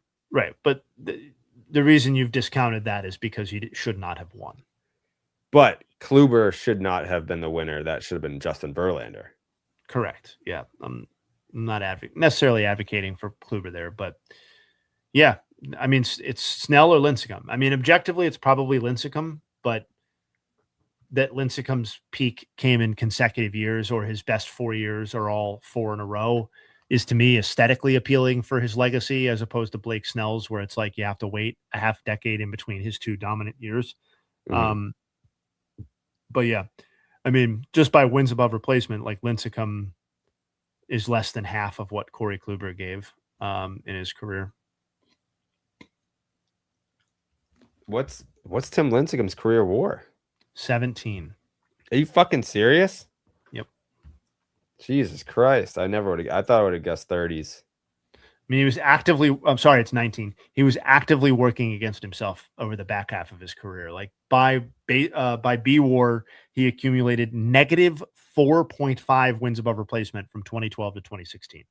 So he's basically costing himself. I mean, I'm sure he didn't give a shit, but he was costing himself a win above replacement every year that he played. Cubs. Do you remember there was an offseason? I think it was before he signed with the Angels, where he was working out at a private facility and it was like super secret. And there was like a bunch of stories about it, how like they wouldn't let anyone in there. Like they wouldn't let anyone, like someone went there with a camera and they like turned him away and made him delete the footage. It was weird. Yeah, it's probably because his ass was thrown like 84 miles an hour. Yeah. Michael Bush just walked it off.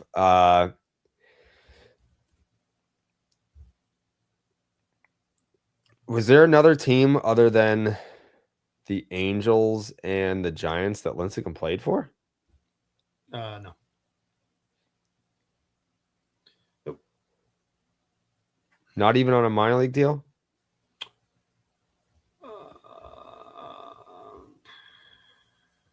Let's see. Looks like he got a minor league deal with the Rangers at the end. In 2018, he threw 10 outings and 12 2/3 with Round Rock and got shellacked. Got released in June. Yeah. 12 2/3, 12 runs, 9 walks, and 61 batters faced. That's obviously not going to work. You're not looking at his transaction paid, are you? No. I mean, I can if you want. Tim Lincecum got drafted 3 times. Do you know the other 2 teams that he got drafted by? Unfortunately, I do. I know one of them. Yeah. I know it's Cleveland. That was the second time. The first time he was drafted by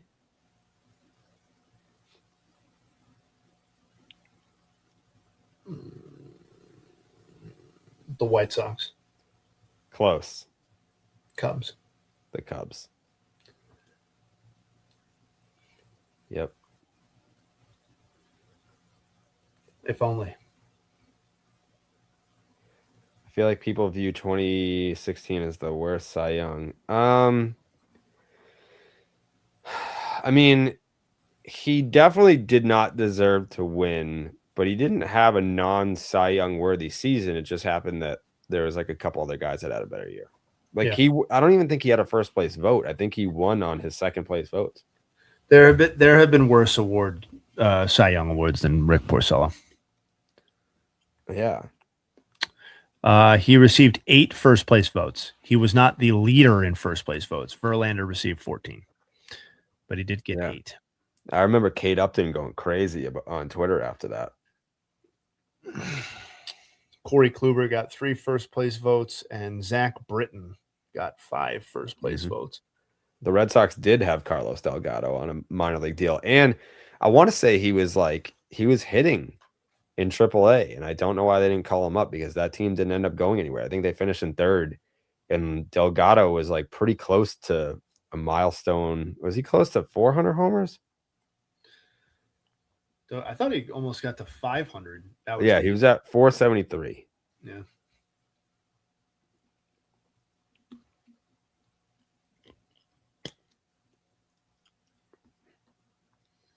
Yeah. People forget the Mets years with Delgado. He had some good ones there. I think he had a good one.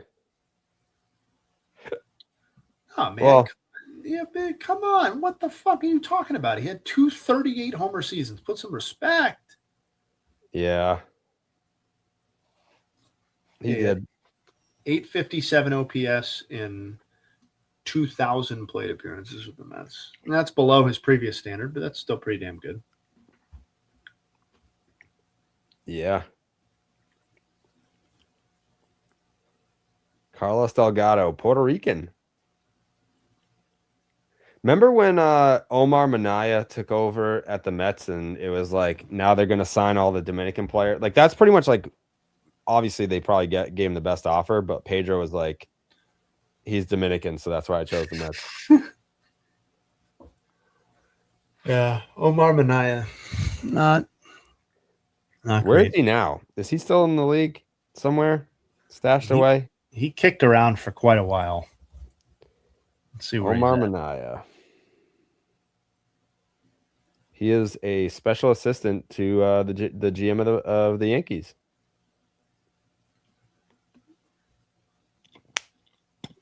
Well, there you go. Yeah.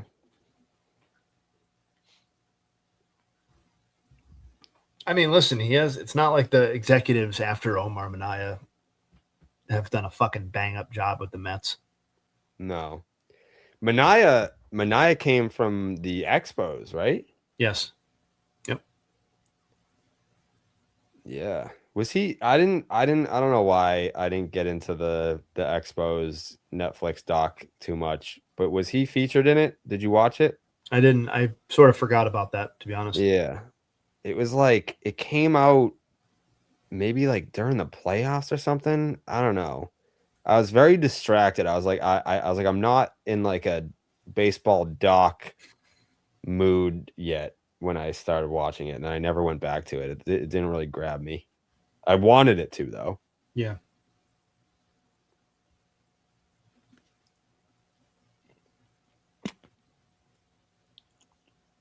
So I don't know. Maybe you could probably research this, Jay. Kerry Wood's 20 strikeout game was 1 hit, no walks, complete game, 20 strikeouts, shutout. It's the best game score in Major League history for a single game. What's second? It's got to be like Randy Johnson's. Well, yeah, it's Randy Johnson's 20 strikeout game. I don't know, because he was kind of wild. He probably had some walks. Like, it's got to be a 20 strikeout game that just had the fewest walks. What would that have been? Stand by, please. I don't think it was Scherzer. Oh, man. I think it is Scherzer. It is? Yep. Yeah, his October 3rd, 2015 game against the Mets. 17 strikeouts, no walks, no hits. How far down the list do you have to go to have the highest game score in history that wasn't a 20 strikeout game? And what was it? Oh, no, Scherzer. That was a 17 strikeout game. Most of these are not 20 strikeout games.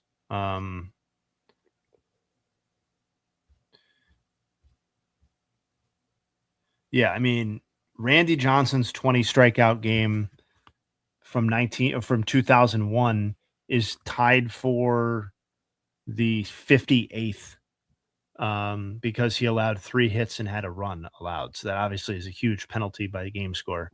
The Roger Clemens 20 strikeout games are also at 97 because he also allowed 3 hits and a run, including a homer in one of them. And in the other one, he allowed 5 hits. That's kind of wild. 5 hits and 20 strikeouts. Scherzer. So Kerry Woods is 105 game score. Scherzer's is 104. Clayton Kershaw, his against the perfect against the Rockies Was he perfect? I thought it was a no. Yeah, you're right. I don't know why I said no.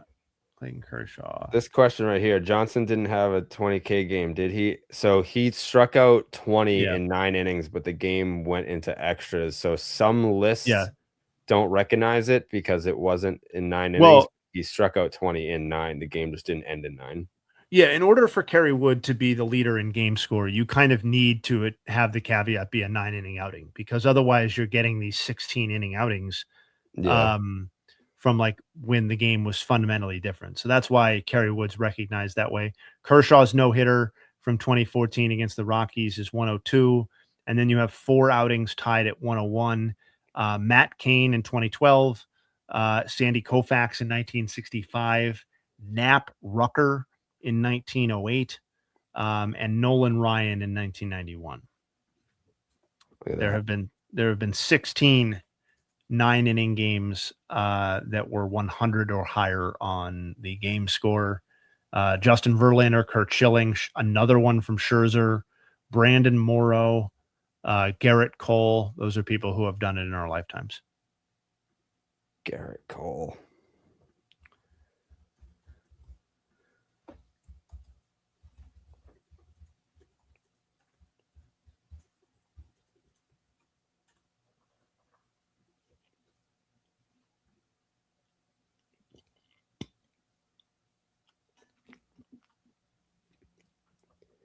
Where's Dallas Braden's perfect game?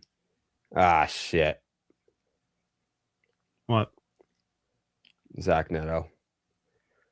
Dallas's perfect game is 93. That's tied for 266th among 9-inning games. Yeah. Still pretty cool to be like, out of all the games played in Major League history, I have a game that was in the top 300. For sure. I mean, I would never mention it like that. I'd just say I was one of the perfect games, you know? Yeah. I actually think like when I don't watch Dallas's perfect game back in full ever really, but I will watch like the clips of the final inning or the final out. And there is something like, even though I know the outcome, obviously, there's something incredibly tense about when the ball is chopped to shortstop and your fate is resting in the hands of someone else. And it's just like that person could just like yank the throw just a little bit and or a bad pick. Your perfect game is over, or a bad pick, or just a drop, like whatever, obviously. And I don't know that it's cooler necessarily than having 20 strikeouts or having a perfect game with 15 strikeouts or whatever, but having a 6K perfect game where there was so much involvement from the fielders and stuff like that, there is a magic about that. And it probably makes it feel like more of a team event if you were to ask the people who participate in it. Yeah.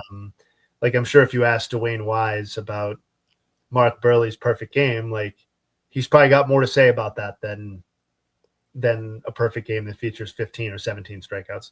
Yeah. I'm also surprised there's never been a 20 strikeout no hitter or perfect game, because it's like if you're punching out 20 guys, who's getting a hit that night?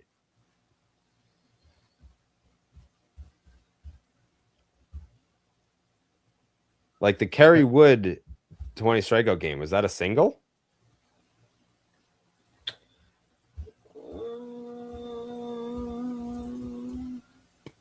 I don't remember offhand. Yeah. Let's figure it out. You know what? Watching Dallas's perfect game, why it's weird for me is because he doesn't look like that anymore. If he looked in that game like he looks now, I would feel more like emotionally attached to it. Like that's my guy out there. But I'm like, I don't really know that guy. I don't know who that is out there. That's a different guy. Veritek leads all catchers with the most not games caught. I think he has the most no hitters caught. It was a single by Ricky Gutierrez in the top of the third. There you go. That would have been cool. So there wasn't even no hit drama. It was just all like, I'm just fucking shoving up your ass for the remaining 70% of this game. Yeah.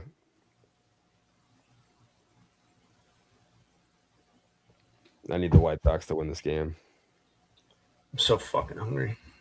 Probably gonna have second dinner. Halliday took Dallas's shine 20 days later. Yeah, so one of the things about that, we've all heard Dallas's story about the Hall of Fame and how he doesn't feel like he should go, which I absolutely think he should, and we should drag him there. But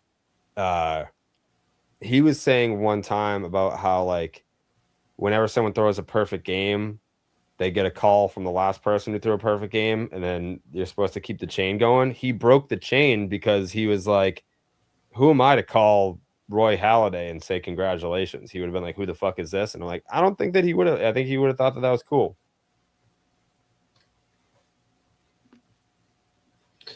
Yeah. Bad call by DB. He's too hard on himself sometimes. Yeah. Let us be hard on him. Yeah, that's our job. Ah, fuck. RBI double 4-2. Fuck. I want to say I was at Fenway for Armando Galarraga's perfect game that wasn't a perfect game.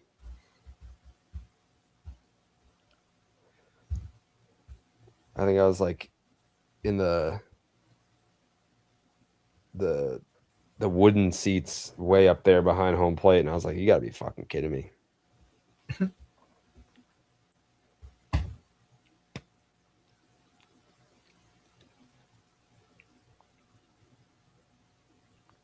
I think the number is even smaller than that. Dallas forgets he's one of what, 40K people to ever play the sport professionally. I want to say the game was in Detroit. I just found out about it at Fenway. I want to say it's like in like the 3,000s total number of MLB players all time.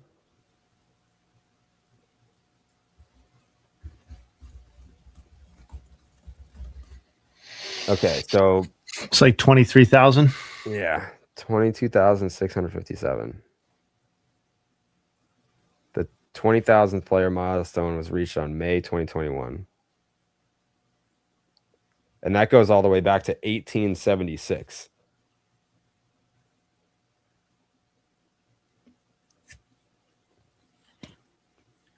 Yeah, like if that number of people were at an MLB game, there would be a lot of empty seats.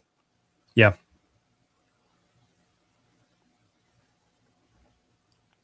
It's a tight fraternity. Mm-hmm. Pat Light is part of that number, so it's a little generous.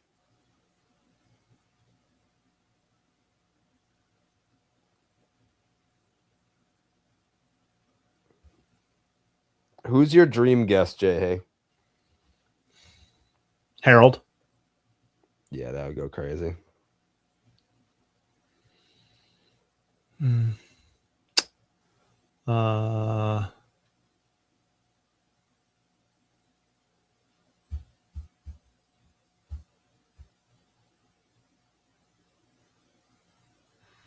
Yeah, that's probably the answer.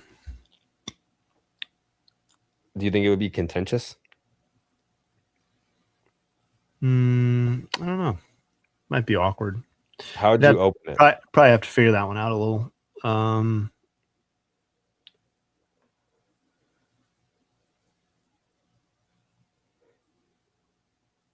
Yeah, I don't know. That's a good question. But I mean, we would have to do Baines meter stuff, obviously. So, probably just tell him what it is. Just tell him that we've created this thing that honors his legacy via his career wins above replacement total, and say that every time somebody passes him, that we honor him. Idea for the Patreon in the offseason, baseball book club, baby. We are right there. We are right there. I like that idea. I would think he has to know.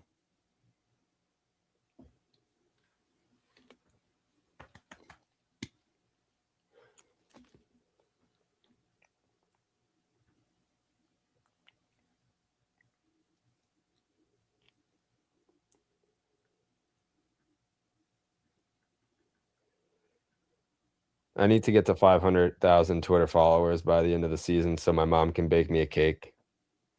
That sounds nice. She bakes me a cake for all my Twitter milestones, and it's been a while. How many until 500?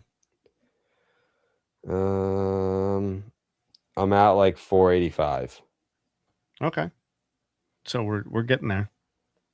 We could get there by the All-Star break. I just need some big Need to things believe. to happen. They need to fire the manager again, I think, and I can get there. Yeah, tell your friends. Tell your friends. Be like, there's this really cool baseball Twitter account. You'll love it.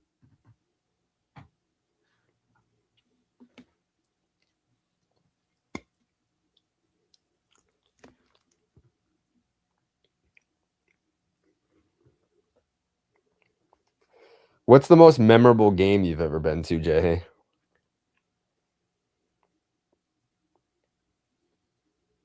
I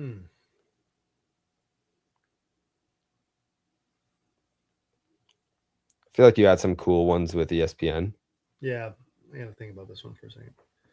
I mean, very rarely was I going to games for work and getting to spend the entirety of the game inside. Yeah. So it always comes with that caveat. But in terms of games that I was in or around the ballpark for the entirety of the game, or a mix of both, I would just always go back to 2011 Game 6. I was in St. Louis for that. That's fucking awesome. Yeah, so that's one. What was your last season at ESPN? The 20 left halfway through 2017. I was. Were you at any of the 16 World Series games? Yep, I was in the Chicago version of the 2016 World Series. So that was very cool to be at. That was very bittersweet, that whole scenario. But I did get to go to Cubs World Series games. That would also be a possible answer for me. Got to do. My friend worked in local news in Iowa at the time and was up for the World Series to cover it, and I did an interview with him on the field, which nobody gave a shit about outside of his viewers and me and him. But that was a very cool moment for the two of us. Just my friend Joey Danya. But that was cool for just the two of us who went to high school together to have that moment at Wrigley on the field. That was cool. I was at this point in the game, I was in the parking lot, but when the Royals and Giants were playing in the World Series, and you didn't know whether they were going to send him home, like that whole, are they going to send him home sequence? Like, how's this game going to end? Mad bum on the mound. Like, I was basically sprinting across the Kansas City parking lot trying to get in place for the end of that game. And I watched the end on a monitor, but was kind of in the moment with the crowd outside of that game. So that was kind of cool. Yeah, I've been blessed with a lot of cool shit. A lot of cool games. The Cubs Cleveland World Series is obviously very high. I was supposed to go to the Cleveland side of it. And for reasons that aren't worth getting into, I did not get to go. So that was extremely disappointing at the time. But the Cubs part is still very cool, being inside of Wrigley for the first World Series, and most of the lifetimes of people that were in existence was kind of cool. That is pretty cool. I randomly saw the Giants win their first World Series. Oh yeah, I was in Texas for that. That's cool. Mm-hmm. I mean, being there for any team celebrating the World Series is a cool moment, even if you're not, like, as you weren't, not connected with that specific team. It's still cool. Yeah. Yeah, it's definitely weird to see a World Series clincher and it's not your team, but it's even more weird when you haven't seen your team yet. Yes. Like I saw 04 and 07 on TV. I was at the clincher for 13 and I was at the clincher for 18. But I also saw the Giants win it all. But like non-playoff game, well, game 4 of the ALCS in 04, best game ever played at Fenway. I was there for that. I was at the game that Carl Everett broke up Mike Mussina's perfect game. Yeah, that's a good one. That's a great one. You and I saw Sean Manaea no-hit the Red Sox. Yep. That's the only no-hitter I've ever seen. Me too. Yeah, that was cool. I saw Manny hit his 500th in Baltimore. I think I still have some of the gum from Sean Manaea's. I think that's somewhere in my case behind me. Yeah. That was cool. The Manny one was cool because we basically planned. I don't know what we would have done if he didn't hit 500, but like we went there to see 500 and he did it off of Chad Bradford. Yeah, that is cool. A huge moment in Red Sox history. I went to Pittsburgh to see Rusney Castillo's big league debut. That is a big one. That one's aged very well too. It's like more. It feels more important now than it even did at the time. Mm-hmm.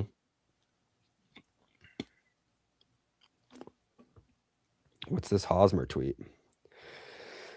Valdez found out what was going on, but a couple innings too late, and I'm sure was pissed about it. Story got one in between the numbers because of it. I just had to break this down for Che a couple days ago.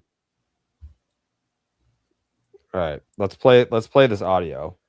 This is Eric Hosmer breaking down what happened with Valdez. All right, Che, stay with me here. So Brady just still second. He's on second base, first pitch. Check him out here.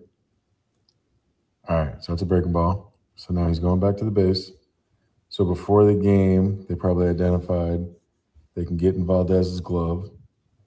So get to second, and if you can see it, get on the bag, 1 foot, make eye contact with the hitter. If you can't see it, usually it's either 2 feet on the base or you stand on the right side, right field side of second. So either 1 foot or left field side. We're on. Okay, so we're on. Story sees it. Yep, eye contact. All right, let's get my lead. Catcher, signal. All right, so watch Abreu. You already saw one right hand helmet grab. Remember, we're going right there so we can see curveball grip. Okay, now watching Abreu. Right side, curveball, right side again. Very obvious right before. So he's trying to say that Valdez threw at Story because they were getting his pitches from second base, which A is legal and B definitely not why he hit him. Yeah, putting aside whether Eric is correct or not in this, I don't give a shit. Like, I don't fucking care. Like, this does not make Valdez look any less of a bitch or any more. Like, I don't, and I'm not even saying that's what Hosmer's saying, but I don't. To me, this is like innocuous. I'm assuming what he's pointing out in that clip is stuff that's going on, like, if not in every game, then like every night in baseball, I would assume. It's a completely different at bat. Like, if they were getting your signs and you were aware of it, then it's like smoke them there. I don't know. Why do it? I don't know. To your point, why do it at all? Yeah, I don't really understand why you not properly concealing what's happening. Like, that to me is not, unless I'm missing something, that to me is not cheating. So if you're giving away the game, and they capitalize on that, you then hitting somebody like X number of innings later because they found you out is, to me, just like more of a bitch move. I don't really understand that. So, and maybe Eric, I guess Eric's just trying to walk through like what Framber's mindset is there, but if that's a defense of what Framber's doing, I think that's misplaced. Yeah. Okay. Pinch hit single from Murakami. We got runners at the corners. If he doesn't get it here, I'm at the very least going to get snack reinforcements. So you saw my Murakami tweet. You quote tweeted it. Yep. Was it a little disingenuous? Yes. No, that's not why I quote tweeted it. No. I'm not saying that's why you quote tweeted it. Oh.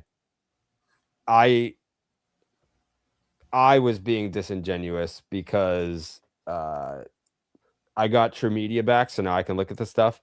Yeah. And it was like 95 plus. He's hitting like 181 with like a fucking 3-something slug. Yeah, it's so not like, great velocity, but yeah, velocity like that is still a thing, but like not everyone throws that hard. So like against big league fastballs, yeah, he's fucking crushing it. He was like 16th in slug against fastballs. Yeah, I think right now it's looking like he can adjust just fine in general. Yeah, I mean, not everyone's pumping 95 plus. I mean, a lot of guys are, but not everyone. So like your average big league fastball, he's on it. Do you know who the best fastball hitter in baseball is, Jay Hay? The what hitter? The best fastball hitter in baseball? Ben Rice. That's correct. Is it really? Yeah. Well, I guess he's like been the best hitter, so that's not a genius call, but yeah, nice. Yeah, he's torching heaters.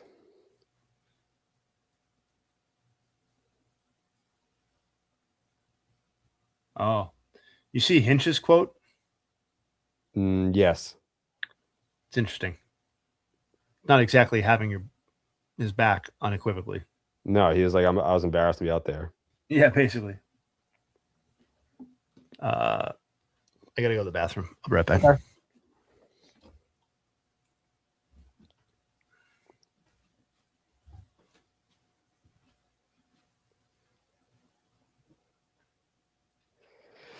What do we got, chat? What do we got? Everyone's probably going to bed soon.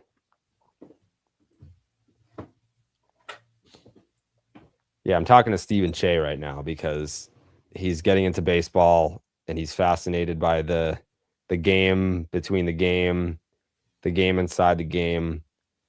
And I'm explaining to him, like, yes, like they might have been relaying pitch grips and all that, but that's definitely not why Framber hit him.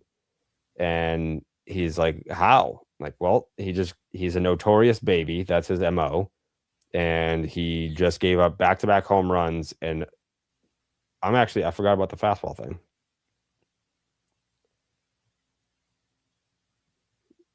Yeah.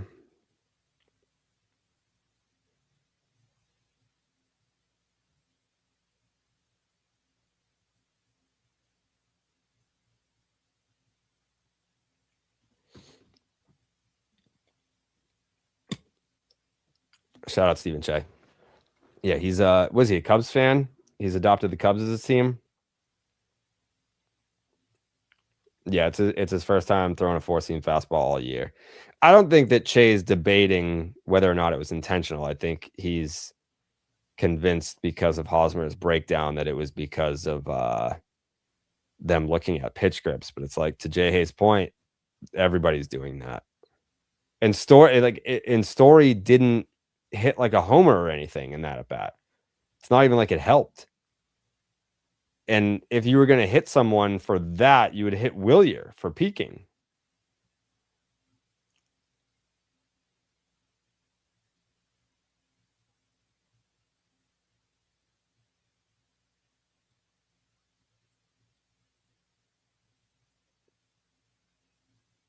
You know?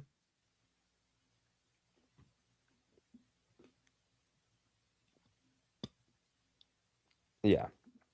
He hits people when he's being a baby. That's what he does. That's what he does. When's the new house? We close on this one on the 20th. I think they're going to start moving stuff on Thursday this week.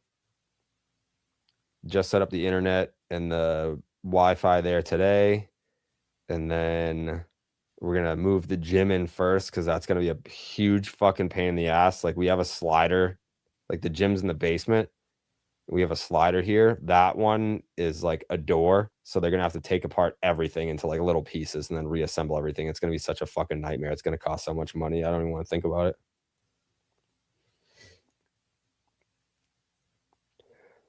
Do I feel like Gray is the type of guy who will drill someone? Maybe.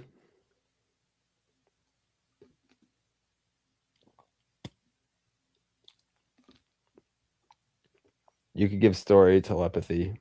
Google's the goggles that tell him every pitch and he still couldn't eject shit. Maybe you're right, Hogdale. Maybe you're right. Buying and selling at the same time is miserable. Yeah, it's fucking awful. Is it a real house or like a Massachusetts house? I don't know how else to ask that. I don't understand because I've only lived in a Massachusetts house. I don't know what you mean by that. The cost of movers is going to cost you a hefty amount of coin. Yeah, just the gym alone is going to be like 10 grand. They said it's going to be like $2,000 a day, and it's going to take between 4 and 5 days just to move the gym. But the people that are buying the house here are keeping all of like the couches. So at least we have that.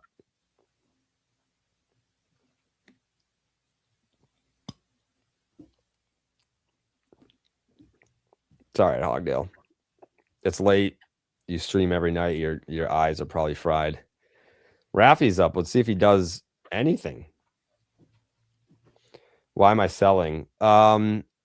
So we got Ace, and we want him to have a yard to be able to play and frolic in, and it's closer to where trans girls go to school, so like their commute goes from 40 minutes in the morning to like 7 minutes.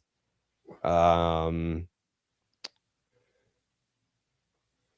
the yard was a big selling point, and then we wanted like a third bedroom just in case I knock her up, you know, just in case we get a live round.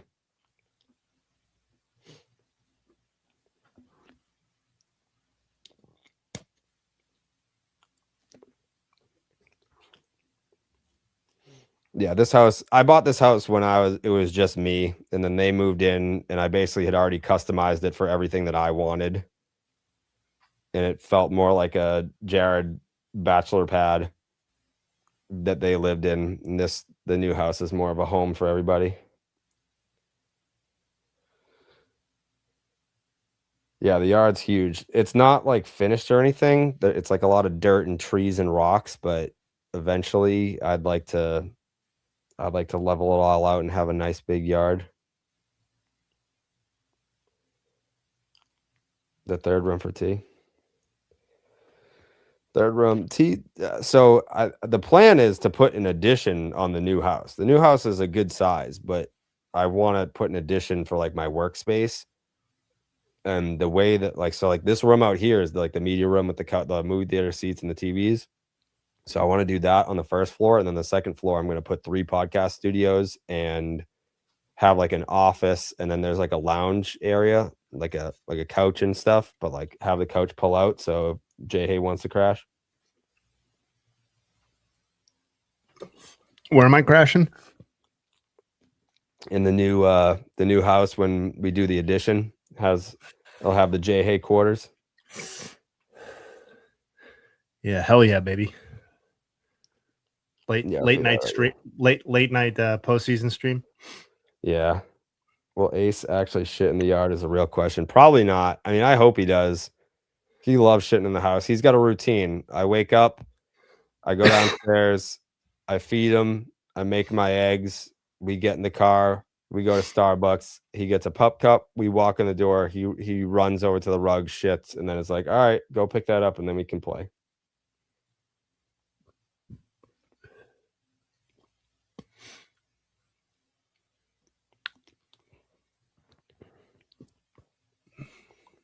North of Boston, yeah.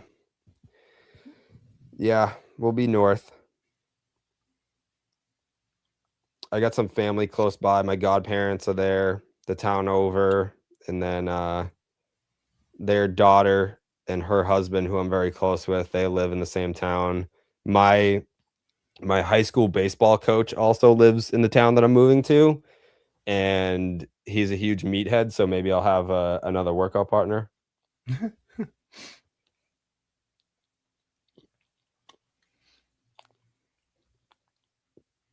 Am I going to level out the yard completely or plant some grapefruit trees? I haven't really thought about grapefruit trees, but yeah, we'll probably have some trees. I'm trying to convince my buddy that I grew up in Saugus with that he lives in Austin, Texas, but they're trying to move back here.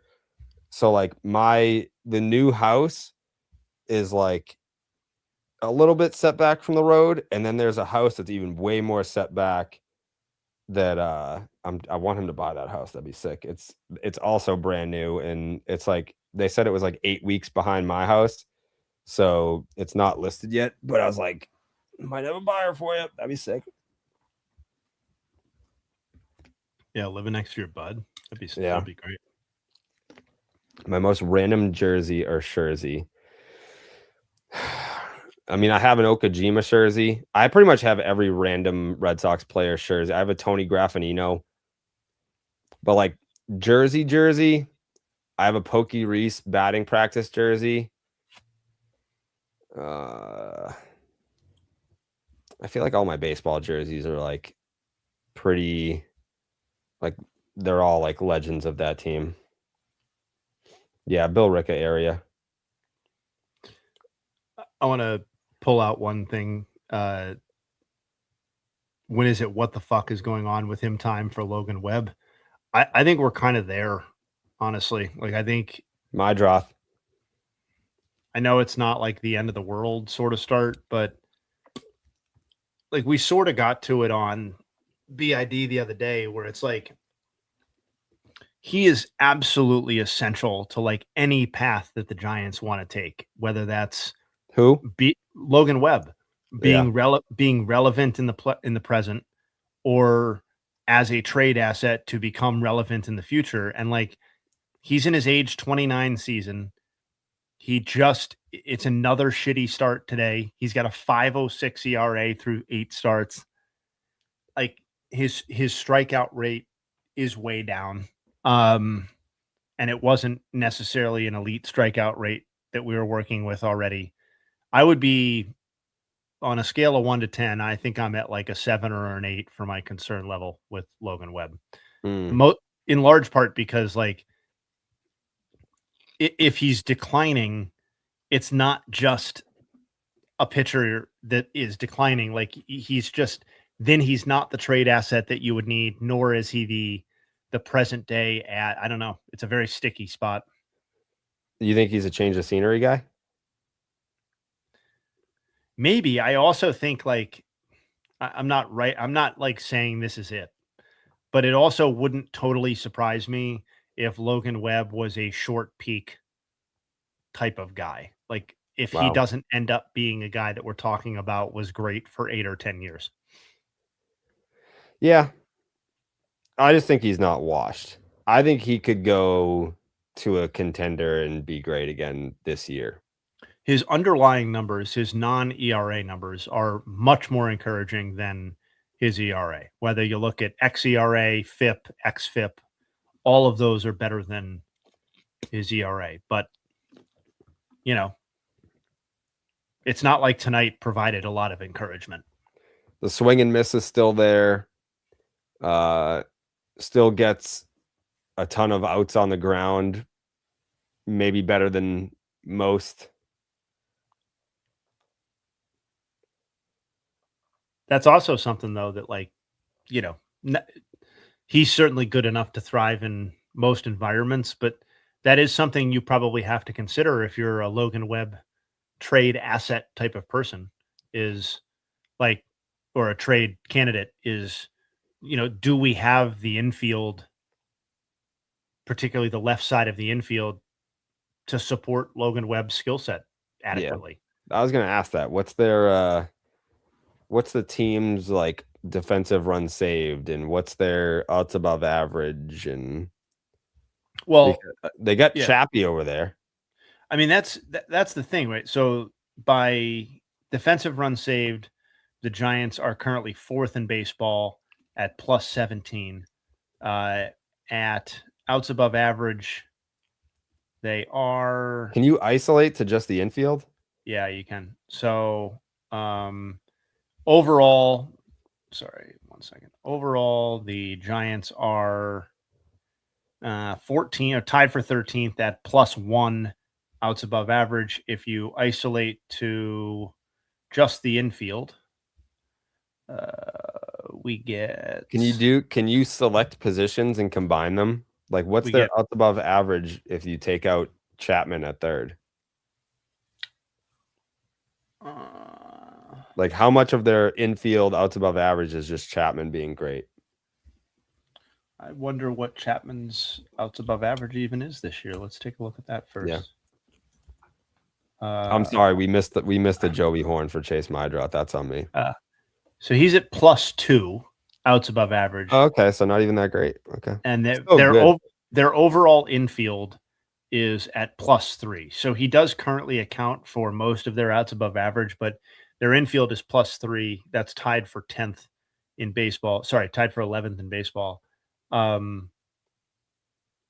It feels like, though, when they created that infield, that it was supposed to be kind of better than that.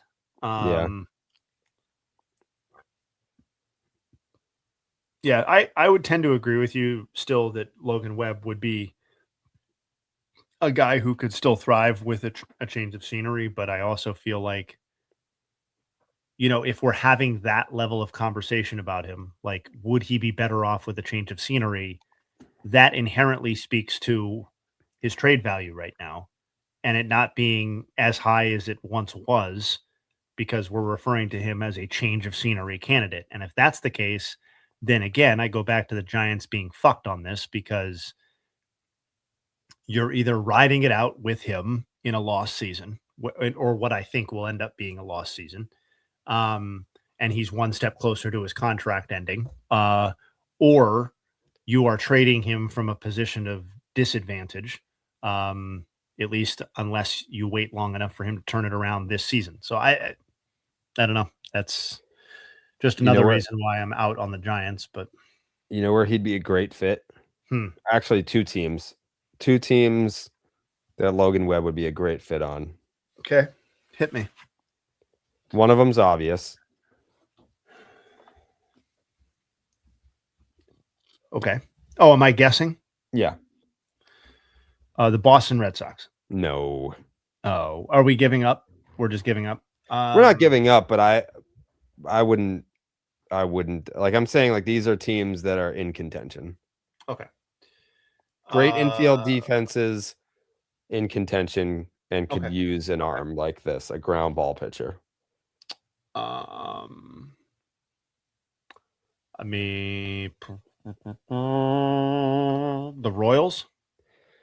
I wouldn't consider them to be in contention at the moment. Okay. The Cubbies.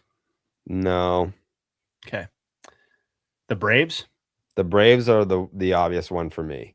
Okay. I think the Braves are a great fit for Logan Webb, and then there's one other team, an AL team, that I could see Logan Webb being a perfect fit for. Boy, we're gonna bend your definition of a candidate of a contender here, I think, with this Yeah. answer, so maybe it doesn't work. Well, Are you thinking of Dallas Braden's Oakland or I am. our homeless A's? I am. Yeah. I think that might be the best fit for Logan Webb is the A's. Well, if you're talking about sheer like this team has nothing like this person, and we're assuming for a second that they're kind of a contender, Mm-hmm. I agree with you. He would be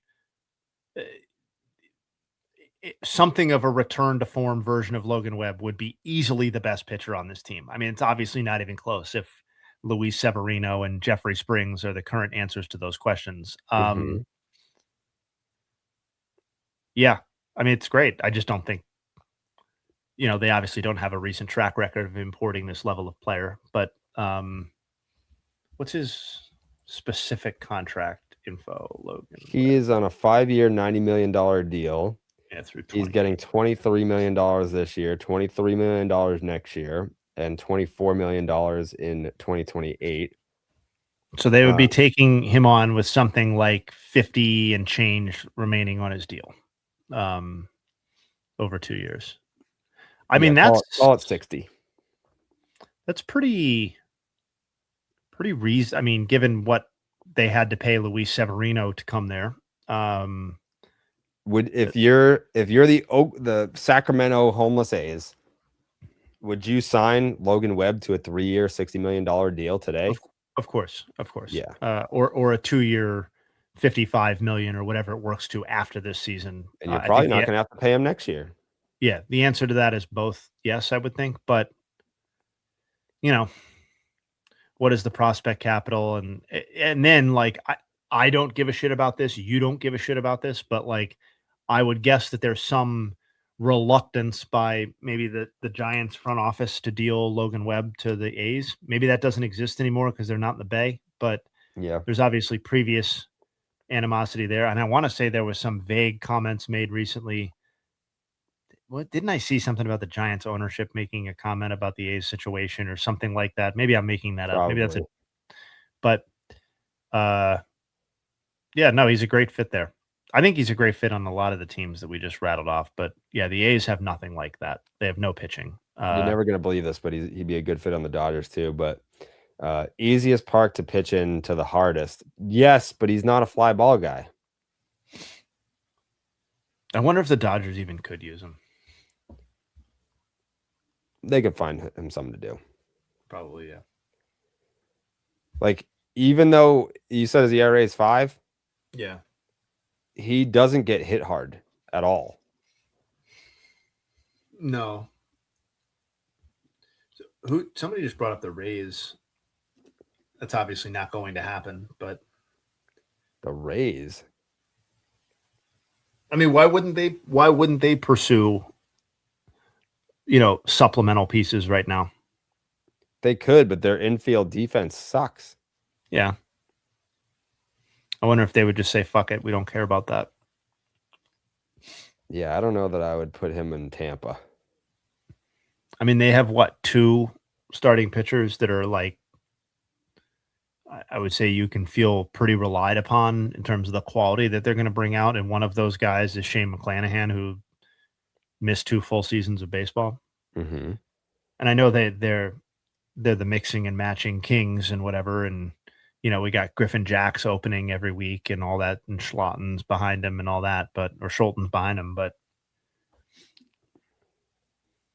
I mean, adding a real starting pitcher feels like it might have some value over the course of a long season. I got another team for you. Orioles. I like that by Team Big V, by the way. Nope. Okay. The White Sox. Nope. The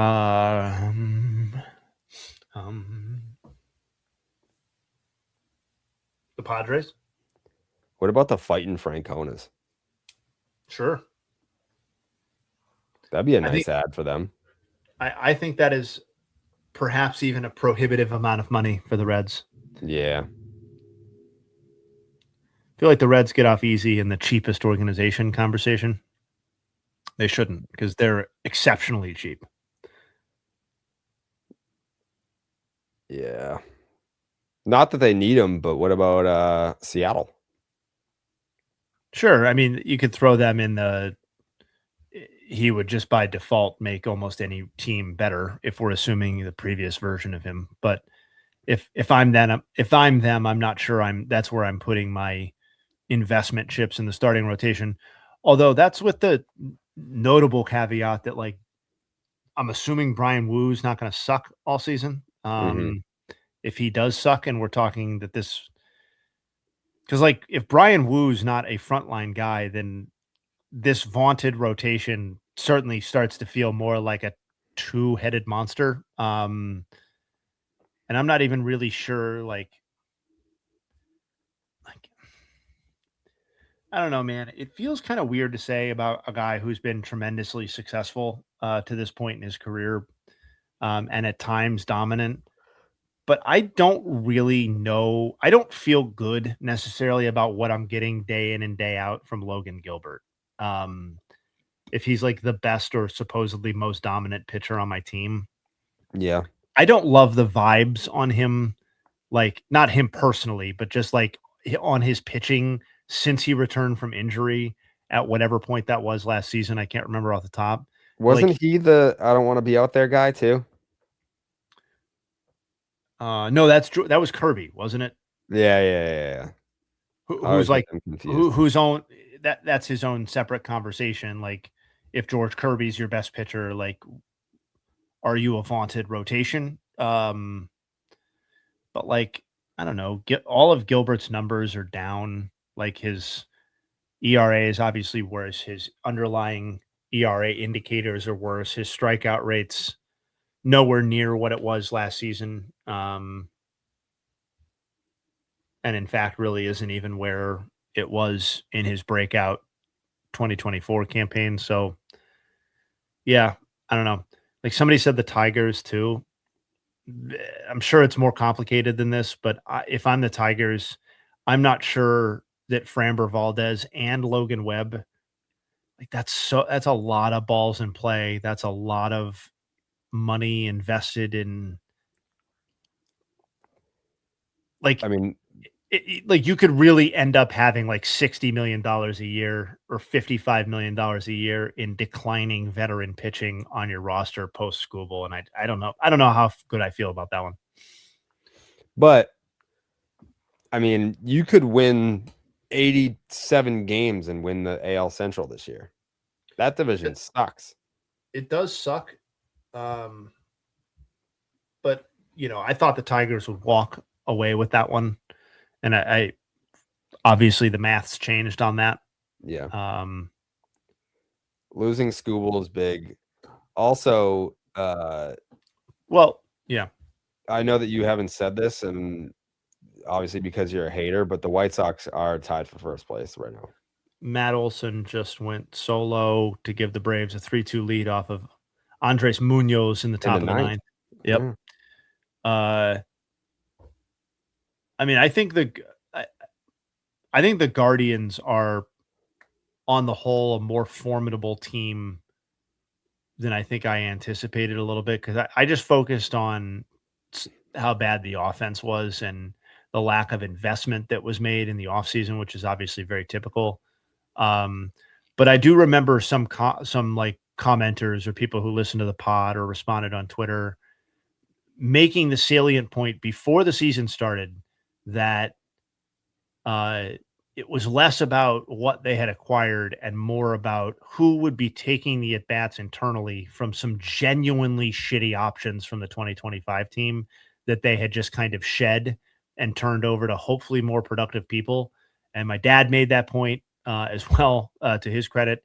But that to me has proven to be very true and something I didn't give enough credit for. Like the idea that these at-bats in the outfield are going to chase DeLauder instead of like some of the kind of shitty players that were getting them last year, that Bazana is now up getting ABs. And I know he has not done a tremendous amount with them to this point. But in general, that they're going to players like that, I think is a step in the right direction. And, you know, I know Rocchio has been a lot better than in previous seasons, and that's not exactly what I'm talking about, but their lineup feels a lot more competent with Bazana and DeLauder as regular contributors now than the guys that they were asking to soak up those plate appearances last year. And of course, their work with the rotation continues to be just diabolical with what Parker Messick has done this year. And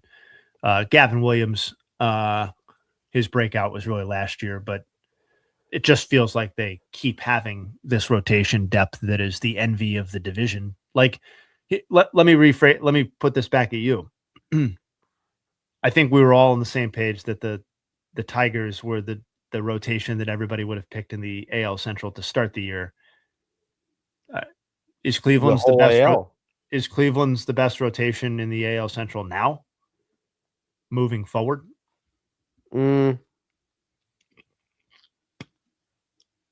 like almost by default, yeah. Williams, Bybee, Cantillo, Ciccone, Messick. I know that's not sexy, but like that's 5 guys that I feel pretty decent about getting starts. In some cases, I feel very good about them getting starts. I don't think there's anybody else in the division that can say that about their rotation. Like I don't feel that way about the Royals rotation, certainly. I mean, the Royals' best pitcher is pitching like shit. Like Cole Reagans was supposed to be a Cy Young candidate and has been terrible. Yeah. I know like there's a lot of other stuff going on with his pitching that's positive, but like the preventing runs thing has not gone very well. The Tigers rotation is obviously seriously diminished now with both the Skubal loss and, listen, it is a small sample. I think the perception of Framber Valdez or what my expectation for his performance is down 5% from what it was at the start of the season. He hasn't been good. No. And I don't feel good. I've kind of been out on Jack Flaherty as a guy that I trust. He goes tomorrow. Yeah, I'm not super confident there. And their rotation really doesn't even go 5 deep, if we're being honest. And then, we're talking about the Twins, who I don't think are really in this conversation, despite Taj Bradley's strong work and Joe Ryan's presence. After that, you can't go 5 deep on that. And then the White Sox obviously don't go 5 deep in their starting rotation. No, I mean, they go 1 deep, I think would be the question. Shane Smith having a tough start to the year doesn't help. No, but he'll be back, presumably. The Red Sox, I would not. I'm not going to know what to do. I would not take Reagans, Lugo, and Bubic over the top 3 Guardians pitchers, and I certainly wouldn't take the Royals' top 5 over the Guardians' top 5, which I think is a real asset for them. But yeah, Gavin Williams. I mean, whoever you think are the 3 best on Cleveland, I would probably go. I would definitely go Gavin Williams. I'd probably go honestly, maybe Williams, Messick, Cantillo would be the 3 that I feel the best about for the rest of this season. How do you feel about Matt Olson winning the MVP this year?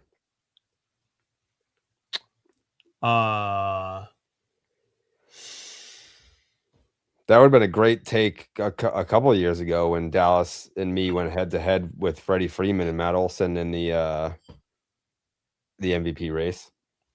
I'll say this, like, I don't love it just because, I mean, that's, Ohtani's there or whatever, but we have commented many times about how open the field is after Ohtani in terms of like basically a lack of viable guys to really dethrone him.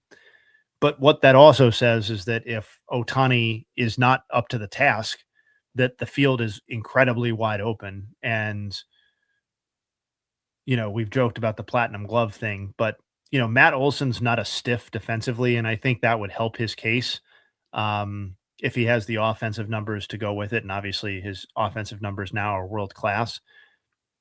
Like, I don't know that there's a non-Ohtani candidate that I can think of. Yeah, that I can think of and be like, oh, well, this guy is a much better option. Ellie is an answer. Like, that's definitely an answer. He will. I think he was my pick last year. So I'm a believer in his viability as an MVP candidate, particularly if the Reds are, in the picture.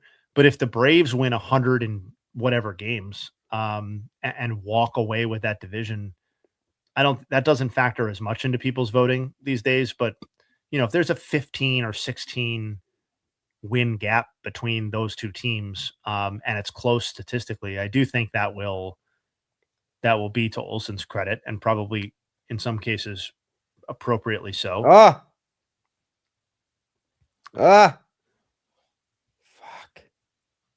Murakami just missed. But okay, so Juan Soto was supposed to be the next best one. The Mets are obviously not going to be in a position to put him in an MVP race. I don't think he can overcome them being atrocious, and him making all that money and all that sort of stuff. I don't think I respect Nico Horner. I just don't think he's an MVP caliber guy. I don't think he might get votes. Could see him finishing 4th, 5th. If he was a true blue, will Nico Horner win the MVP?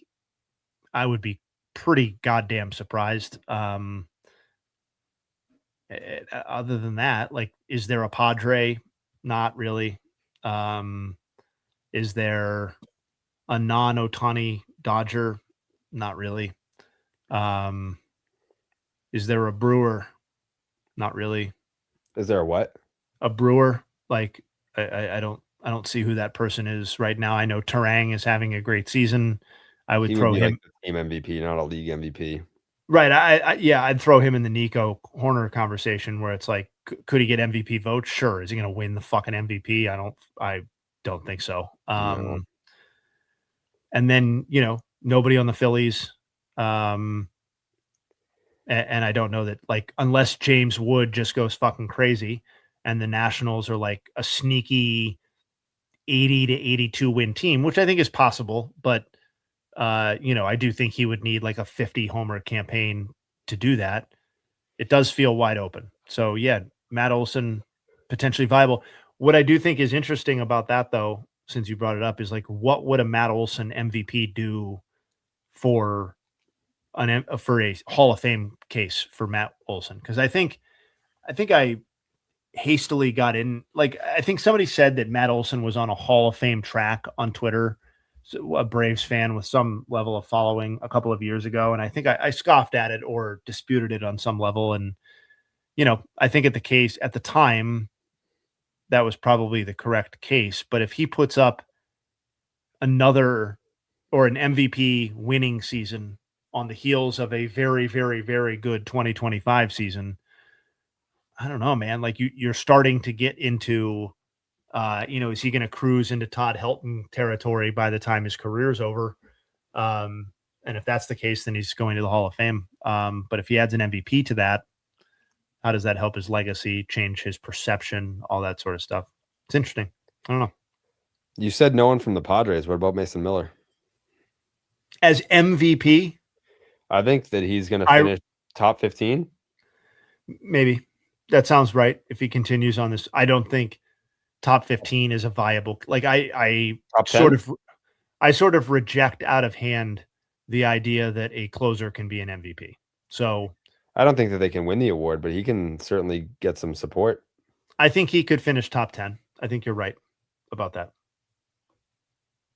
I'd be surprised if he got into real genuine candidacy territory, like top 5, whatever, wherever we draw that arbitrary line. But I think you're right that he could get top 10. That'd be cool. When's the last closer or reliever? Did Mariano Rivera get top 10 before? Dennis Eckersley? No, Dennis Eckersley. Dennis Eckersley did Cy and MVP as a starter, right? This is not necessarily the last answer, but Eric Gagne in the year that he won the Cy Young, 6th in the MVP. Yeah. Was that 03? Yes. I wonder. Eck won it, but I think he was a starter when he did. No, is he a closer? Mariano's top finish in the MVP was 9th. He was a closer. Well, run up X MVP Cy Young season. Dennis Eckersley, when he won the MVP and the Cy Young, had a 1.91 ERA in 80 innings pitched with 51 saves. There you go. Obviously, a horseshit MVP. No disrespect to Dennis Eckersley personally. What year is that? 90? 1992. 92. I mean, a really, really bad MVP decision. I don't think you got that one on the podcast yet. No, that would be, you could rip that out of his hand and give it to so many different people. Virtually any other person. It's actually such a bad MVP that in some ways that he won the Cy Young was more insulting, because Roger Clemens was so much more valuable than Dennis Eckersley that season. They were teammates. Yes. No. He Eckersley was won in with Cleveland. Oakland. And Clemens was obviously with the Sox, but yeah, brutal. Yeah, that's a segment that I'm waiting for on the pod. Yeah, Dennis will be giving that one back. In fact, it would be just for efficiency's sake, we would just do the Cy Young and the MVP, and I would take both of them. Wow. And then you have to wonder if the retroactive Hall of Fame committee, which I'm also probably going to create and head up one day, for the pod, is whether they'll start to re-examine Dennis Eckersley's Hall of Fame case if he doesn't have that Cy Young MVP combination. That's sacrilegious. Well, I'm just saying what might happen. Well, Eric Gagne earned every bit of that top 10 finish. That was electric. Yeah. Earned is an interesting word to use given what came out after the fact, but yes, he was very dominant. I think he was taking some creatine. Yeah, he was a PED guy, right? Maybe. Yeah, I think so. Big time. Big time. I remember this has never been a stain on Theo Epstein's legacy, but do you remember that emails leaked? It might have been the Mitchell report. What year did the Mitchell report come out? I would 07? say No. 2008 or 9. 09? Does that sound right? I would have said earlier. I would have said 06. Let's see. I want to say I was in college. The Mitchell report. December 13th, 2007. We basically split the difference there. Okay. So, by the way, George Mitchell in the Epstein files. Was he really? Shout him out. Yeah, George Mitchell. I want to say he also was an employee of the Red Sox, which is why. So you'll remember in 09 when I think it was like a Miami newspaper or like the New York Times. They were like, oh, yeah, on that anonymous list of like 104 players, there was David Ortiz, Manny Ramirez, and A-Rod. That was the Yankees leaking that because George Mitchell was an employee of the Red Sox. So all the fucking players on the Mitchell report were Yankees pretty much. And there was no Red Sox except for like Mo Vaughn maybe. So the Yankees were like, fuck you guys. Like, if you're going to drag us, we're going to drag you. But in the Mitchell report, there was a leaked email where Theo was emailing the Texas Rangers inquiring about Eric Gagne. And he was like, he's a steroid guy though, right? And then he traded for him anyway. Yeah, well. Yeah, Theo got out of the game before getting tainted by anything. Guys just yeah. If you can get the PDF of the Mitchell report, then do a control F and search. Well, don't search steroid guy, but find the Theo Epstein part with Eric Gagne. He was like, he's on steroids, right? Yeah, we'll take him. Still on him, right? Okay, good. Yeah. Braves are winners. Matt Olson, MVP. Some are beginning to say this. Whoa. Big tumble for the ball girl in San Francisco. Face full of dirt. Love the effort though. Oh gosh. I guess her cleat got stuck. That's a ball. That's a ball woman. Yeah. That is a mother. Mother age at least. Ooh. All right. Lead guy on. Let's go. So we are down to 2 baseball games? Mm-mm. 3 baseball games. Three. What's the third one? We have Diamondbacks, Pirates. We have Padres, Giants. Oh, yes. And my White Sox.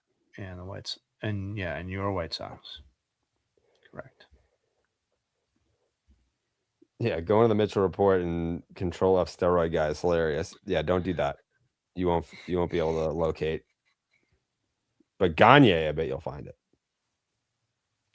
Who's the small Italian from Kansas City? Sorry, Matt Olson MVP case. Is that a reference I should know? Jeff Passan is the small Italian from Kansas City. Jeff Paisan. Oh, he's on that. He's on Matt Olson for MVP. I do know him as the small Italian from Kansas City, though.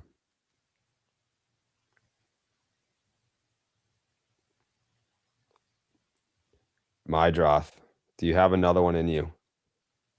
There he is. He's in the chat. I'm going to say no. Jeff Paisan.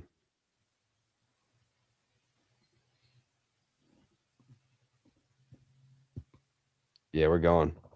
Yeah, we're grinding. We're nutting tonight. Although we're close to the end. The number of baseball games is almost 0. I'm hanging in there to see the White Sox come back and win this game. Yeah, when the White Sox lose this game, we can wrap it up. They're gonna win. I've already gotten the "Where are you?" text message from Reinsdorf or from. Go! Hey, interference! No. Yep. Okay. Yeah, it's interference on them, on the White Sox. No, we just need a little fly ball here, Chase. That's bad umpiring.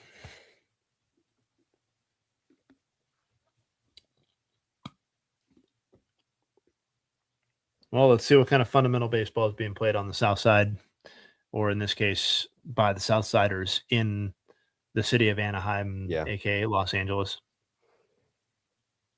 Ball. This comeback is going to be unbelievable, Jay.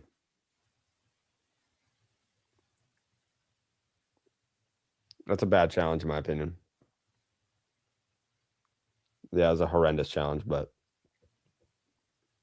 that was like 8 inches off the plate.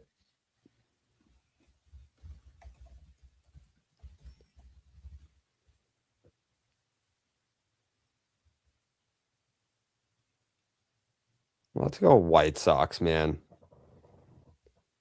We deserve this.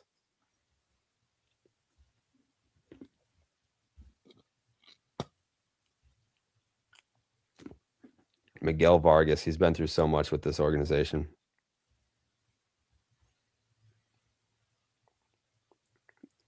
Good take.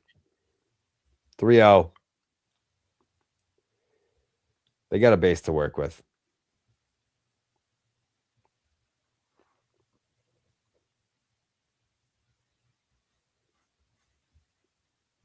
Okay. 4-pitch walk, Jay. Go ahead, run is on.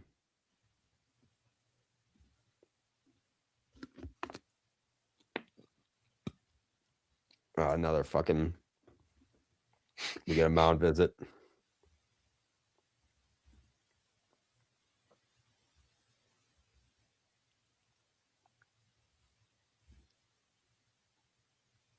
Outside of Murakami, this is probably the last guy you want to see come to the plate in this spot.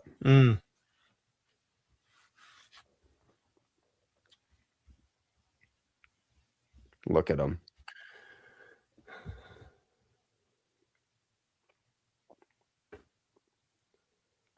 You know what? I'm going to say right now, Colson Montgomery is going to drive in at least one run here. I don't see it.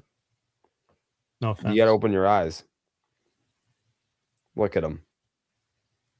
No, he doesn't have that killer in him. I'm going to say a GIDP. That's what I'm going to say. Nope. Let's twist it. No.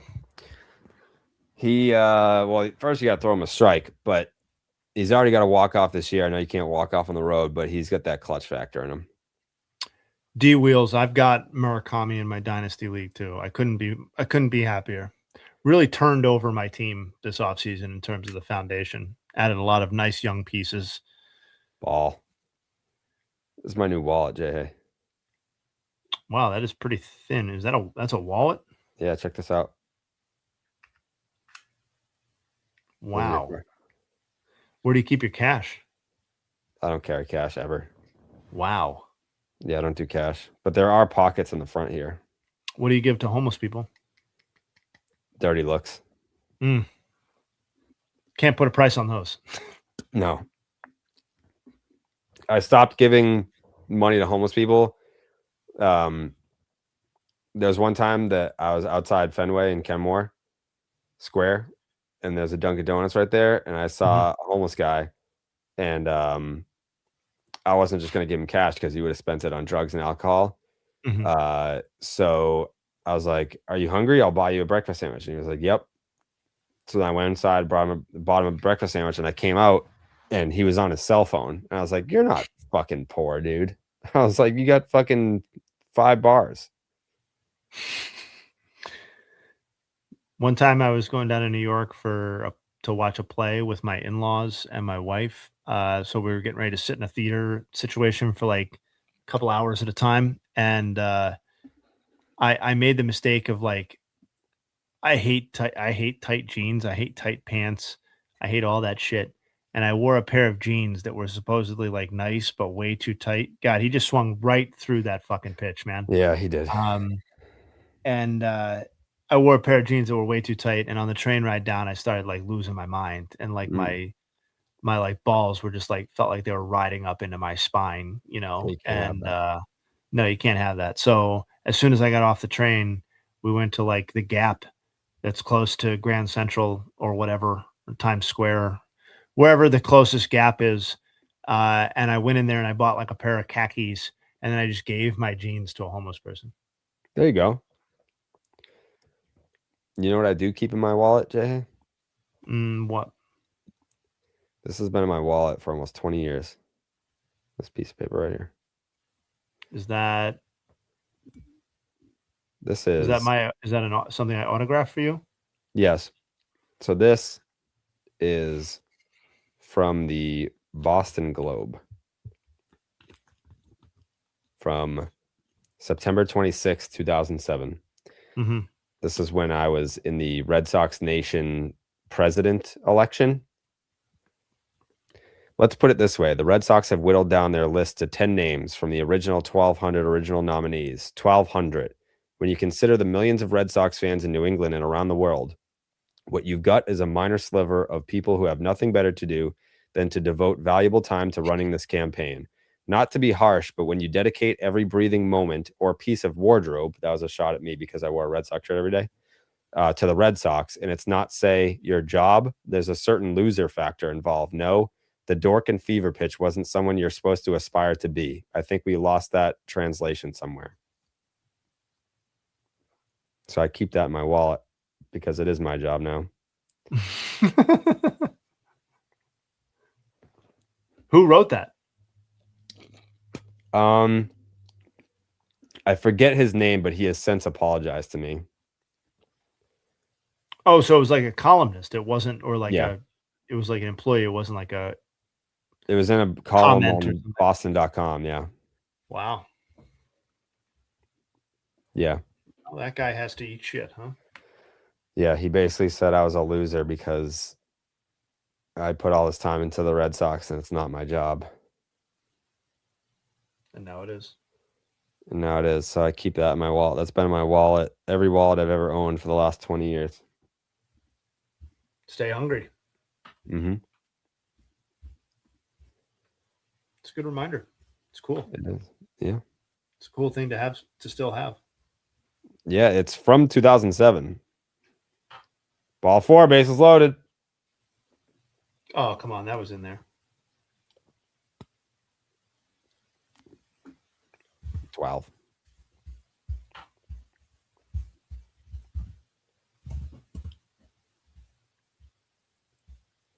He was right. Well, at the time, sure. At the time, I was not getting paid to do it. No. And you're still friends with Steve after that. That's great.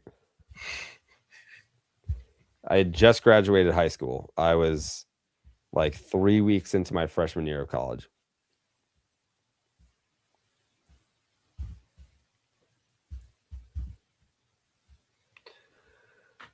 All right, let's see. Pirates down to their last strike here. Marcelo Zuna, that was not close. Well- That is a shame. That is a shame. Diamondbacks win. And we're down to 2 games. We got Edgar Caro. I agree. Yeah. Do I still think WC-40 is going to be traded by the deadline? Well, if the Red Sox sweep tomorrow, then Could be buyers. it could be buyers. I mean, they're 117-1 victory away from having a positive run differential. I mean, that's huge, man. That shit means something to me. Oh, come on. Here we go. Here we go, guy. Jared Carabras.